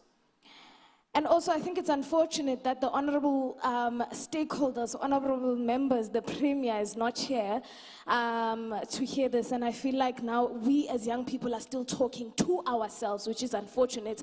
And I feel like they need to then give us a solution. When do we get to sit with him? Even one-on-one, we don't mind. As young people, we have enough courage. We think this is our land, this is our world, and it's about time that we have one-on-ones with the people who are supposed to be our leaders.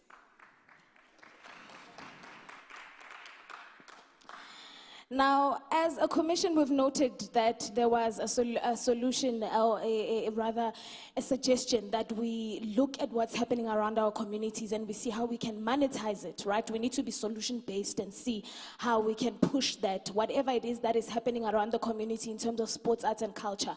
So I say, as a commission, we will go, because we cannot wait for the government.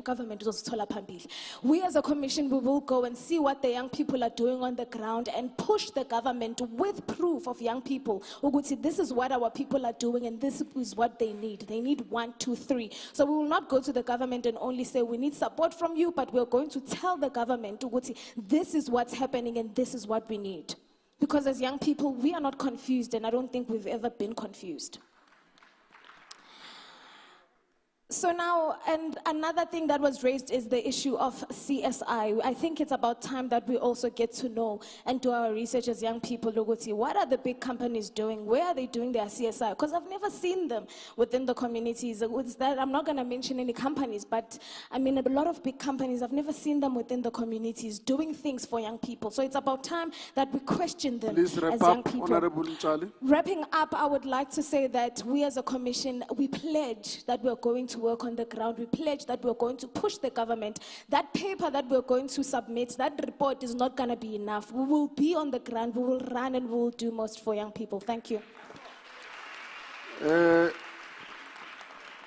You haven't done what I requested you to do. Yes, apologies. Apologies, Honorable Deputy Speaker. I, Honorable Chairperson Gugulethu Mtshali of the Commission 3, hereby move for the Commission report in terms of Rule 168, read together with Rule 117, taking into account all contributions made. Thank you. Thank you very much, Honorable Mtshali. I will call for a seconder. Are you seconding? Thank you. Your hand is always up for another thing, so I must make sure. If it's no, the modeler today, she's very intelligent. Yeah. Deputy Speaker, I Honorable Osborne Makula, adopt the report presented by Commission 3. And if possible, I also second it. Thank you.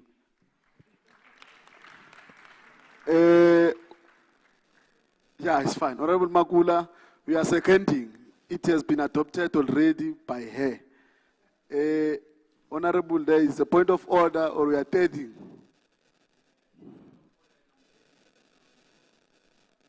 We are thirding.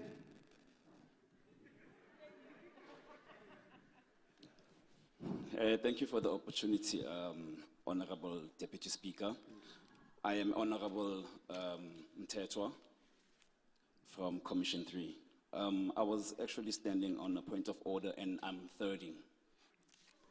I would like the honorable gentleman to refrain. There is no honorable gentleman in the house. Oh, thank you. We have Honorable Makula. Oh, it's Honorable Makula. I'm Yes. sorry, I just couldn't read his surname from here. I would like Honorable Makula to refrain from calling my chairperson a modeler. It's Honorable Gugulethu Mtshali. Yeah. Maybe we need to check with Honorable Mchali. Is she a model? So that when we call him to order, maybe she's a soccer player. Honorable Mchali, are you a model of him? I think it's regardless if she's a model. When we are all here, we are all honorables. Thank you very much. Honorable Makola.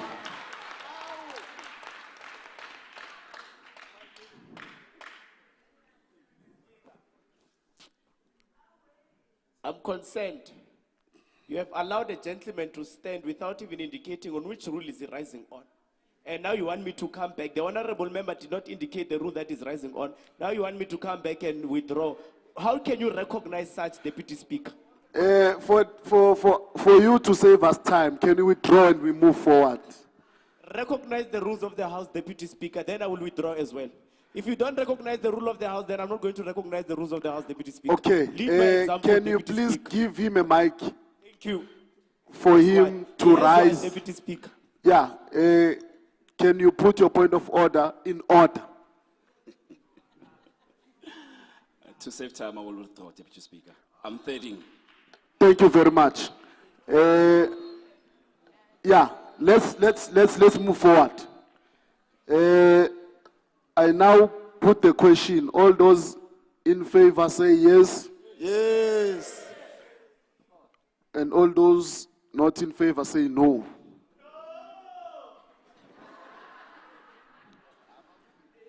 Yeah, the yes have it. The report is adopted. We request the Commission to kindly hand the resolution of the Commission on availability and access to sports, arts and culture, recreation facilities.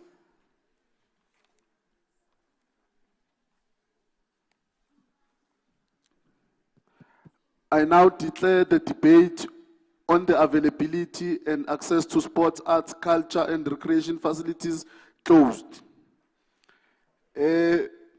Before I call the Secretary to call the last order, which is the fifth order, there are issues that are raised of the executive that is not present. We are going to address those issues. We are going to address them. These presiding officers, on the briefing, we made a commitment that we will hold them accountable. So rest assured, that will be addressed. Secretary, please read the fifth order. Order number 5, debate on the effect of the youth unemployment on mental health. Please raise your voice, honorable member. I didn't think they had Order number 5, debate on the effect of youth unemployment on mental health. Chair. Debate. I now call Honorable N. Mhlungu, the chairperson of this committee.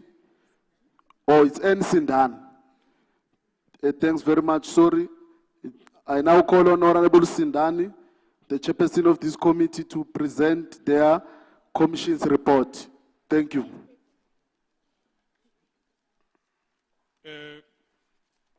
Good afternoon to the House at large. Our fourth commission is tasked with a very pertinent task, which is youth unemployment and its subsequent impact on mental health. Currently, we are faced with a serious problem, which has to do with the quality of the education system that we have. We cannot speak about education without actually doing an exegesis.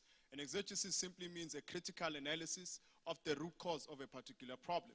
So through our research and our exegesis, we are able to identify that the main problem that we are plagued with, it is the quality of our education system. The demands of our economy and the product or the output of our education system are mismatched, in the sense that our education system does not produce young people that are capacitated to be absorbed within the mainstream economy, young people that are capacitated to contribute within the mainstream economy. Just to give you a brief statistical analysis, statistical analysis in terms of our metric results, we find that there is a gradual deterioration in terms of the quality of results that we get on an annual basis. So in 2009, in 2018, the reported metric pass rate was 81, 75.1. In 2019, it was 78.2. In 2020, it was 75.2. Any person listening to the Minister of Education proclaim or giving a promulgation in terms of the matric results would clap their hands and say that South Africa indeed is moving in the right direction. But when we do an exegesis in terms of the quality of the matric results, we get a different story altogether. 2018, the bachelor's pass rate was 35%. 2019, the bachelor's pass rate was 34%. 2020, the bachelor's pass rate was 33%. As far as I'm concerned, that's laughable. As far as I'm concerned, that's a shame. As far as I'm concerned, that alone is tantamount to an abomination and a transgression against the collective intelligence of, against our collective intelligence and as a country. As far as I'm concerned, those who died in 1976 are turning it in their grave because what they died for, unfortunately, has not come to pass. To further give you a breakdown in terms of statistics, this, ladies and gentlemen, means that 1 in 4 young people stand a chance of getting a good quality job. So what happens to the 2/3 or 2/3 of young people that do not qualify to go to varsity? They're languishing gupi emakoneni, they're languishing gupi in the township. What are they doing? They're not doing anything progressive. And then when we go into our townships and look at the types of jobs that we are given, we are all pushed into the retail sector. The retail sector does not give us quality jobs. Because after you've worked there for 10 years, what skills do you have? You become a disposable entity. I call it modern form slavery. It is glorified employment without any valuable output. With that being said, ladies and gentlemen, we propose a very practical yet radical stance in terms of our educational system.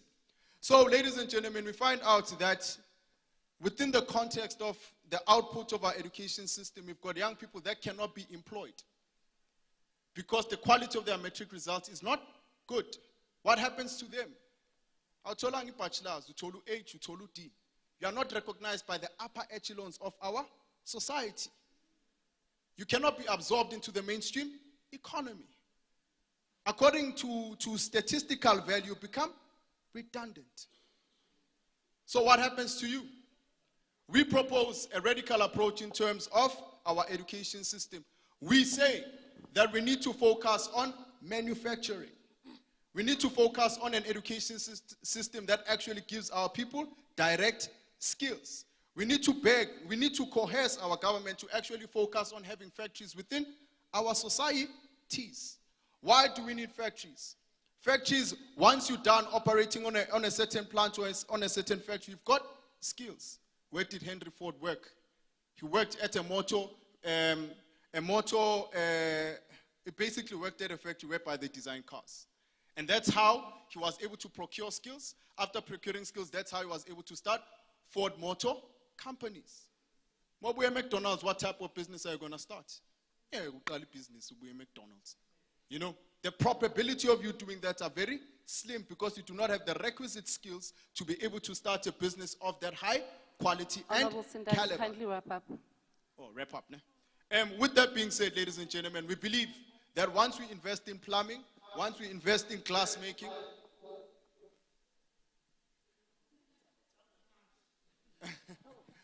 once we invest in those practical skills, we'll be able to reclaim our economy and do what other nations are doing. But foreign nationals are languishing as A-class citizens in our countries. Why? Because they are able to begin industries that do not require them to have a degree. Honorable Sindani, your time is up. Thank you very much.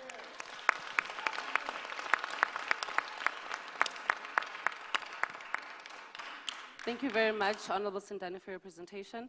I will now call on Honorable Bean Dooley to further elaborate.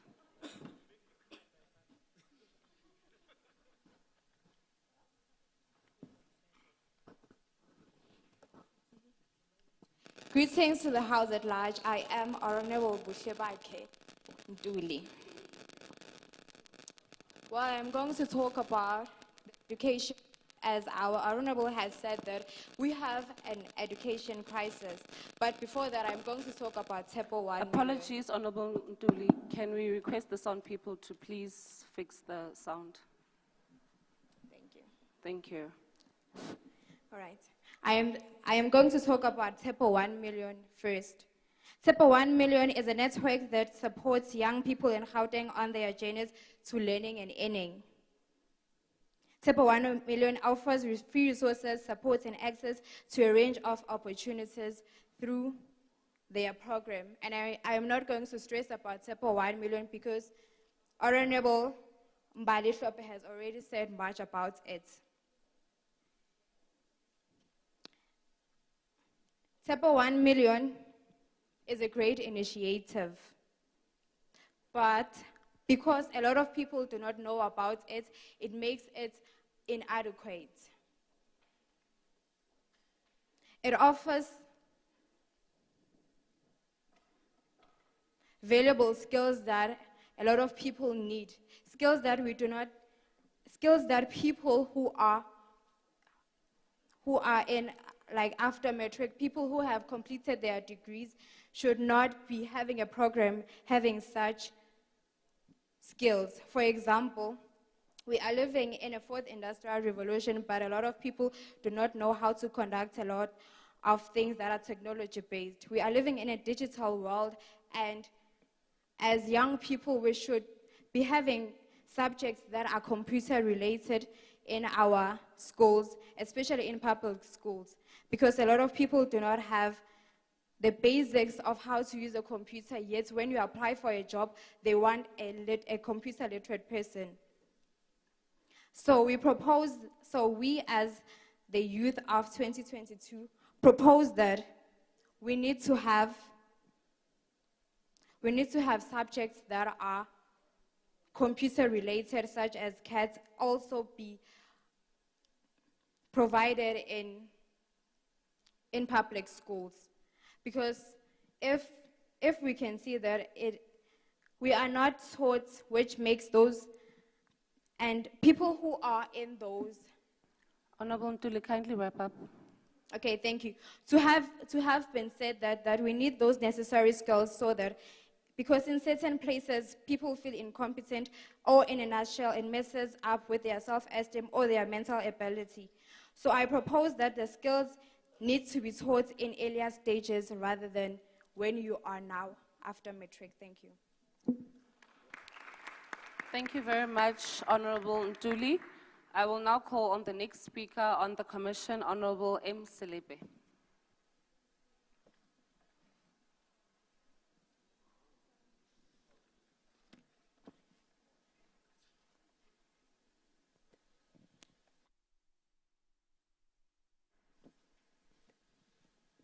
Hello. Thank you, Honorable Speaker. My chairman has already mentioned unemployment. Honorable Sedibeng, honorable members, can we kindly, I think this was addressed by the Deputy Speaker earlier on, can we kindly refrain from using cell phones and flashlights within this house? Thank you. Honorable Sedibeng, you may continue. Thank you. My chairperson has already mentioned the unemployment, and that is what I am going to be indulging in more. Firstly, I will define unemployment. And according to the Organization for Economic Cooperation and Development, is people above a specified age, usually 15, not being in paid employment or self-employment, but currently available for work during their reference period. So within this economy, we have graduates who studied and went and studied, but they're sitting home and they're not working, and it's basically because of our economy.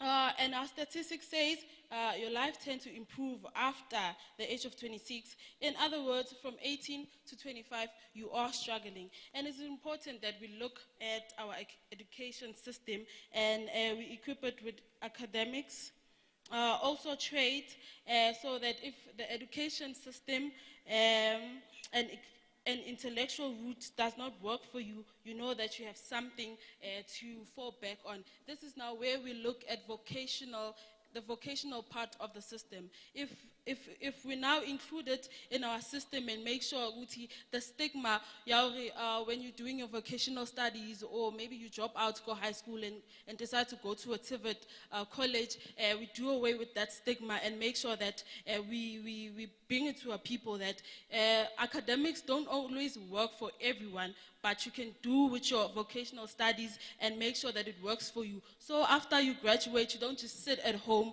because now you cannot find a job. But at least if you have also a vocational part of the education, you can be able to find work.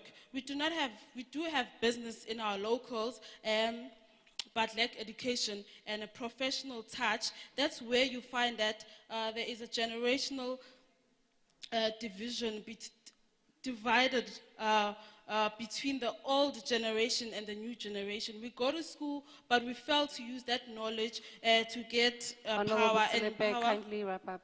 And to empower our communities and to professionalize the business and make it work for us. Like I did touch on the stigma, and I'd like us to focus on the carpentry, glassmaking, and metal and plumbing, like my chairperson had mentioned. If we do away with the stigma, and because it's more of a psychological thing, you know, so if we do away with that psychological thing and stop making it a government problem, and make sure that we add or rather urge the government to add plumbing or rather vocational studies. Your time is up. Thank you. Thank you very much. I will now call on Honorable S. Mukwanazi to further elaborate on the topic at hand.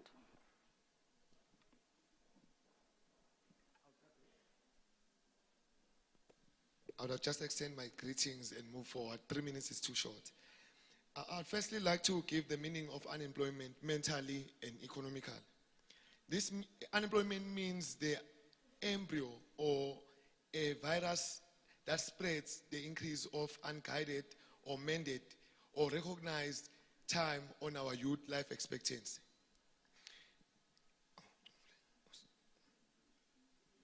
I apologize.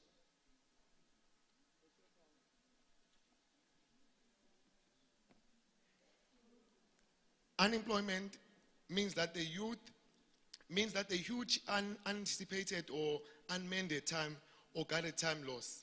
The increase of uninvited or uncontrolled, unnecessary and unproductive influence on youth behavior from each other.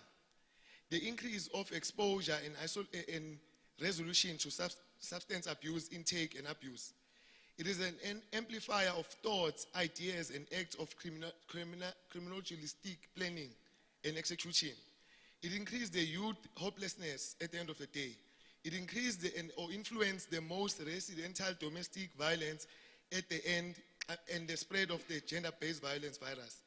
The stigma of youth insult and unappreciated human life or youth life judged as useless judgments. Now, the illnesses is self-lostness, ukungazazi komuntu, anxiety, depression, hopelessness, anticipated murder, neglection behavior, mental and personality disorder. Now, these are caused by the wrong influence and the wrong or uncontrolled dosage of drugs intake, the lack of supporting structure in institutions and laws, the failure of parent and learner-teacher relationship, the loss of culture, realism, and the lack of quality on parenting skills. Now, the symptoms on these ones are the self-isolation, drug abuse, gender-based violence, constant arguments, gang or group unproductive behavior or lifestyle, hatred and jealousy, as well as gossip. So now, in conclusion, our government firstly need to reinforce laws and enhancement on departments like art and culture, education, and health and safety. By firstly adopting to this commission so that we can see to it that the right of peace of mind is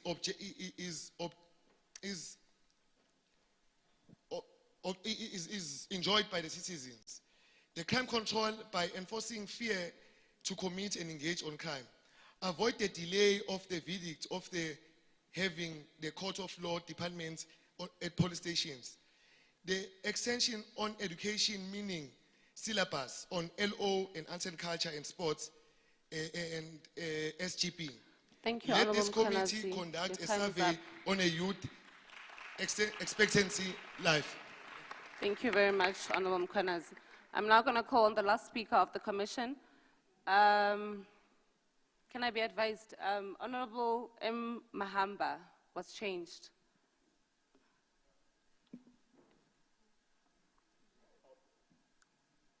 Who's the speaker replacing Honourable M. Mahamba?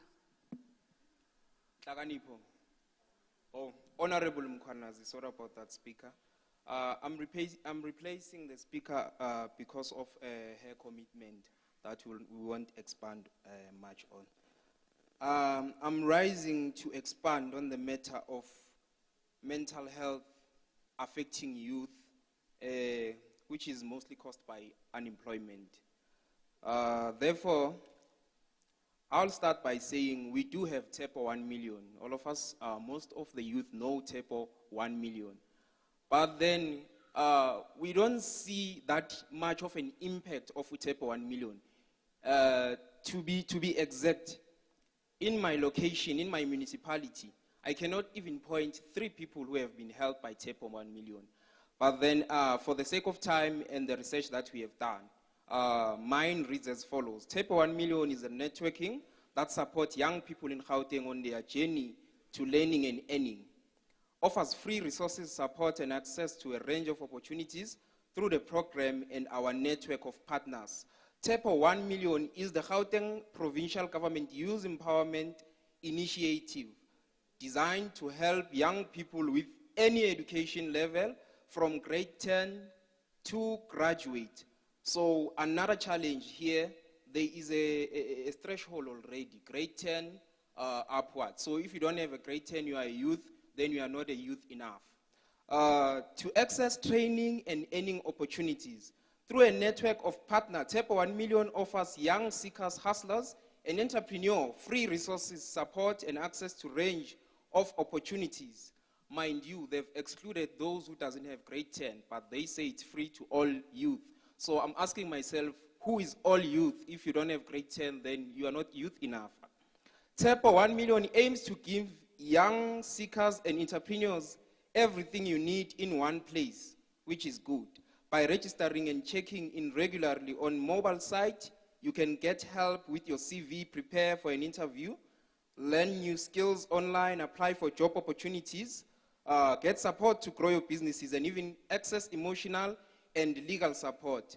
Those of emotional and legal support, I haven't heard anyone contemplating on that or expanding on that, but it's a good initiative.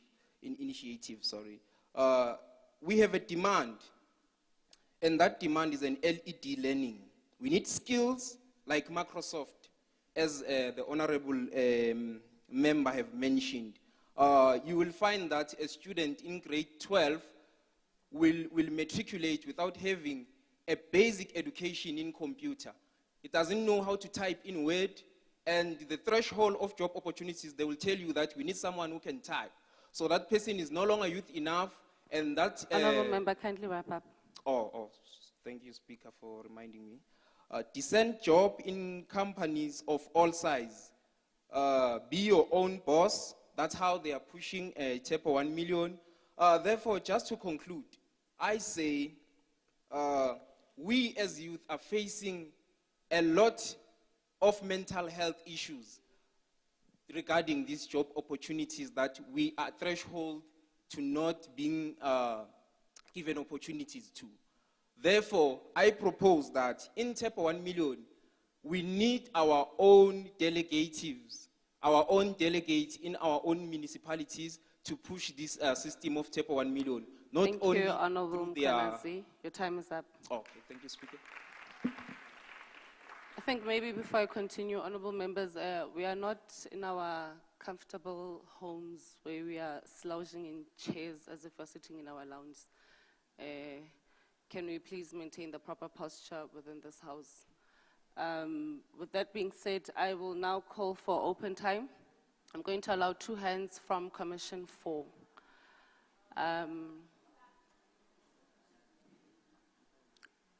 Open time, we're starting with Commission 4. You are in Commission 1, Honorable Mpapa. I'm going to recognize Honorable Kochani. I know that you have not spoken. And I'm going to recognize the Honorable Member in the same line with Honorable Kochani.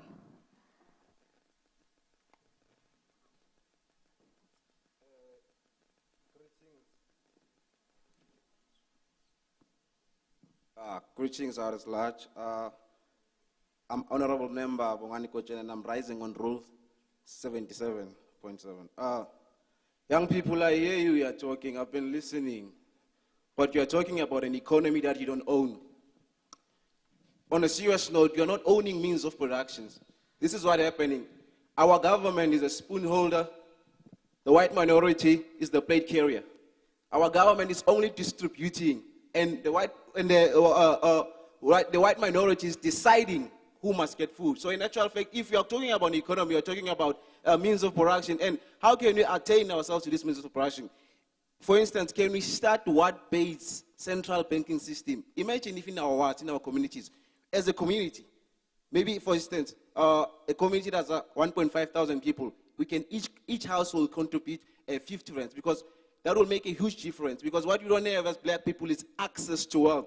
The only difference between us and the counterparts is they have access to wealth. If you can go to any bank now and say, I want to start a business, they will start asking you about compliance. They rather give you finance for a vehicle than money to start a business. So our main objective, our main problem is access to wealth. If you're going to speak about economy that you don't own, we are not owning any economy here. The only thing we are left with is Shepins. Pay attention what is happening at Shepins now. Pay attention. The killings, you think it's nothing happens for, nothing in politics is coincidence. Honorable Kochani, please wrap up. Let me wrap up, my lady. It's just that this is a sensitive issue. We need to be clear about what is economy. Do we own means of productions? Do we own them? We don't own them. So until we start fighting for owning means of production, then we can shift an obstacle that can move this country forward. My name is Bongani Kochani. My address is on top. I thank you. Thank you very much for that, Honorable Kochani. Can we have the second speaker from Commission 4?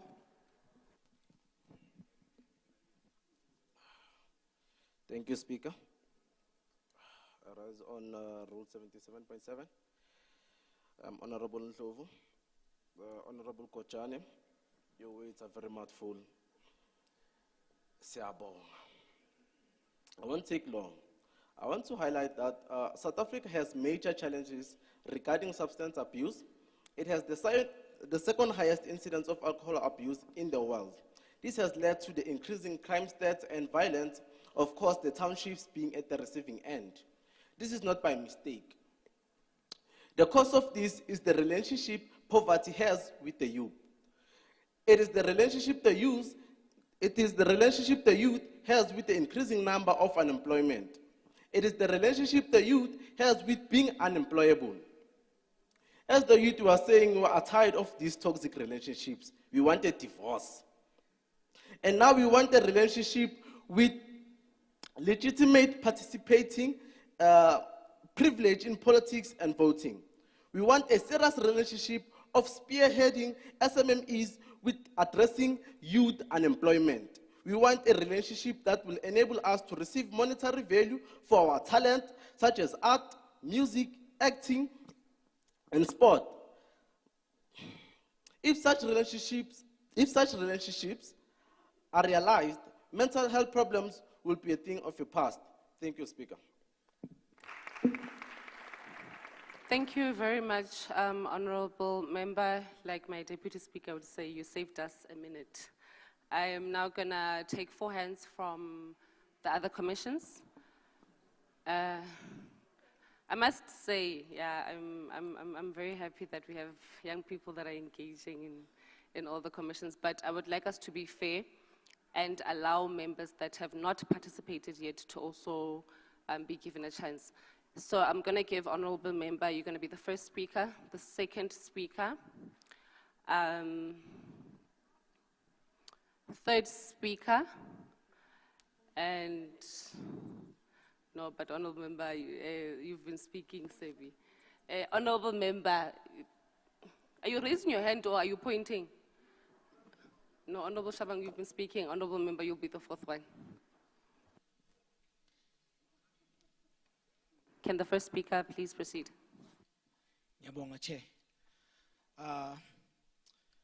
Igama lami nguSamkelo, Honorable Samkelo Mulu. I'm rising on Rule 77.7. So, some bangati imisebenzi ayikho. Imisebenzi khona, but inama restrictions. When umuntu efuna umsebenzi, there's certain requirements.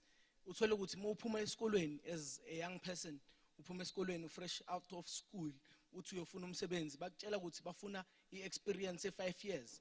Uyithathaphi usuke esikolweni. Ngeke uyithole experience 5 years usuke esikolweni. Mara bathi i-requirement enye u-matric. Abanye bathole uthole ukuthi umuntu uyathola ukuthi unayo leyo requirement e5 years but akana matric. Kushuthi umuntu loyo uzomenzani? Ngeke umqashe because ayena akana matric. Mara unayo leyo experience oyifunayo e5 years. So mesinga challenge government ukuthi change such things zokuthi abantu bazokwazi ukuthi bakwazi accessa umsebenzi.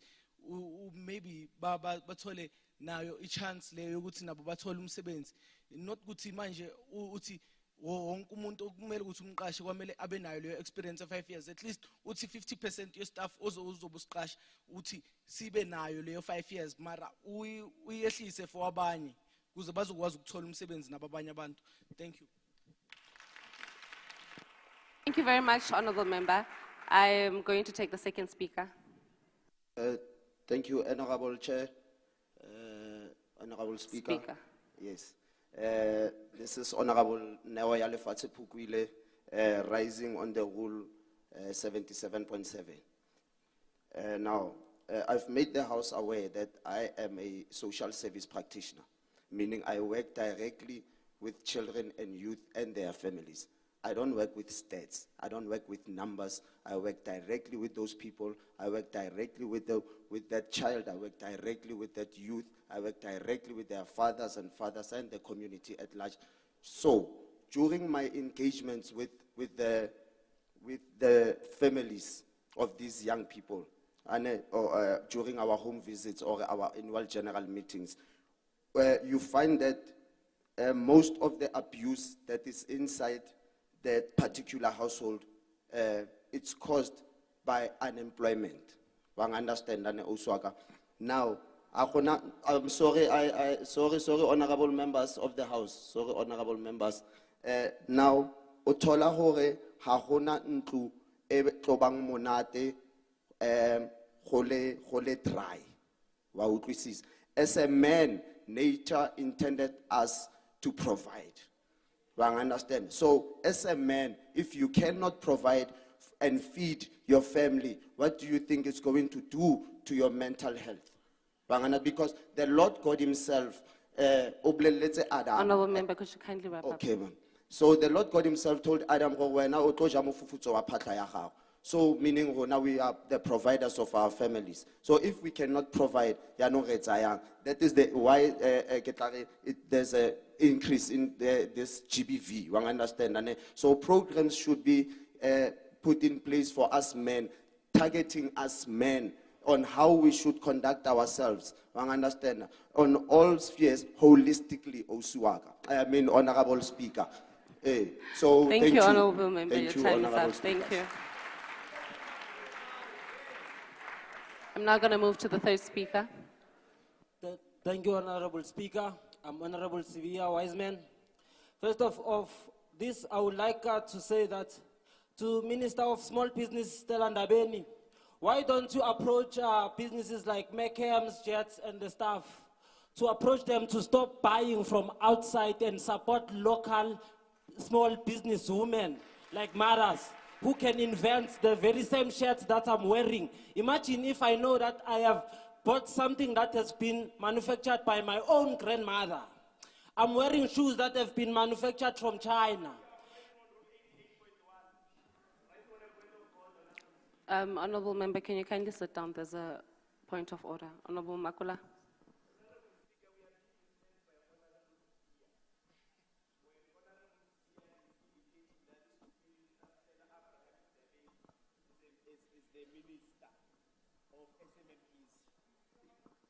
don't know that. Right now we don't know Minister Stella Abrams-Ndabeni as a minister of SMMEs. We know her as Minister of Communications. So we can't come here and be misled by members of parliament. Thank you, Honorable Speaker. Thank you, Honorable Makula. I think it was an error. You could have just assisted and corrected the Honorable Member there. But I think he'll correct it in future. And he'll get The it right. honorable is just a misogynist who like attention. Honorable Member, we're not going to entertain such behavior. In moving on, why are we not approaching? Honorable Member, Honorable Makula, I'm addressing that. Honorable Member, we are not going to address that kind of behavior, and I need you to withdraw that. I withdraw on conditions. Honorable Member, I am asking you to I withdraw. Thank you. Why are we not approaching companies like Albany to come back and give to our community? Because as we sit here, no one is allergic to bread, and we keep buying bread every day. That gives our economy millions of money. And through that, we can open a lot of businesses out of bread. In moving on, our mothers are doing recycling. Why are we not attracting those recycling companies in our township other than them selling to business who will buy those bottles they have recycled to sell them to someone who will rob them and give them small price, then that person goes sell them with a higher price. That's on its own. It's reducing the creation of jobs. Honorable Member, kindly wrap up. In addition, I would like to say, why are we not opening more opportunities in agriculture from schools? Children in grade 10 can learn that, and by the time they are in matric, they are able to practice farming on their own without relying on government. Thank you. Thank you very much, Honorable Member. I am going to ask the fourth speaker to assist us in closing the open time. Thank you, Speaker. I stand on Rule 77.7. I am Honorable Mashilwan. To wrap things up, we are very hungry. We can't be comfortable with the fact that means of production are owned by a few minority. We are grieved as young people. We are not recognized in our markets. Government doesn't fund our ideas. This is clear. This is a clear indication that the government has no intention in involving the youth. Young people are hungry, and we are hungry for sustainable jobs. Young people don't only want to be job seekers, but job creators. But this is not possible until we the people, have the ownership of means of production. The state is failing to execute Rule 25.2A, which states property may be expropriated only in terms of the law or of general application for a public purpose or in the public interest. Our people have tried to expropriate land that is not being utilized, but are subjected to red ants who constantly violate our people's rights in the process of our removals. The state cannot expropriate land, can expropriate land at any time. And this is seen in countries such as China and Mozambique. We are tired of being tenants in our own country. We want the state to own its own Honorable banks, Member, kindly mines. wrap up. Can I wrap up? You have to wrap up. We want the state to own its own banks, mines. We want more black companies in ESCOM. Akiri, it's a democratic country. To conclude, Speaker, we don't want to see another July unrest. The government, due to government failures, government must start using the power we gave it to better the lives of our people. Thank you.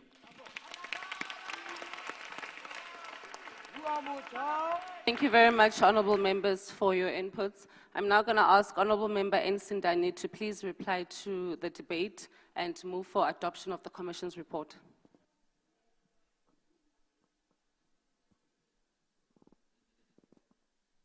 Can the chairperson please be assisted with the mic?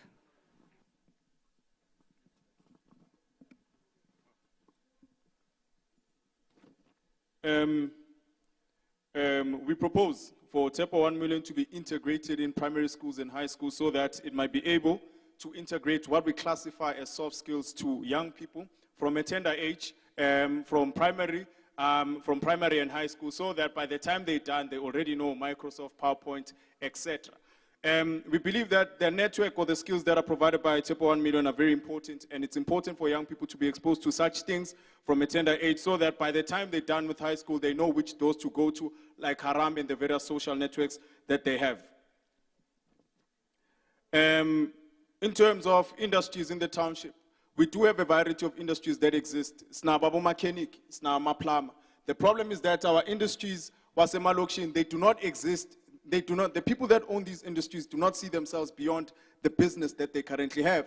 So we advocate to ask the government to actually invest and professionalize these particular sectors. To mechanic dalu usebens hambia skolweni and hambia skolweni mocetu skolweni, the government invest in your company. After investing in your company, have a 5-year plan how guti company yako izoyenzani izokhula.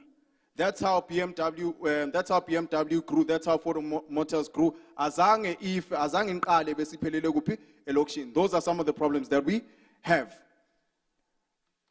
And then we also would advocate for the government to actually partner with these existing industries, like BMW, to basically help these mechanics in the townships to actually grow their enterprises. And then in terms of mental health, we believe that a diagnosis, mental health basically is directly proportional to unemployment. And one of the solutions that we have in terms of how to combat mental health, it's number one, young people to develop positive habits. And in developing these particular positive habits, to learn how to monetize on these particular habits. YouTube for starters, Facebook for starters pays you if you can sing well and you are able to attract a large crowd. And then we'd also advocate for self-education.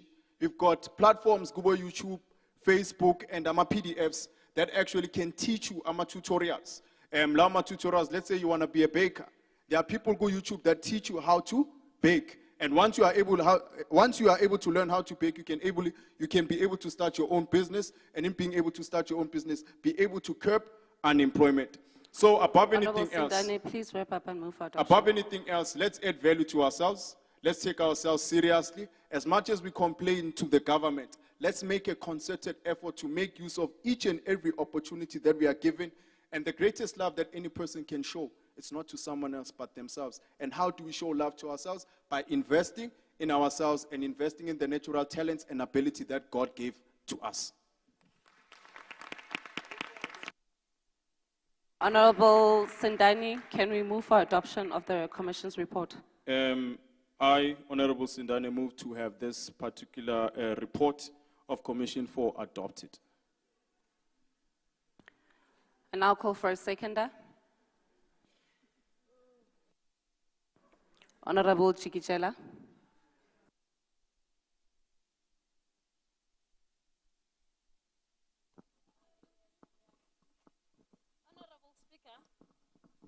Honorable Speaker, I am standing on a point of order actually. The Honorable Chairperson did not mention on which rule the report must be adopted on.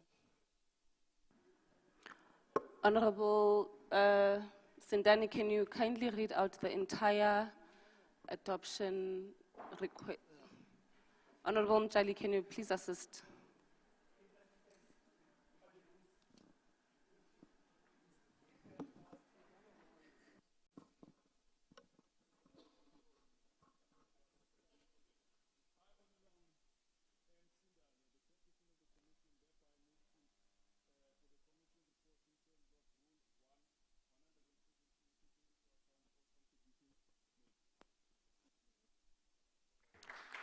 Honorable Sindani, sound support, can we please be assisted with giving Honorable Sindani a mic that works? I think now it's the second time. Yeah, I switched it off, my apologies. I, Honorable N. Sindani, the chairperson of the 4th Commission, hereby move for the Commission report to be, in terms of Rule 117, taking into account all contribution made to be adopted by the House at large. Thank you, Honorable Sindani. I now call for a seconder. Honorable Mpapang.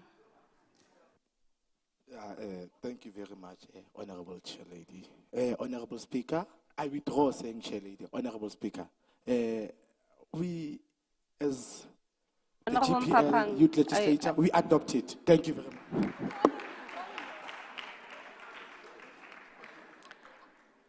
I now put the question to the House. All those in favor, please say yes.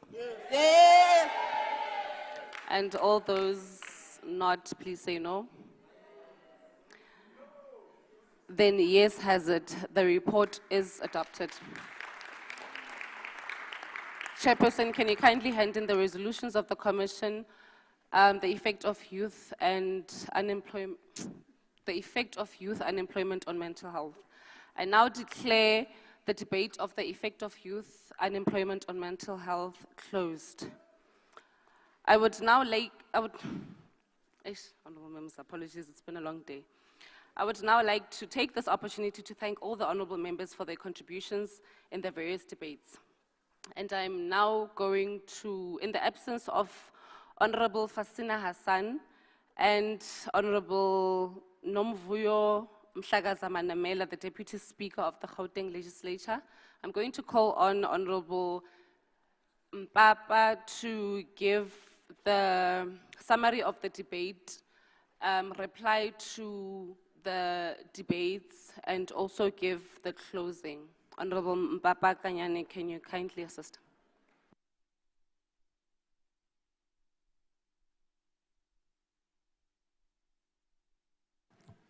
Yeah, we are hungry. And thank you very much. Thank you very much. Let me start by saying, one, we really appreciate the robustness in this House. We really appreciate your meaningful engagement in this House. And I must say, this robustness is what we need. It must really come from the youth. You must really show that you are hungry for a lot of things. And again, let me say, let's also appreciate the manner in which our speakers have conducted this particular House. And again, also your assistants. Honorable Mkonasi, Honorable, the way you assisted, I must tell you, the first order and the second order, I thought you were going to collapse this House. But it's based on the experience, based also on the skill. That is why the House has not collapsed. When you, and I think this is real, you normally witness what is happening in Parliament. The House collapses. And that is because sometimes we lack the skill to run the House. So we are the participants, we are watching, and with interest. I must tell you, the level of debates, it's really encouraging. But it should not really end up here. You raise very serious concern that we can't just come here and debate. Then it ends up as debates. Like I indicated. Otherwise, it's what you have, other members have said, that as the legislature, it gets here, it gets out here. We cannot really allow that. We heard you. Now, I think as part of the way forward, this cannot be just an event. There should be a continuity of events so that you don't just meet only during the day of the youth sector parliament.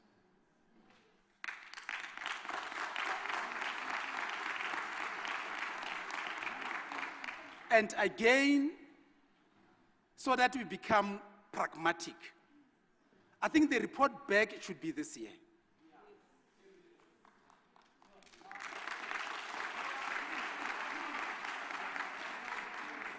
And they'll really assist, because in most cases, when we get to the report back, it becomes representatives.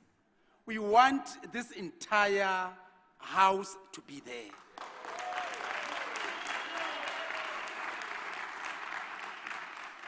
Now, just to really try to correct, but I think it is necessary. We normally don't just expect the premier to be there. But I know there is an expectation that has been raised. But when we come to this youth parliament, obviously it is key that the premier should be there. Now, when we report back, I'll make sure that the office communicate with the office of the premier, so that during the day of the report back, we engage on the issues, but again, we afford you the opportunity to engage with the premier on the issues that we have as the youth of this province.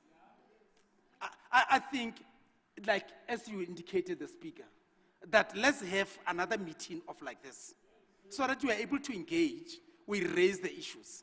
I know the issue of TEPA 1 million, it has been there. You've been raising concerns, but now you want the outputs. You want to see the outputs, and let's be real in terms of how we report on these particular issues.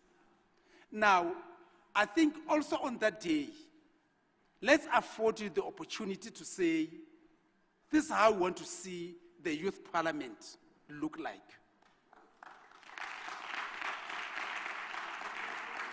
I mean, no one is indispensable. And there's no one who is a custodian of knowledge. We complement each other. So just be creative around it. I know this year, we're saying we don't want a youth sector parliament to be like this. We're thinking about the youth summit.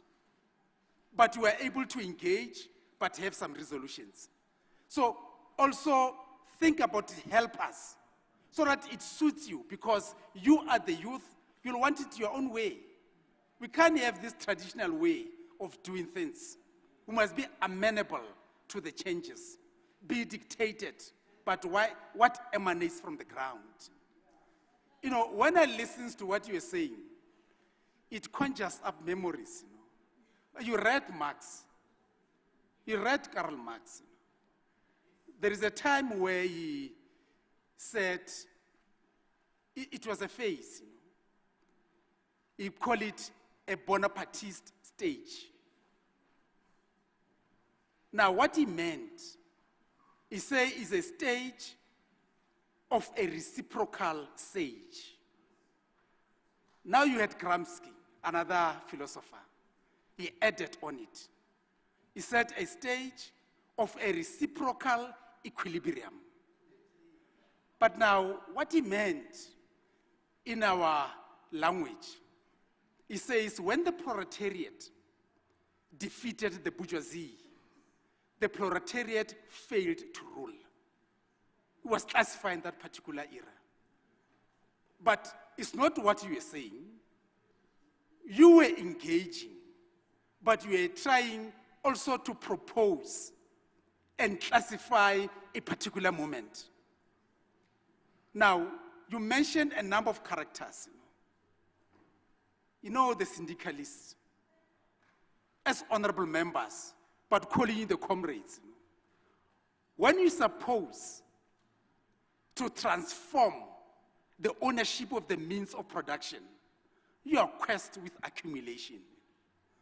This is what you've been articulating. But now we hate you. We'll put all these things together and we'll make sure that let there be a report back. And then let's see ourselves on that day. And I don't want to spoil this. We are all hungry. And then thank you very much.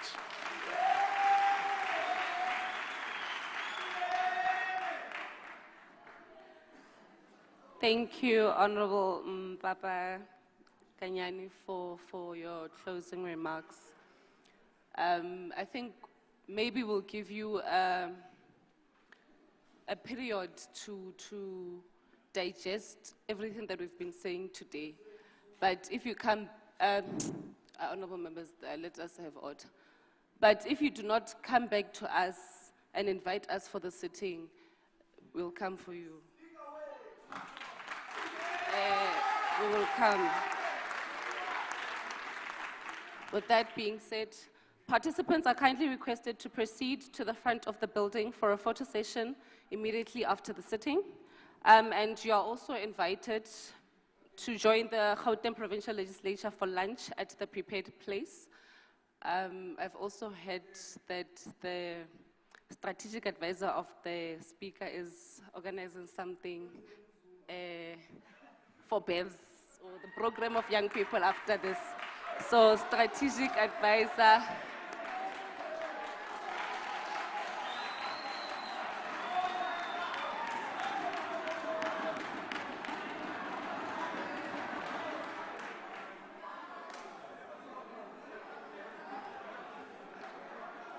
Honorable members, can we settle down? We have not concluded the business of the day.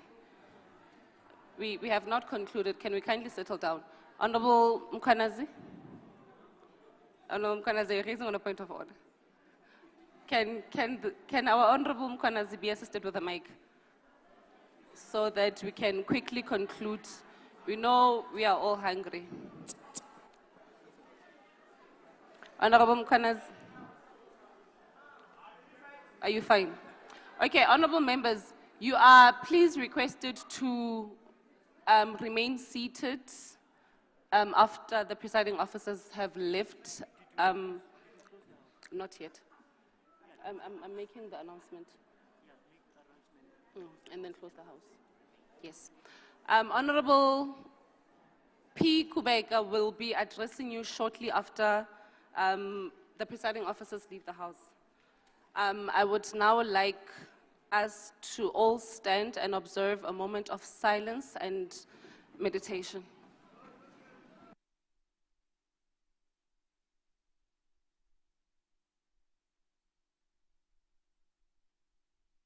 Honorable members, I asked for a moment of silence.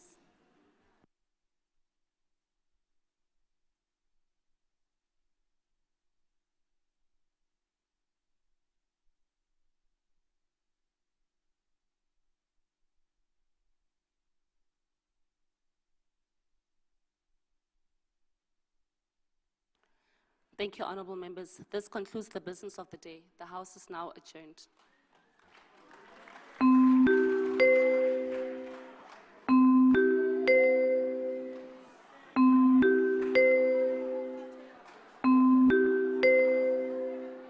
Honorable members, I asked that you remain seated until the presiding officers have left the House. You are still going to be addressed in terms of lunch preparations. Can we kindly settle down?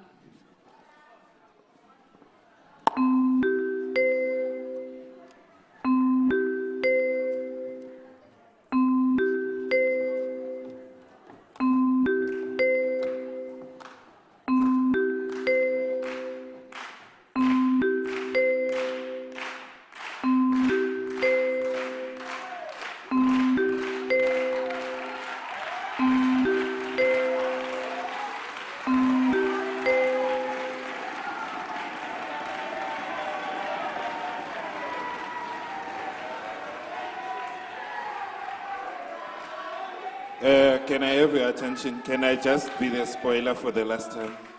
Thank you very much. Thank you. Thank you. Thank you, honorable members. I'm sure you have a lot of time to do that.